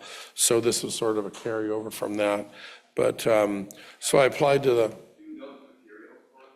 What's that? Oh, they're cast silver. And the top, I fakied is a word that I use. I fakied gold plating the top of it. So that was that form. I sold this piece, and the person ripped the pin finding off the back of it. So then I had to try to figure out how to repair it, which was rather a challenge. I ended up having to make a plate and thread it, and it became a little bit of a problem. And then after I did all that work, the client was not happy with the way I did it, but there was no way that I could heat it. So anyways, and this was long before lasers or any of that stuff. But so this is like now it's like 1984. I applied to the Rhinebeck Craft Fair because it was the last time it was going to be close by, and I thought it was a way that I could do this show and I could keep my expenses down. And one of the reasons why I did the show is I really wanted to understand the difference between wholesale and retail. And I figured that if I did this show, I would really understand it. And so that's what I did. I applied to this show. I sold one piece. The piece that I sold was the first group of heart pins that I made. Anyways, but this was the kind of work that I was doing then. It was a lot of silver fabricated pieces with gold elements. The heart pins I made sold to a collector in the city. That was the only piece I sold at that show. But it kind of made me feel like maybe it was a way that I could make a living and sort of work for myself. And in the meantime, in summer and probably even before this time, I was picked up by Quatrum Gallery in Boston, and then I was also picked up by Susan Cummins Gallery, who were my two primary galleries for a really long time. And Quatrum I still work with. Unfortunately, Susan Cummins closed, which was a huge loss to the field. It was, I think a lot of us all still miss Susan Cummins. She did sofa for me and sold a lot of the best work that I made was sold through Susan Cummins. I was juried into a show called Jewelry USA at the American Craft Museum. And then after I got fired from Ed Levin, I picked up a job being a bench jeweler at a jewelry store in Rhinebeck, New York, called Hummingbird, which I worked at for probably 4 years. And it was work that I was really proud of. I mean, doing repair work is rather a lowly existence, but I learned a lot. I learned a lot about making work, and I became a fearless stone setter. And but the thing that I really learned there, which was probably the most important thing I've ever learned in my life, which was how important people's jewelry was to them. And I would have sometimes, well, there were always guys. There were these asshole guys that they would have to come and sit with me while I sized their ring down, their wife's engagement ring or whatever, because they thought that I was going to like switch the stone out or something. So there were those guys, which I hated, and they hated me, so it worked out pretty well. But then there were these other people that came in who they were just so concerned about their jewelry that they wanted to. They weren't comfortable not wearing it, and they were concerned that I wouldn't be able to repair it, because a lot of these rings are just really worn down to nothing. They were wedding bands that had been worn for 40 years or something. And I would nurse these things back together again, and the people were so appreciative that I was able to do that, because their jewelry was so important to them. But anyway, so I did that for like 4 years. And I also received an NEA fellowship from the National Endowment, which was it was an emerging fellowship, which meant a lot to me. And I started doing more craft shows. I did Baltimore, ACC Baltimore, the Winter Market, as it was called. And then I was applying to the Philadelphia Craft Show, and then other shows like the Smithsonian Craft Show. So I was doing a lot of craft shows, 4 or 5 shows a year, and then kind of establishing sort of a stable of galleries that would carry my work. And I was selling a little bit I was writing orders and filling orders, and then doing consignment work. I had a Susan Cummins took my work to SOFA, like I was saying, and at Navy Pier in Chicago. And so that was kind of what I was doing. I was trying to, I was working,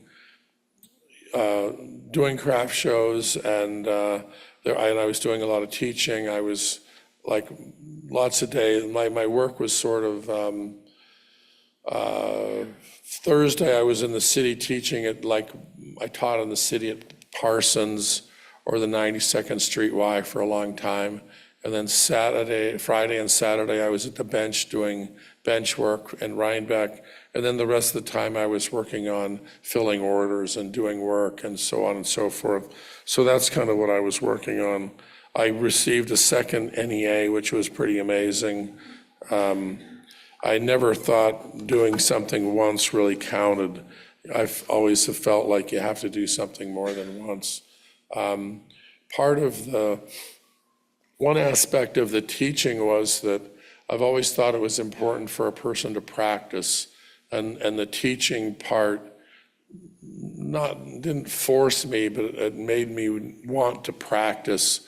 So I've always been interested in the fact that you hear like writers or dancers or who else, they talk about learning their craft. And I've always thought it was really interesting that craftspeople never talk about learning their craft. And I've always been really interested in learning my craft, whatever that meant, and just building that skill set. Even today, there's lots of things that I could do an easier way, but I do things the old hard way so that I can maintain that skill set, building boxes for stones and emerald settings and so forth. So as time kind of went by, I started working, I always liked iron as a material, or steel, wrought iron or pure iron. And so it started to, these are some of the early slate pieces I did. I worked with slate a real lot, and then everybody sort of started working with slate. And when I started to see that, this was in that show at Greenwood Galleries. When I started seeing other people working with slate, it kind of ruined it for me, and I put it down, which was one of the hardest things I had done, but it was important to move on. I thought that was, I mean, I can read the tea leaves. This was sort of the last group of slate pieces that I did with Prismacolor on them. So I did this group of 9. These were the heart pins that I initially started making. These are probably pieces that you're familiar with. They were originally, I made them to carry in my pocket, and then eventually they became pins. I did 4 of them initially, and then it sort of expanded into this group that I fabricated all of them by hand. You can see here, like that's solder that's not supposed to be there. But working, I mean, with the steel work that I do now, you have to work really clean. These were the gold ones that I did. Not the world's greatest image, but anyways, these are some of the last ones that I did. Everybody sort of felt like this was a commentary on my love life, which it probably was. But then when people started coming up to my booth and saying, "Oh, it's the heart guy," it kind of ruined it for me. And between that and the cost of materials got so expensive that they just didn't make sense. And I would work on these every day.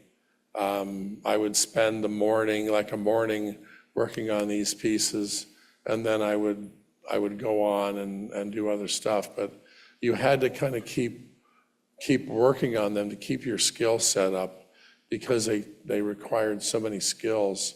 And then I reached a point where people would want to order them, and I would go to place the order, and I'd have to make each one twice before I got it right, you know. So they just reached a point where they weren't any fun anymore, because they got too serious, and the material costs got so high, and I didn't want to make them really expensive, so I moved on. This was the house I bought. That was my, oops, sorry, wrong way. How do I go back?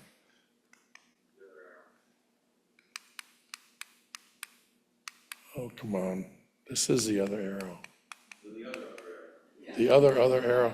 This was my studio here for quite a long time, like 14 years. This was, I went back to, so I worked out of there, and I left this studio and moved to Maryland. This is not the studio from Maryland. I'm jumping ahead a little bit, but when I turned 50, I decided I had 20 years to work. So I thought I wanted a studio that had, heat was one of the requirements. I'd never had a studio with running water. And so those were kind of the 2 things I wanted. So I amassed this crew of, there was 4 of us. So we built the studio. We started in the fall, and we got it framed in and sheathed and everything, and we took the winter off because it just got too dangerous. And then we picked it up in the spring, and then I think by the following year, and it was completed, and I had a big party upstairs. At the time, my girlfriend was a painter, so the top of the studio was her painting studio. The downstairs was my goldsmithing studio. And I had one assistant at the time. So that's where, this is my studio now, it's in my backyard. So that's where I work. I go there 7 days a week and work. Anyways,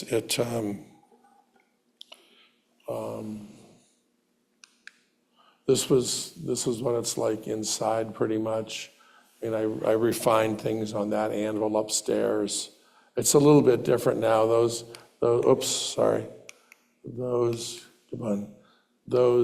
My workbenches here are now, I did an addition to this building, and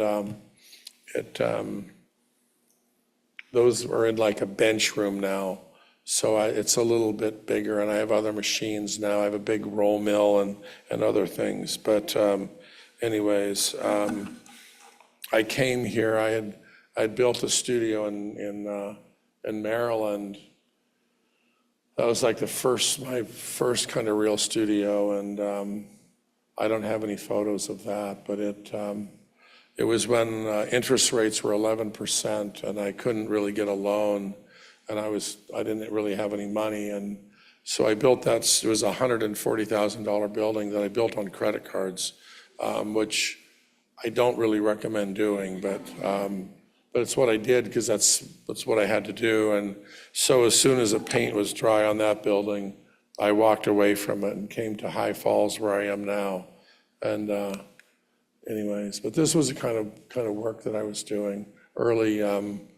This is pure iron and high karat gold. I think it's like 22 karat gold.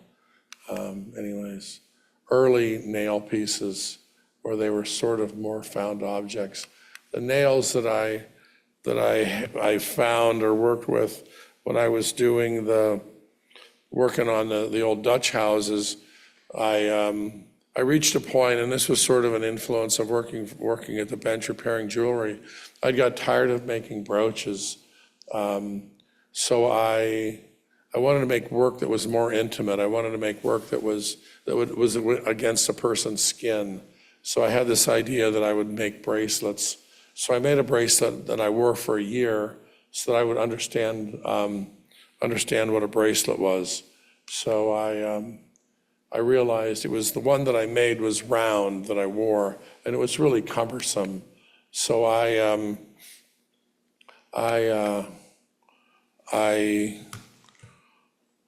wanted to make one that was oval, that was fit more tailored, I guess is the right word. So I knew that meant that I needed to make a hinge, and I needed to make a catch in order for that to happen.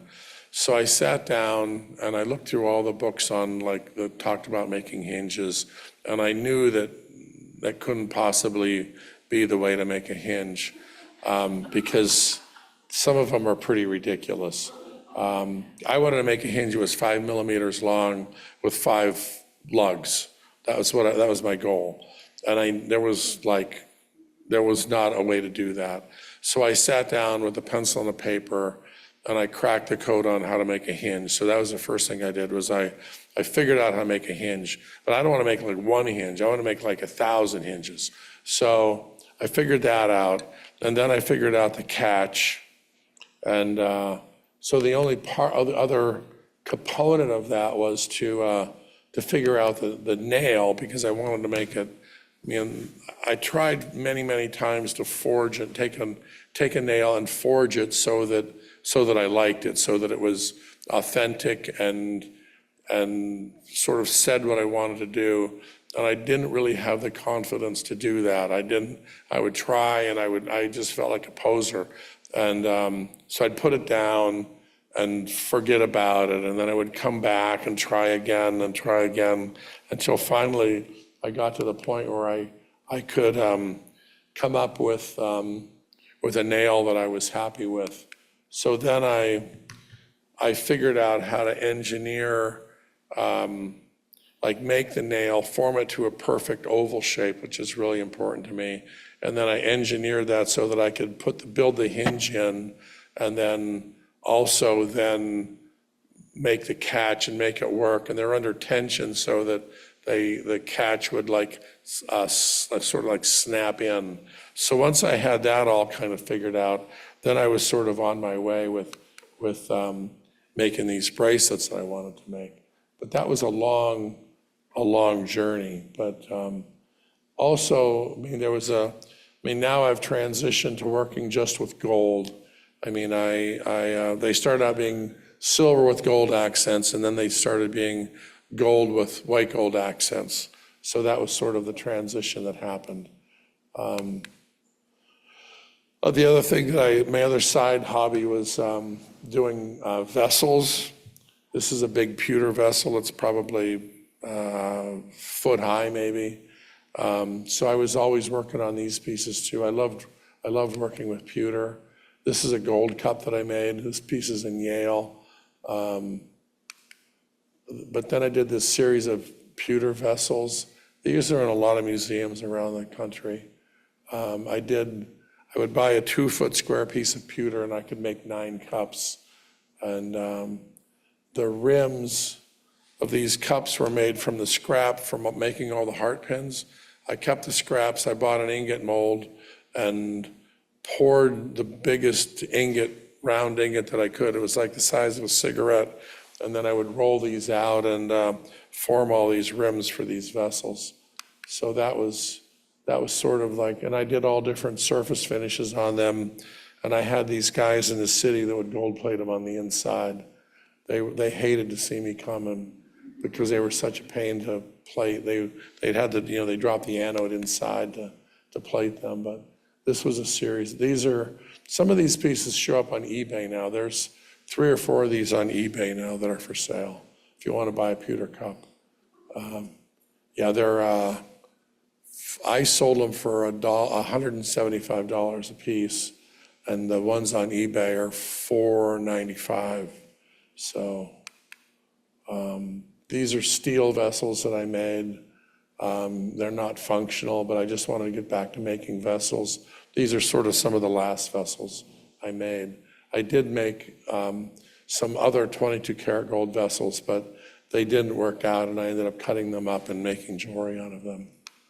Yeah, this was the group of vessels that I made for an exhibition that was in the Craft Museum in the city.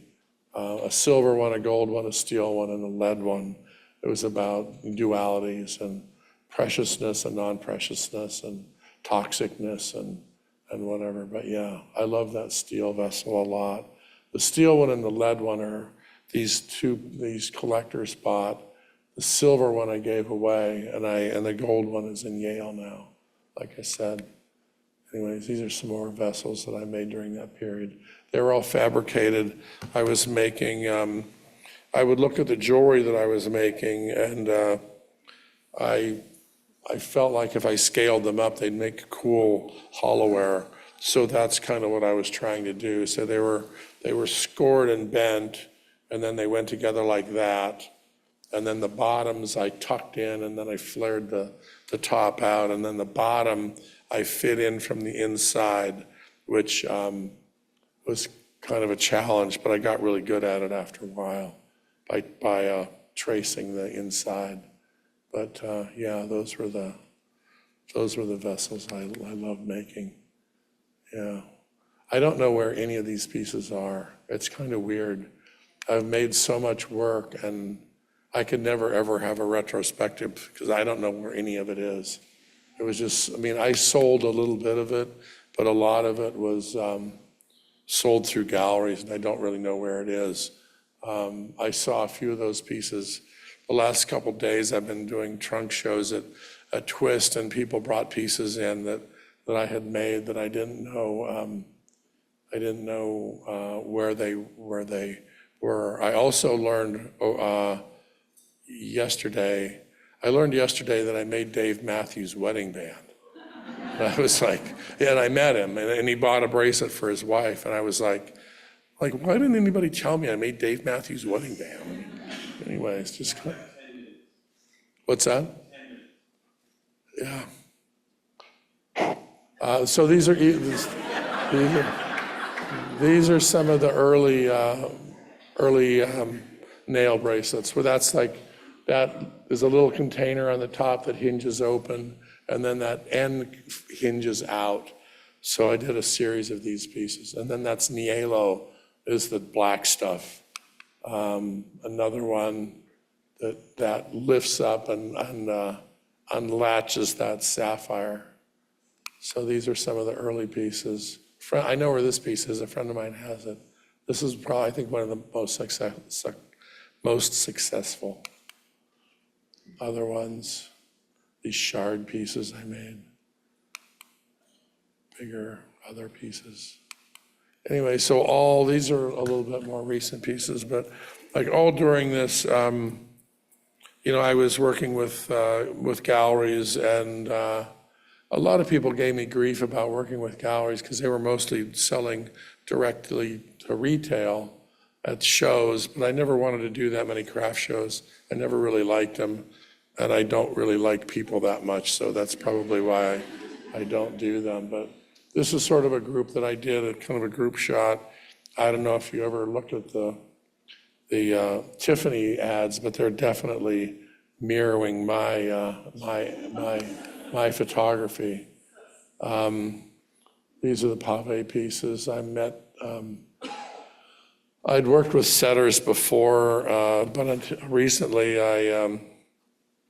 I kind of asked around, and I heard of this guy named Nazar that was a setter in the city, and I went down. I called him up. I went down and met with him, and we were like two dogs. We're kind of like sniffing each other out and trying to decide, like if we could work together. And he's a really sweet guy, and he looked at me, and I looked at him, and later on he came to me and said, your work is really incredible.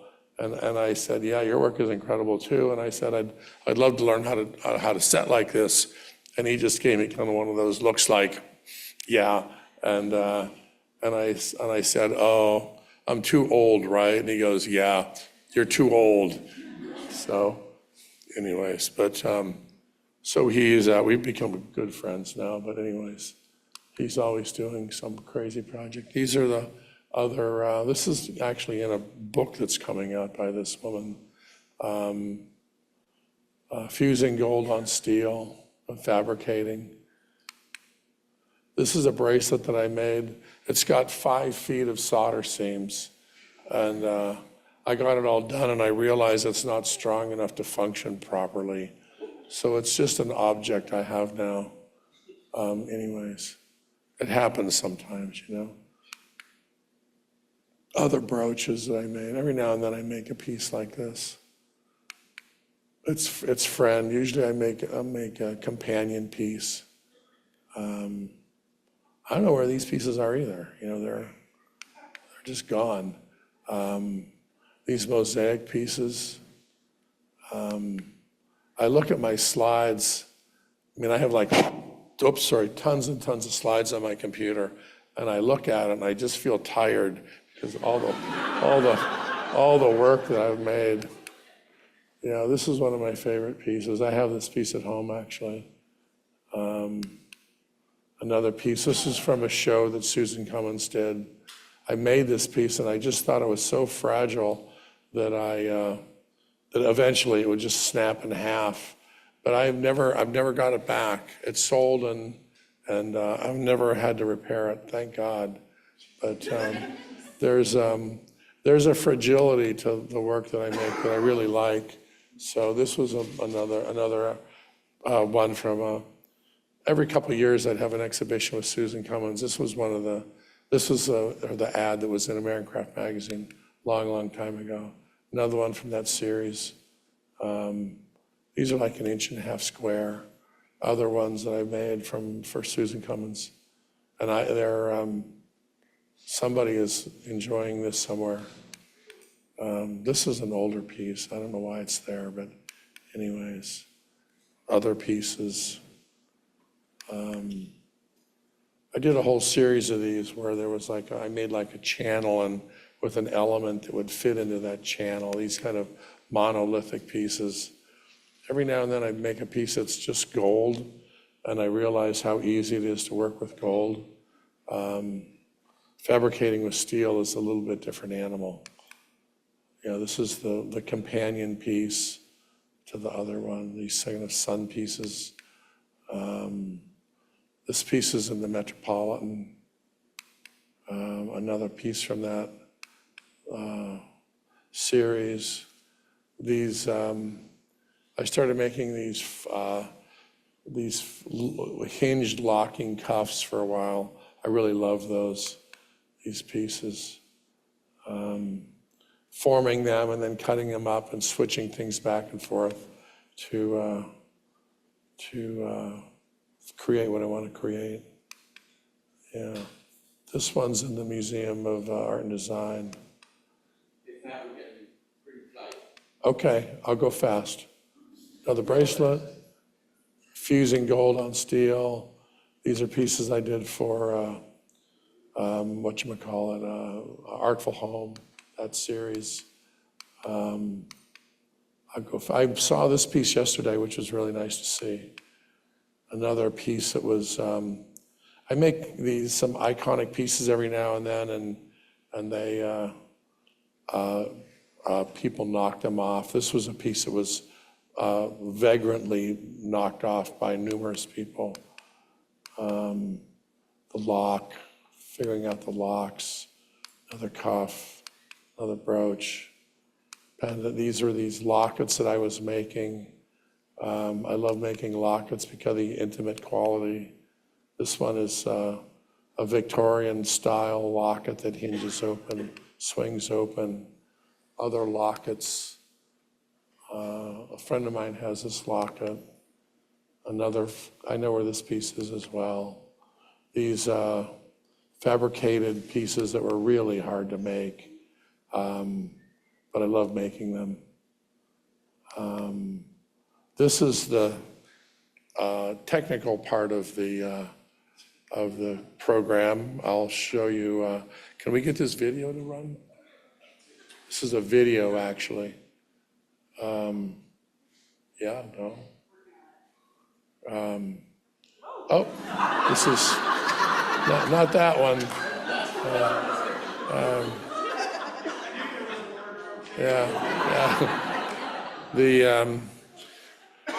I've thought a lot about how hinges work and what makes a great hinge, and for many, many years we would just dice them off with a tube cutter and joint them in that joining tool.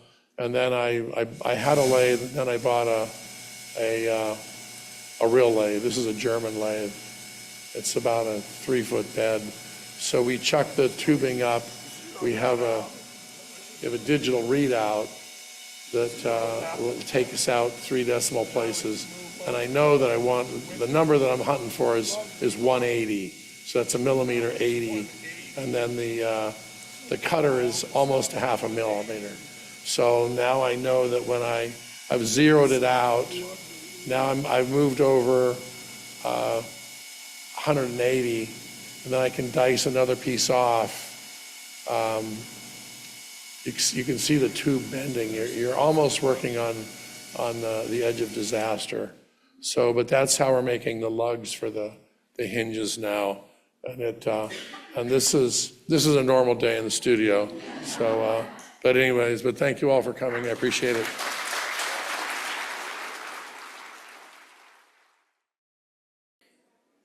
Our final speaker, Renée Zettle-Sterling, is an art-making omnivore. The things that she makes live in that sweet space where the playful shakes hands with the profound. It is smart work, masterfully made, and completely committed to the ideas that drive it. Renée is a professor of art and design at Grand Valley State University in Michigan. We met when I visited there in 2006, and we had a great conversation, I don't know if she remembers, over a beer one evening about life and craft and teaching. I was left wanting to know more about the way she thought. Renée holds a Master of Arts and a Master of Fine Arts from Edinburgh University in Edinburgh, PA. She has been a candidate for the Lewis Comfort Tiffany Foundation Biennial Award and received both the Center for Scholarly and Creative Excellence Dissemination Grant and the Padnos International Center Internationalization Grant. I should receive an award for being able to pronounce all that in one go. Renée is the co-author, along with Jen Townsend, an amazing maker in her own right, of the award-winning book, Cast, Art and Objects Made Using Humanity's Most Transformational Process, published by Schiffer Craft Publishing. It's a great and beautiful book. You're in for a treat. Please welcome Renée Zettle-Sterling.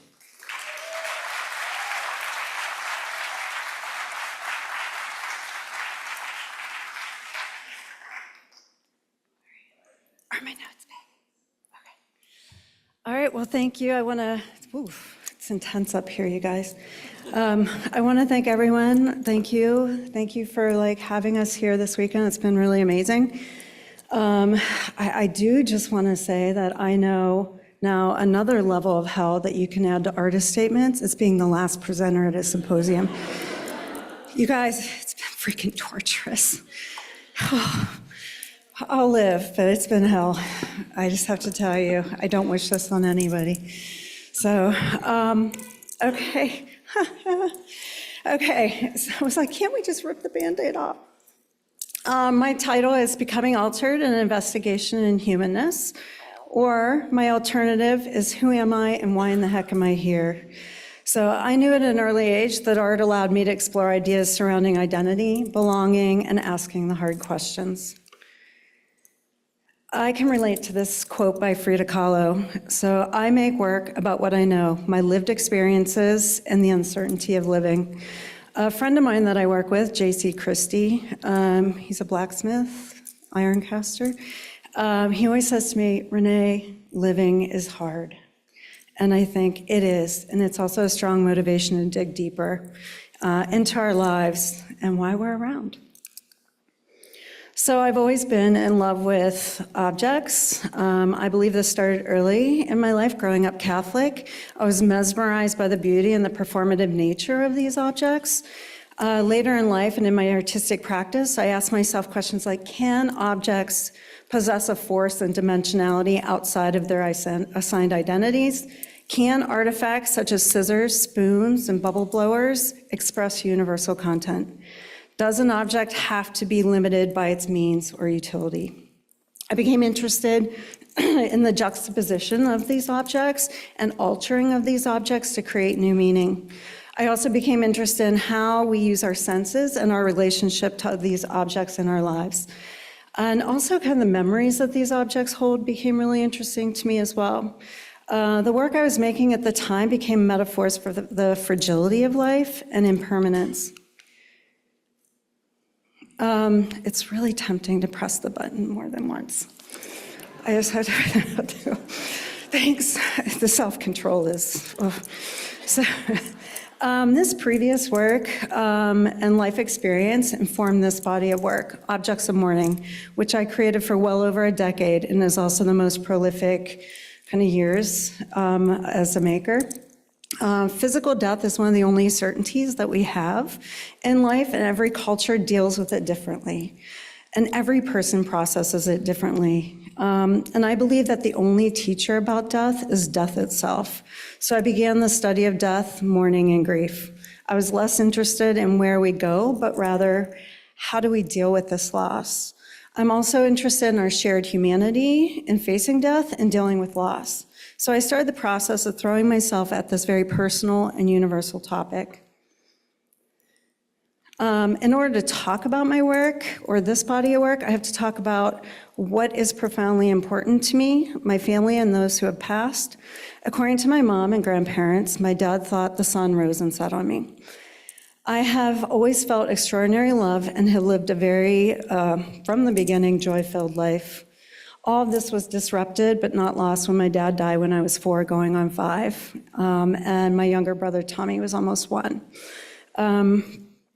And then my mom remarried, and I had this amazing blended family. And I swear to God, like all the pictures of us look like they could be album covers for like Nirvana or something. Like it's just perfect. So there's 5 of us kids. After the loss of my dad, I was an anxious child who didn't like to leave my family. But I eventually grew into myself, thank goodness. And when I was 32 and 6 months pregnant, though, my biological brother Tommy was killed in a hunting accident. He was 27. So another hunter, while he was out hunting turkey, thought he was a turkey. I don't know how you mistake a human for a turkey, but it happened. And this is who you are now, dramatically changed from your former self and permanently and completely altered. At first you feel concussed and so out of it you can hardly process the pain. And this is your reality. This new reality is torturous. For years after Tommy died, I did not make work about this topic. I was not able to process it for several years. And so it was probably 5 years after his passing that I started to talk about it, and I wanted to delve into it. So this is one of my favorite quotes particularly the end. Die before dying, die living. These are the songs of the bards of Bengal. So this was a book that examines the balls, actually. And they're wandering minstrels and poets in India. Excuse me. Their songs and dance reflect joy, love, and longing for a mystical union with the divine. Balls are free thinkers who openly declare themselves absolutely mad for God who dwells within us. This saying and others have taught me that death is our constant companion and we must embrace it. I'm not a religious person, but I do believe that we are souls having a human experience, not humans having some sort of spiritual experience. In our country, death is not dealt with in any meaningful way or substantial way. We are youth-obsessed, death-denying culture. We want to put death off till we just, I guess we're dead. You know, we don't want to think about it. Thankfully, there are more death-positive movements happening. There's Mortals Cafe. One was run in Grand Rapids by Abby Hunter, former student. And it's just a place to have honest conversations about death. People are taking control of their death more. Here you can see in the middle people decorating or writing on a casket. And then there's people like Will My Cat Eat My Eat Balls? The author Caitlin is hilarious if you ever want a good book. And she just kind of talks about death, but she uses some humor to disarm. And there's also Morbid Anatomy, which is pretty interesting. It's a online site that you can go to, take workshops.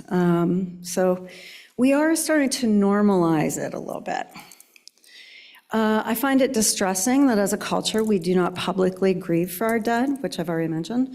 I think an expression of self-identity is lost, family connectedness, and a general concern for others. And also the constant reminder of the inevitable is lost when you do not make space for grief or mourning. All that said, there are a few examples of how we personally and collectively process our pain. These spaces are not large, majestic monuments built by governments. Rather, quite the opposite, they're reminders of the deceased, but they're embedded in our lives.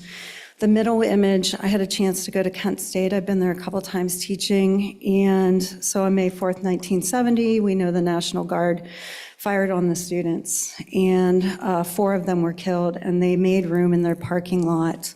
I think it was 99 when a group of people got together and said, there's people have died here.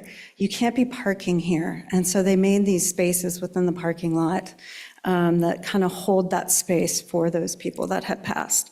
I find that really interesting. I'm also, tattoos, one of my favorites. Roadside memorials, I'm always attracted to and want to stop and like look at everything. And also t-shirts. So there are these quiet ways that we embed it in our lives. I know I haven't even shown you my work yet. I'm so sorry. I'm realizing like, whoa, Renee. Although grief and mourning are often interchangeable, they're very different. So grief is the internal processing of your loss, and mourning is the external kind of rituals that we do revolving around loss. I am absolutely obsessed and mad for Victorian mourning practices. Death was everywhere. Child mortality was huge. Anxieties were high, and many places with close quarter livings didn't help, because there was so much disease that was being spread.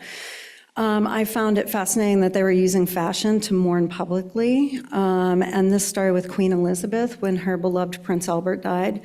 And so she wore it's called widow's weed, and she's in the middle here. But she wore that for the entirety of her life until she passed away in like 1901. And so she really took it to heart. But basically, the women were the leaders of the household, and they took up that brunt of mourning for the loved one. The practices of Victorian mourning, they're complex, they're elaborate, and they're inventive. And they're expensive. A lot of money was made. You can see to the right, this was one of the warehouses. A lot of money was made on this practice. And it could be wasteful at times, honestly, and toxic, which I'll get into in a minute. But I find it really fascinating that you can tell if another person was in mourning. And I can't tell if one of you is in mourning, right? Unless you tell me. I don't know. So I thought these rituals are really interesting. And they gave meaning to their loved ones' lives. This is one example of their morning practice. This is stages of mourning. So in number one, or the all black, women would wear black and also like real dull lead colored black. That's your deepest mourning, and it lasted a year and a day. It also depended on who died, like how long they would be in mourning. The second one involves more activities. The tones are lighter, and it becomes like more joy is kind of entering back into it. That, you know, it's symbolizing that you're entering into normal life again.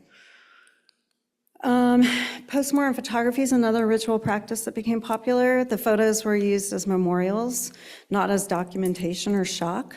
So they just served as a memento of the deceased person.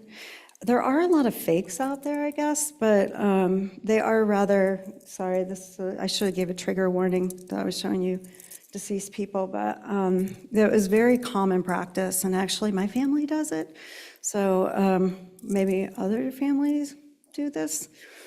But when I look back on the work I made during this time, the process, and I was able to kind of process it from a distance of time and aging, I find some commonalities. And so one such is physicality of grief. So this is, the Victorians called it covered in mourning.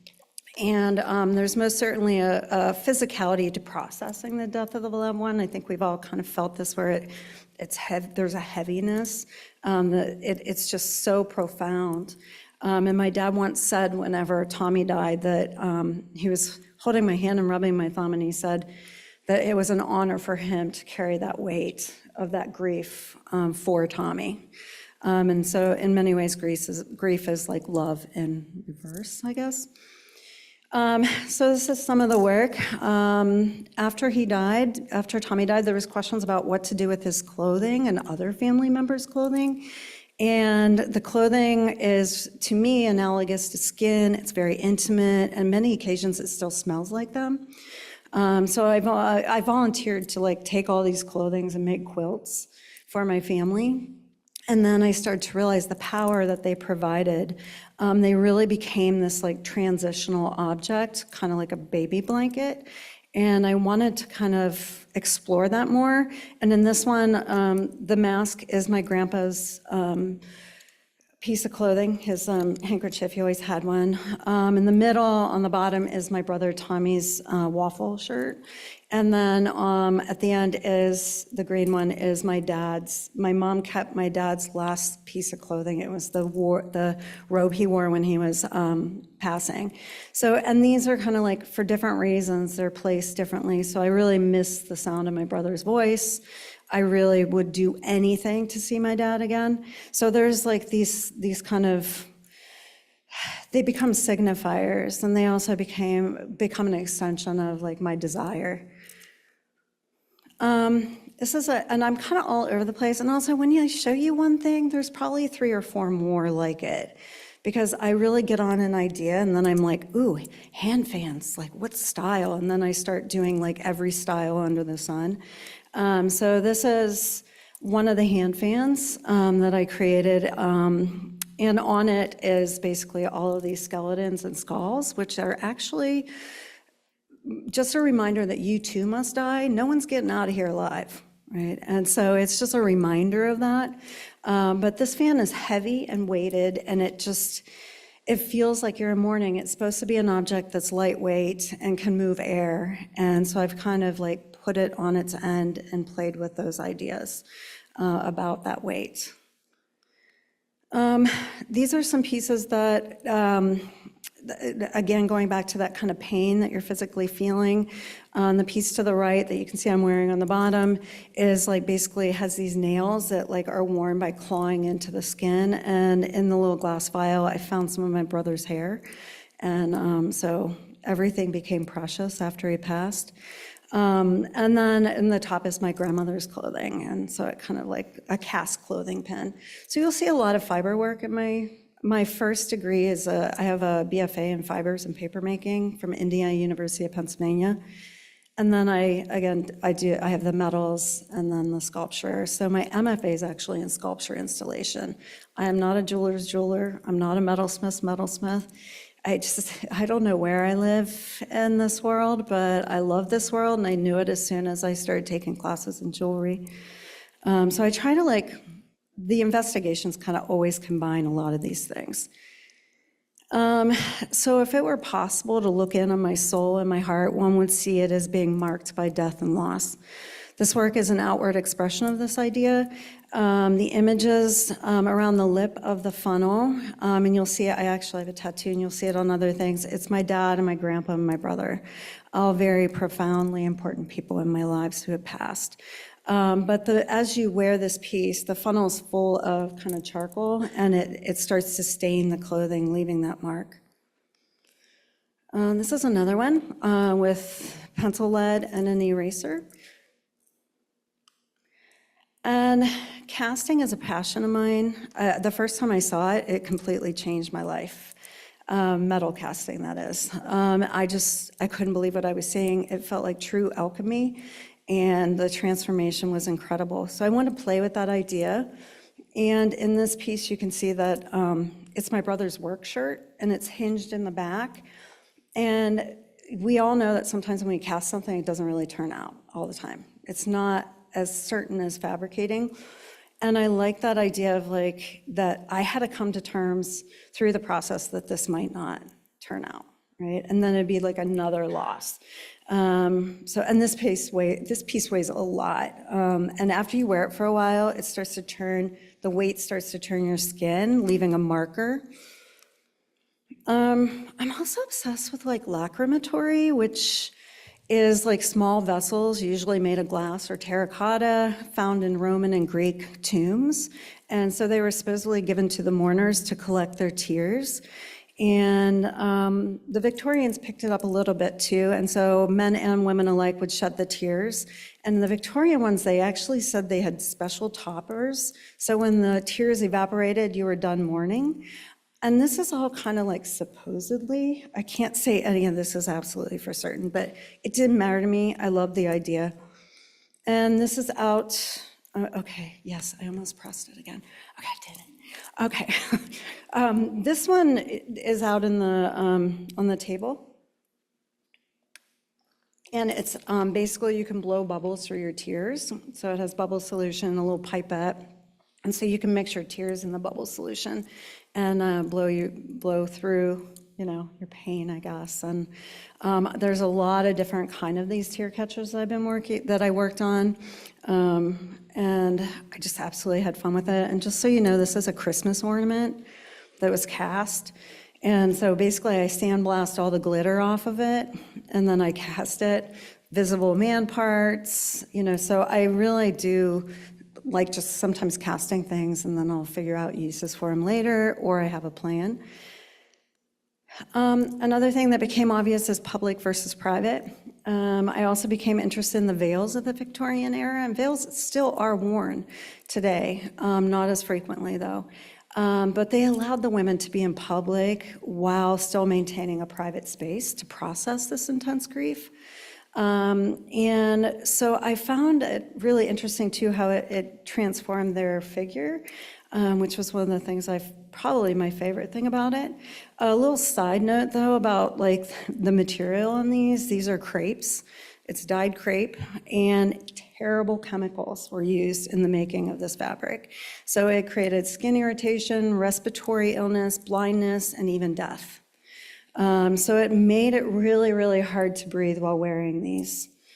So something to think about with fashion and our approach to it.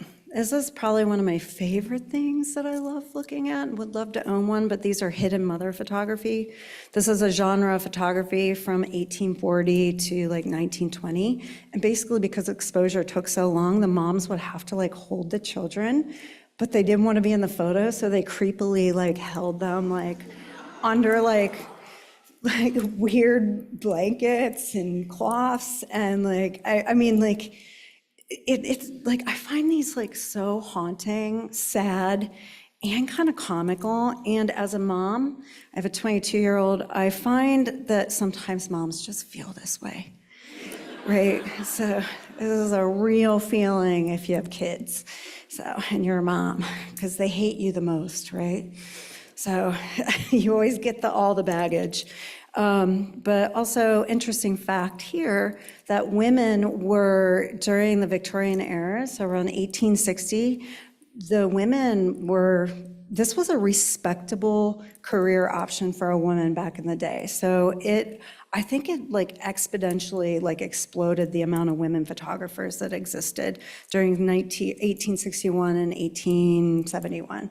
So it just like quadrupled. It just went crazy with the amount. And this is one of my pieces, closest to me. So this one kind of references the Victorian era ephemera as well, or keepsakes. So like things like bows, cockades, as well as like I was interested in contemporary mourning bows, from breast cancer awareness to maybe funeral ribbons.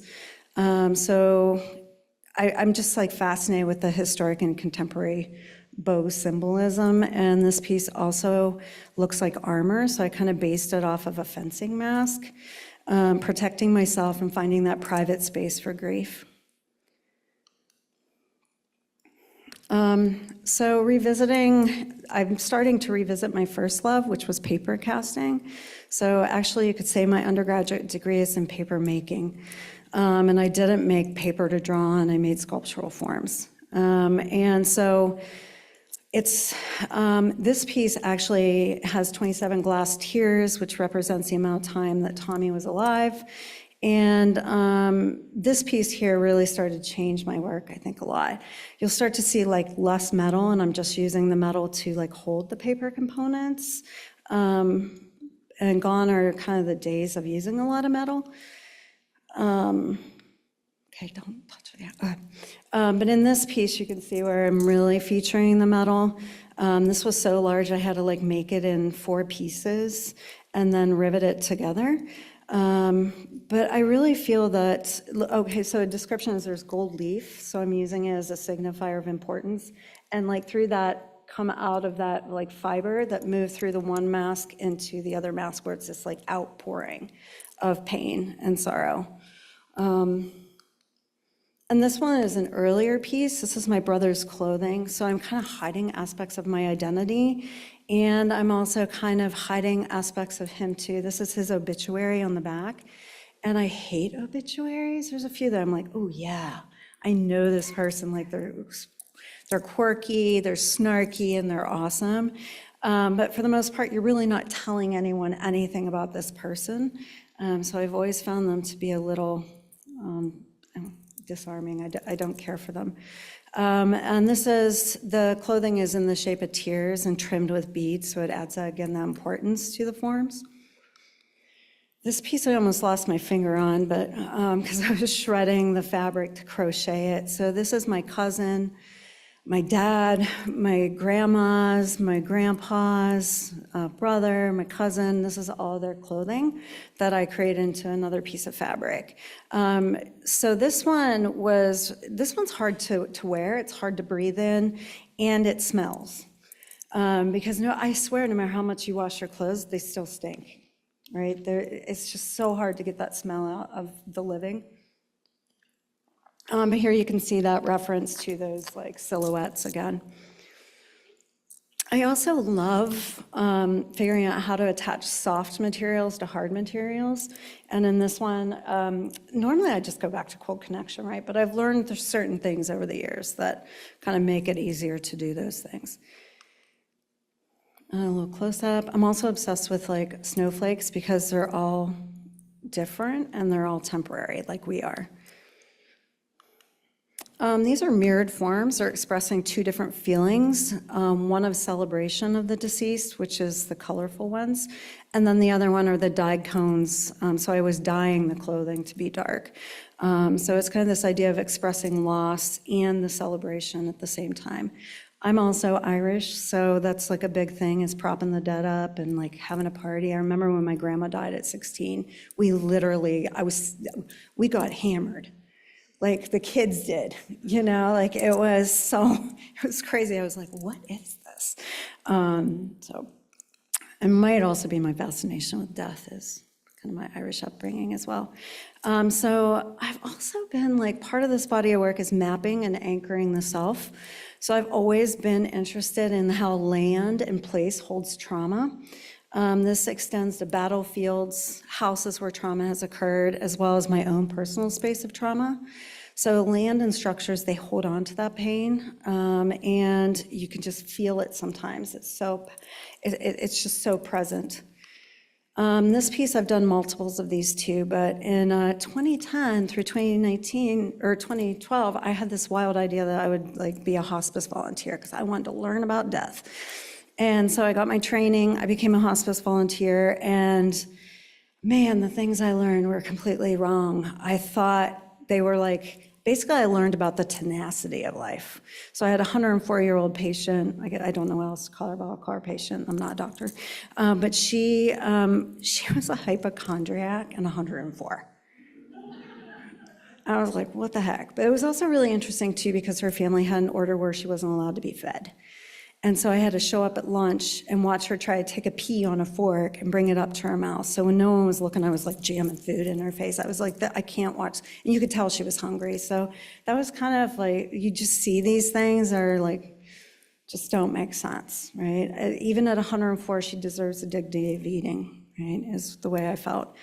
But so it was there that I also started to realize that I'm looking around, everyone's wearing an apron, like to feed. And I thought, oh my God, we start life in an apron and we end life in an apron. And that became really profound for me. So I started a series of fabric aprons.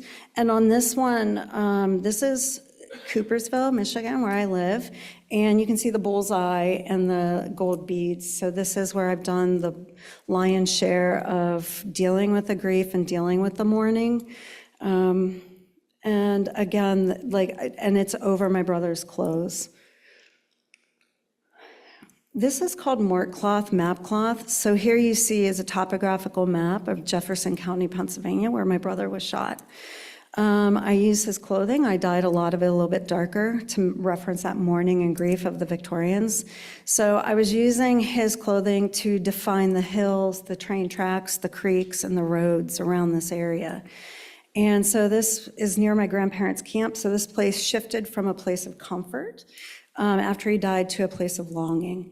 What you can't see kind of towards the right-hand corner is he was obsessed with cowboys when he was little, and I had his star and I gold leafed it. And I had never been up to this site, but my dad placed the star on where it was. But just a little bit about the Mort cloth and the map cloth. So basically Mort cloths were draped the casket, and the pallbearers, there weren't really pallbearers carrying. It used to be that you would touch the cloth and walk with it as a sign of respect. So we weren't always carrying the coffin. And so I also learned that when you quilt stuff, it shrinks. So it was meant to be the size of my brother, but it started to shrink and get a little off. And this is going to kind of end this body of work, but in 2019, I finally had the chance to see where he was killed. So, because when it happened, I was 6 months pregnant with my son, who's named after him. And so we hiked up the hill. We got permission, and I was just shocked that my dad could find the cross where he was shot, and he had buried it. And I was also really kind of just taken aback that my sister, she has the blue bag, which has the piece in it. She wanted to help me carry it up the hill. I wanted to wear it, but my dad was like, no, it's bear season. I was like, okay, because I would have looked like a big bear. But I thought it was really interesting that we share each other's grief, and my sister wanted to participate in this. And so it was a way of honoring him. But honestly, this piece is really kind of, here, we'll see it here. Motivated, this is the piece. So Gail Brown curated a show called Domestic Matters, The Uncommon Apron at Peters Valley School of Craft. And so I participated. And essentially, this is object of mourning purge. So the apron, while sentimental, is also a practical object. It protects your clothing. I wanted to play with this idea of sentimentality and protection attached. So what I did is like, okay, so I'm so obsessive, I'll save like every thread from my loved one's clothing. And I become like crazy about it. So I realized that I wanted to purge myself of literally all of it. This thing, I think it weighed 10 to 15 pounds. It was really heavy, so I also started to feel like I was haunting my brother and my family members, like reverse haunting. And he's probably like sitting somewhere like, chill the hell out, like get on with it. And I was just like, eh. I swear I could make this work forever. And it was no longer challenging me. And it probably will be the best work that I make in my lifetime, but I had to move on and make some bad work, which I'll share with you. So, but it felt good to go up there and like just kind of purge all of that and leave this body of work behind. So I moved on to objects of transition home. So this work concerns, I had to stop concerning myself with the dead, and I started concerning myself with the living and thinking about nurturing and thinking about investigations of empathy. In this piece, this is a cast of my son's hand. I think he was 17 or 18 in mine.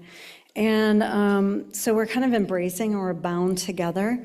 And what I really love is when it's hanging, it actually looks like a uterus in its shape, which was kind of just happened. And I was like, ooh, I like that. So the paper has limitations. You have to use an open face mold, and you press the paper into it, the pulp. And so one side always looks like pressed paper pulp. The other side will pick up fingerprints. That's how detailed it is.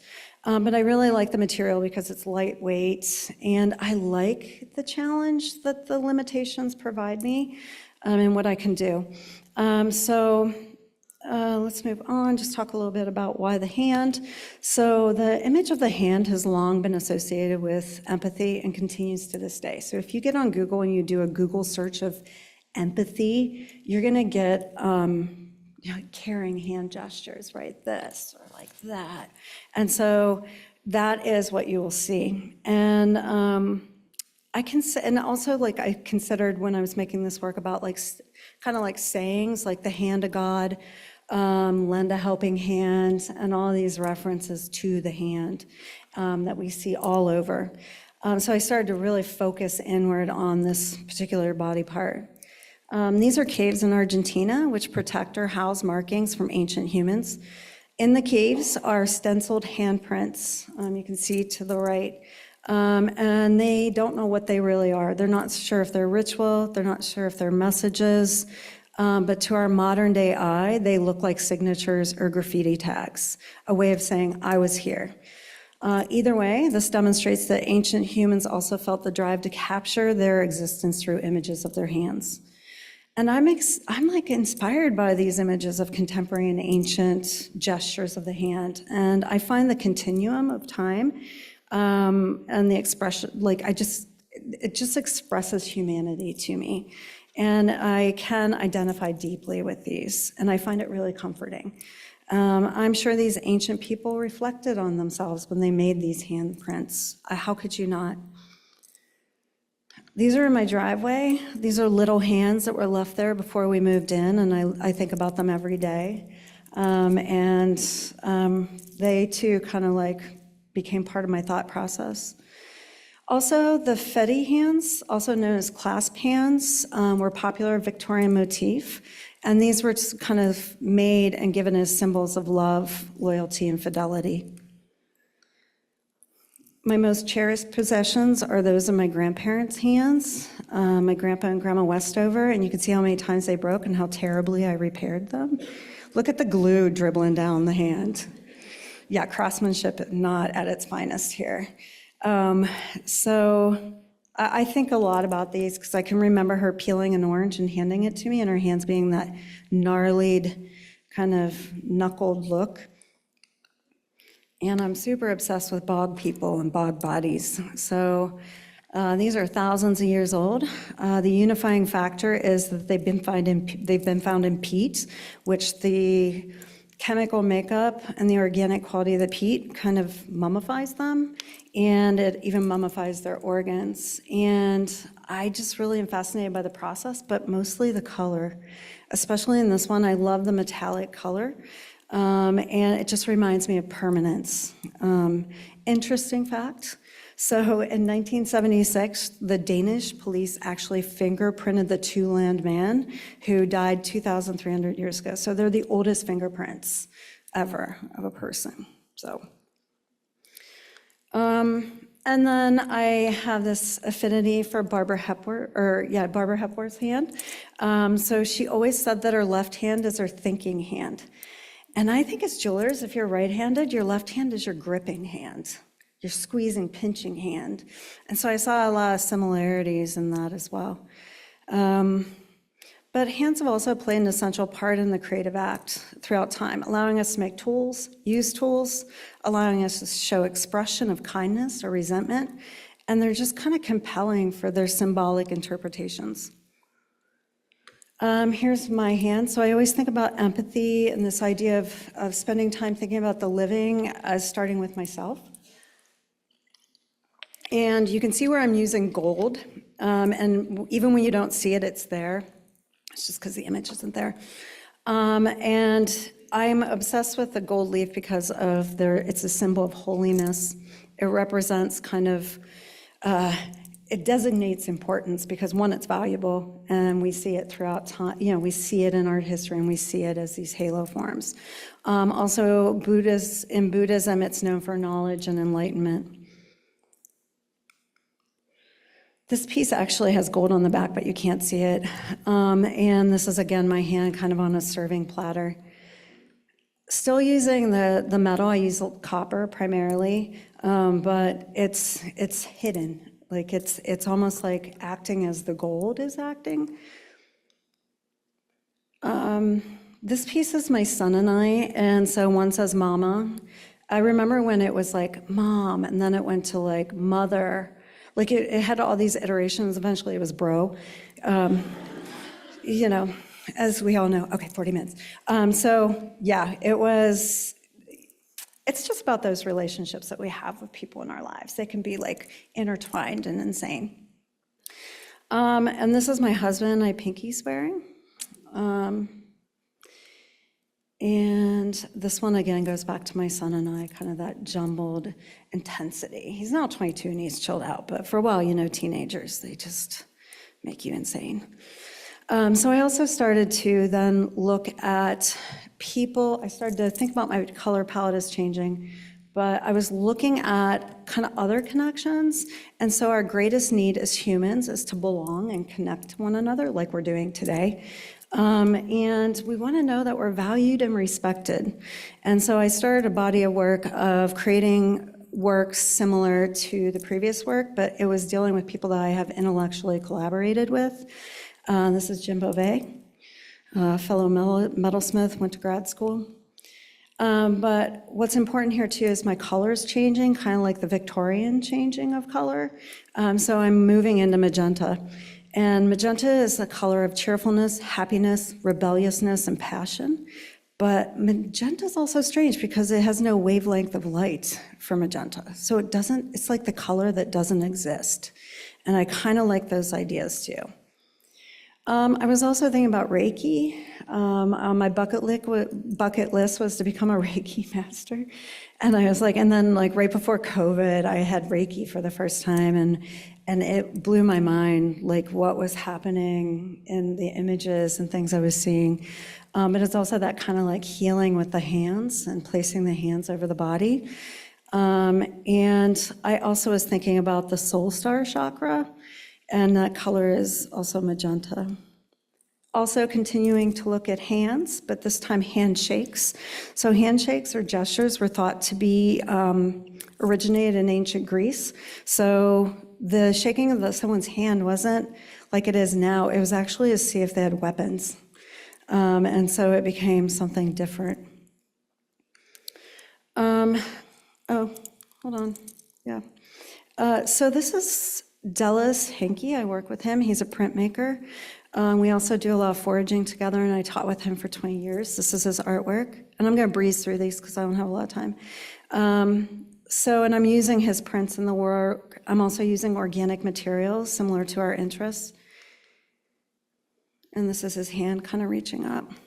Also, fun fact, he worked with Thomas Beckett and illustrated one of his books.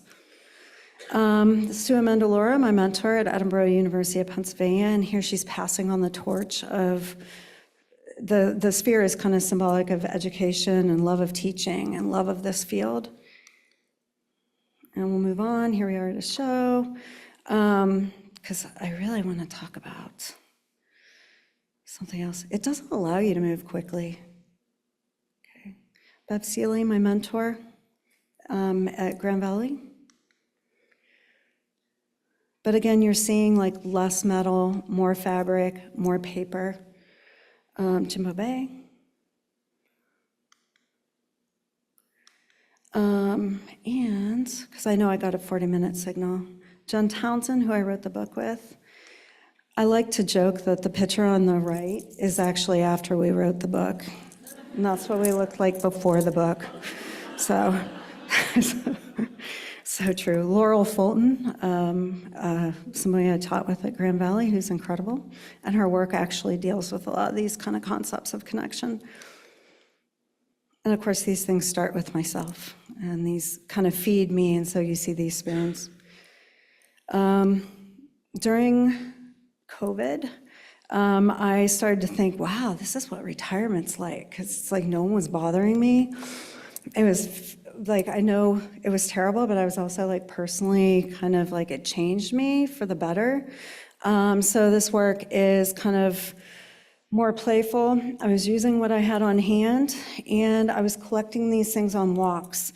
And I really started to think differently about my world and my place in it. And I know these don't look like much, but honestly, they're some of the best. To me, they've moved me forward in my making. They feel almost like sketches and working out ideas. And I was also using things found in the studio, so scrap pieces of metal or cast bits that I never used. And I was just kind of also playing with form. And it was just really freeing for me, because when you have deadlines and you work in metal, I don't always feel free. And these made me feel free. But as I said, since COVID, I've had also a different relationship to my land, to my property. That all changed. I got chickens. My backyard isn't just the backyard anymore, it's full of life. And I also understand every single plant on my property and its medicinal uses, and if I can eat it. Or make tea out of it. So it's been like just a study of my backyard. And so you see this work is all organic materials from my property, but also musical instruments, because I'm starting to, I want to express the idea that I'm like thinking about like listening, like paying attention and really listening to one's environment. So I'm bound to this land, and I listen to what it says now.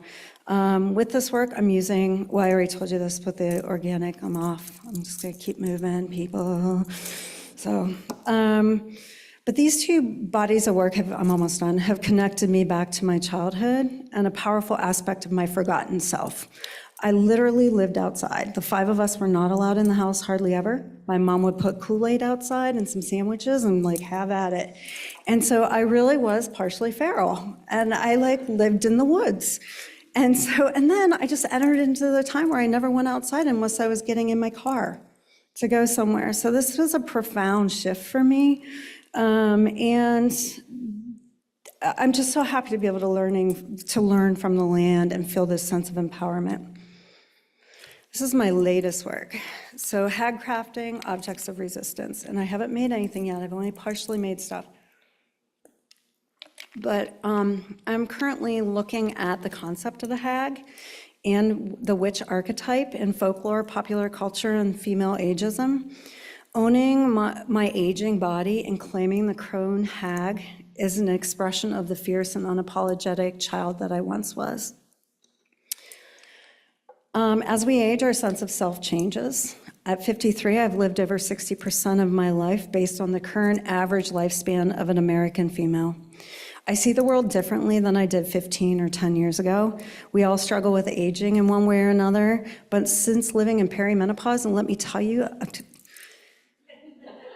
I could literally rip somebody's head off and shit down their throat. Like, I have no filter anymore, and I don't care as much as I used to, and I'm just like trying to own it, you know? So I have to like behave myself though, because like people at work are like, whoa, and I'm like, yeah. I'm like, you don't even want to go through this. But I do, I want to talk about this archetype, and I want to talk about who I'm becoming. I know as I said, I'm fiercer, I'm more powerful, and I'm more insistent. And I want to know more about this.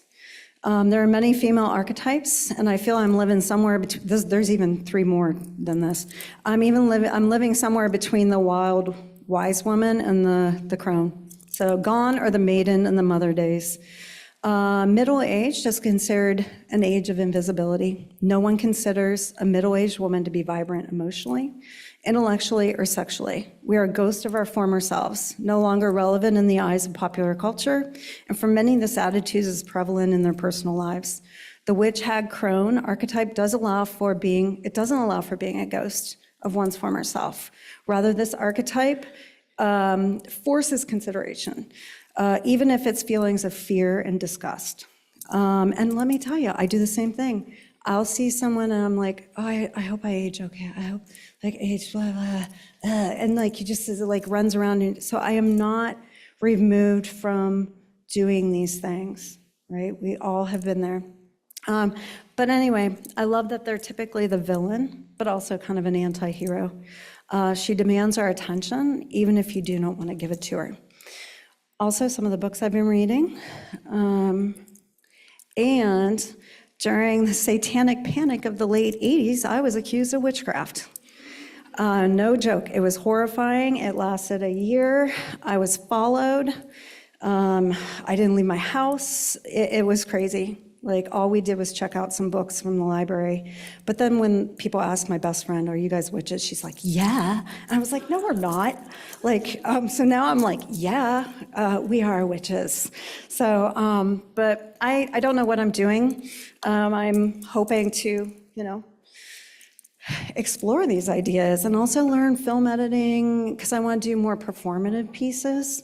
And I still have a few more things to say, but thank you for your time. And if you're interested, later I can chew your ear off, or as this picture indicates, I'll whisper it if you like. I can talk about co-authoring a book, working with artists, and working with a publishing company. I also got into shoemaking, so I could talk about that. I teach some version of this at Grand Valley. It's very similar. We use a lot of similar tools as metalsmithing. Like, blew my mind the whole time I was learning this. And I would love to talk about wild crafting. I can also talk about tattooing yourself, because I started tattooing myself. Anyway, so there's that. But anyway, thank you. I appreciate you guys. So.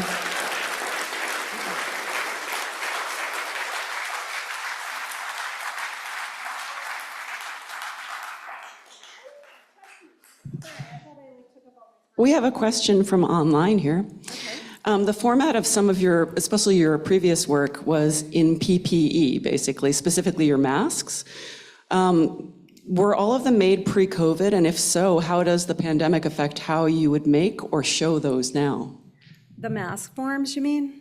I don't know. I don't think it would change how I would show that work. That work is lives in its own time period. I wouldn't alter it. I wouldn't change it. I'd probably just dig it out of the closet where all my work lives and show it.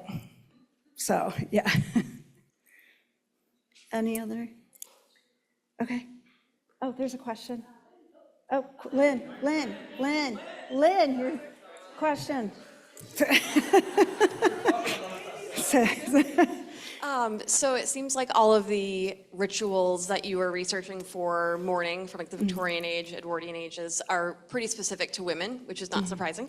Did you find any adornment practices that were specific to men in your research? Well, like during the Victorian era, men just wore a cuff that was black, or they might wear something on their hat. And so I also did a project that I didn't talk about, but I literally was going to make my own clothing in black and do it for a year. So I would make it and then wear it. And I was like, oh my God, like I couldn't find the time to do that. And I had this epiphany that I am currently a man from 1860s. Like all I can do is wear the cuff.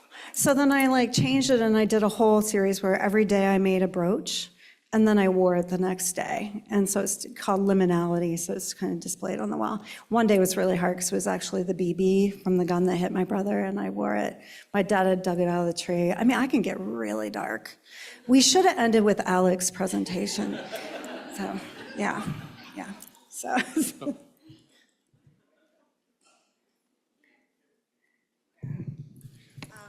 Hi, that was really great, thanks. Anyway, I was just wondering what you did with your shroud when you got to where your brother was shot. Did you just leave it there? Did you bury it? What did you do? No, I took it home and then I showed it at Penland, or Peters Valley, sorry. And it's in a closet, in a bag, rotting like the rest of my work. Because I don't make money off my work, I teach. So I can make any wackadoodle crazy thing I want to make, and that's why I teach. I don't know if I'd ever be able to live as a professional jeweler. I'd probably die, of starvation. So, yeah, exactly. Yeah, but no, burying it's an interesting idea, because that would really purge myself of it. Yeah, or burning it, yeah. Ooh, you guys are giving me good ideas. So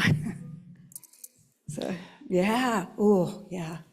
Renee, you mentioned attaching soft materials, your fiber-based work, to the hard materials. Can you elaborate a little more about your methods? They're really basic. And honestly, my work is not that interesting for, the way it's made is any student after intro class can make my work. Right? It's not that ooh. But, so I always rely on cold connecting, but I've just, one little thing that I realize is when I put holes in the metal to attach the material via sewing, I have to take every one of those holes and soften them. And just, so it's not just drilling a hole and plugging it in, otherwise I'm constantly replacing the thread. So that was one thing I learned the hard way, but mostly it's just kind of hiding those. I'm trying to hide them a little bit. I do a lot of prongs too, Sometimes they're more obvious than others, but yeah, it's nothing really special. My techniques are not special. So they're not, let's just be honest, so. I have a question about materials. Okay, okay, yep. I know that jet was extensively used in especially Victorian mourning jewelry, and it's a pretty cool material because unlike onyx, it's black, but it's warm. It doesn't get cold. Yeah. Have you considered using jet? I've used powdered jet, crushed up in work that I haven't shown. I'm also I think it's called gutta percha, which is kind of the first rubber, which they used a lot too, which you could tell if you could burn the back of it. But yeah, I've only ever used it crushed, but I have a whole body of work and there's one piece out for auction, but it's all these gigantic mourning jewelry pieces that are based on the actual pieces, but they're enormous and they're kind of clunky. And so I did that on purpose. I wanted to look at the anatomy of all the jewelry and make that. So, and it's all made out of foam, dipped in paint, and trying to set them, and yeah. So, one more question. Okay. Okay. Wait. So I'm curious. The stuff that you've shown us is broad, right? Cover a broad range of things, all kinds of topics, all kinds of processes. And you keep talking about teaching. I'm curious, how does the work that you do and the way that you do it interact with your teaching practice? Oh, there's one of my former students. Jillian can answer that. No, I try to, our program is not a technical program, so I do try to get the students to think conceptually about their work and also think formally about it. as well as imparting some technical information. But because we only offer 5 classes in a series, they're barely scratching the surface. So I am running ragged, trying to like create some kind of balance, because I don't want students to just make work that's conceptual. I want them to leave and be able to make a living. So we just had 2 students end up at Tiffany's. So I feel good that my students can compete. One competed against 300 to 400 students, and 2 of them were selected. So she did a 10-week residency in Tiffany's. So I feel good about the balance that I'm trying to create. And I'm always trying to like introduce like how can we make money off of this? How are you going to survive? Because the fact is, I think there's only one job in the country right now, which is what, University of Wisconsin? That's it. So I don't recommend students go to grad school anymore unless they want to do it for their work. I think Jillian was my last person in grad school. So I don't know if that answered the question. Your casts, your hand casts, did you say that they were metal in the finished form? No, they're paper. Oh, they remain okay. cast paper pulp. I just make them look like bog bodies. Got it. Yeah, or Thanks. have that metallic. So, okay. Thank you.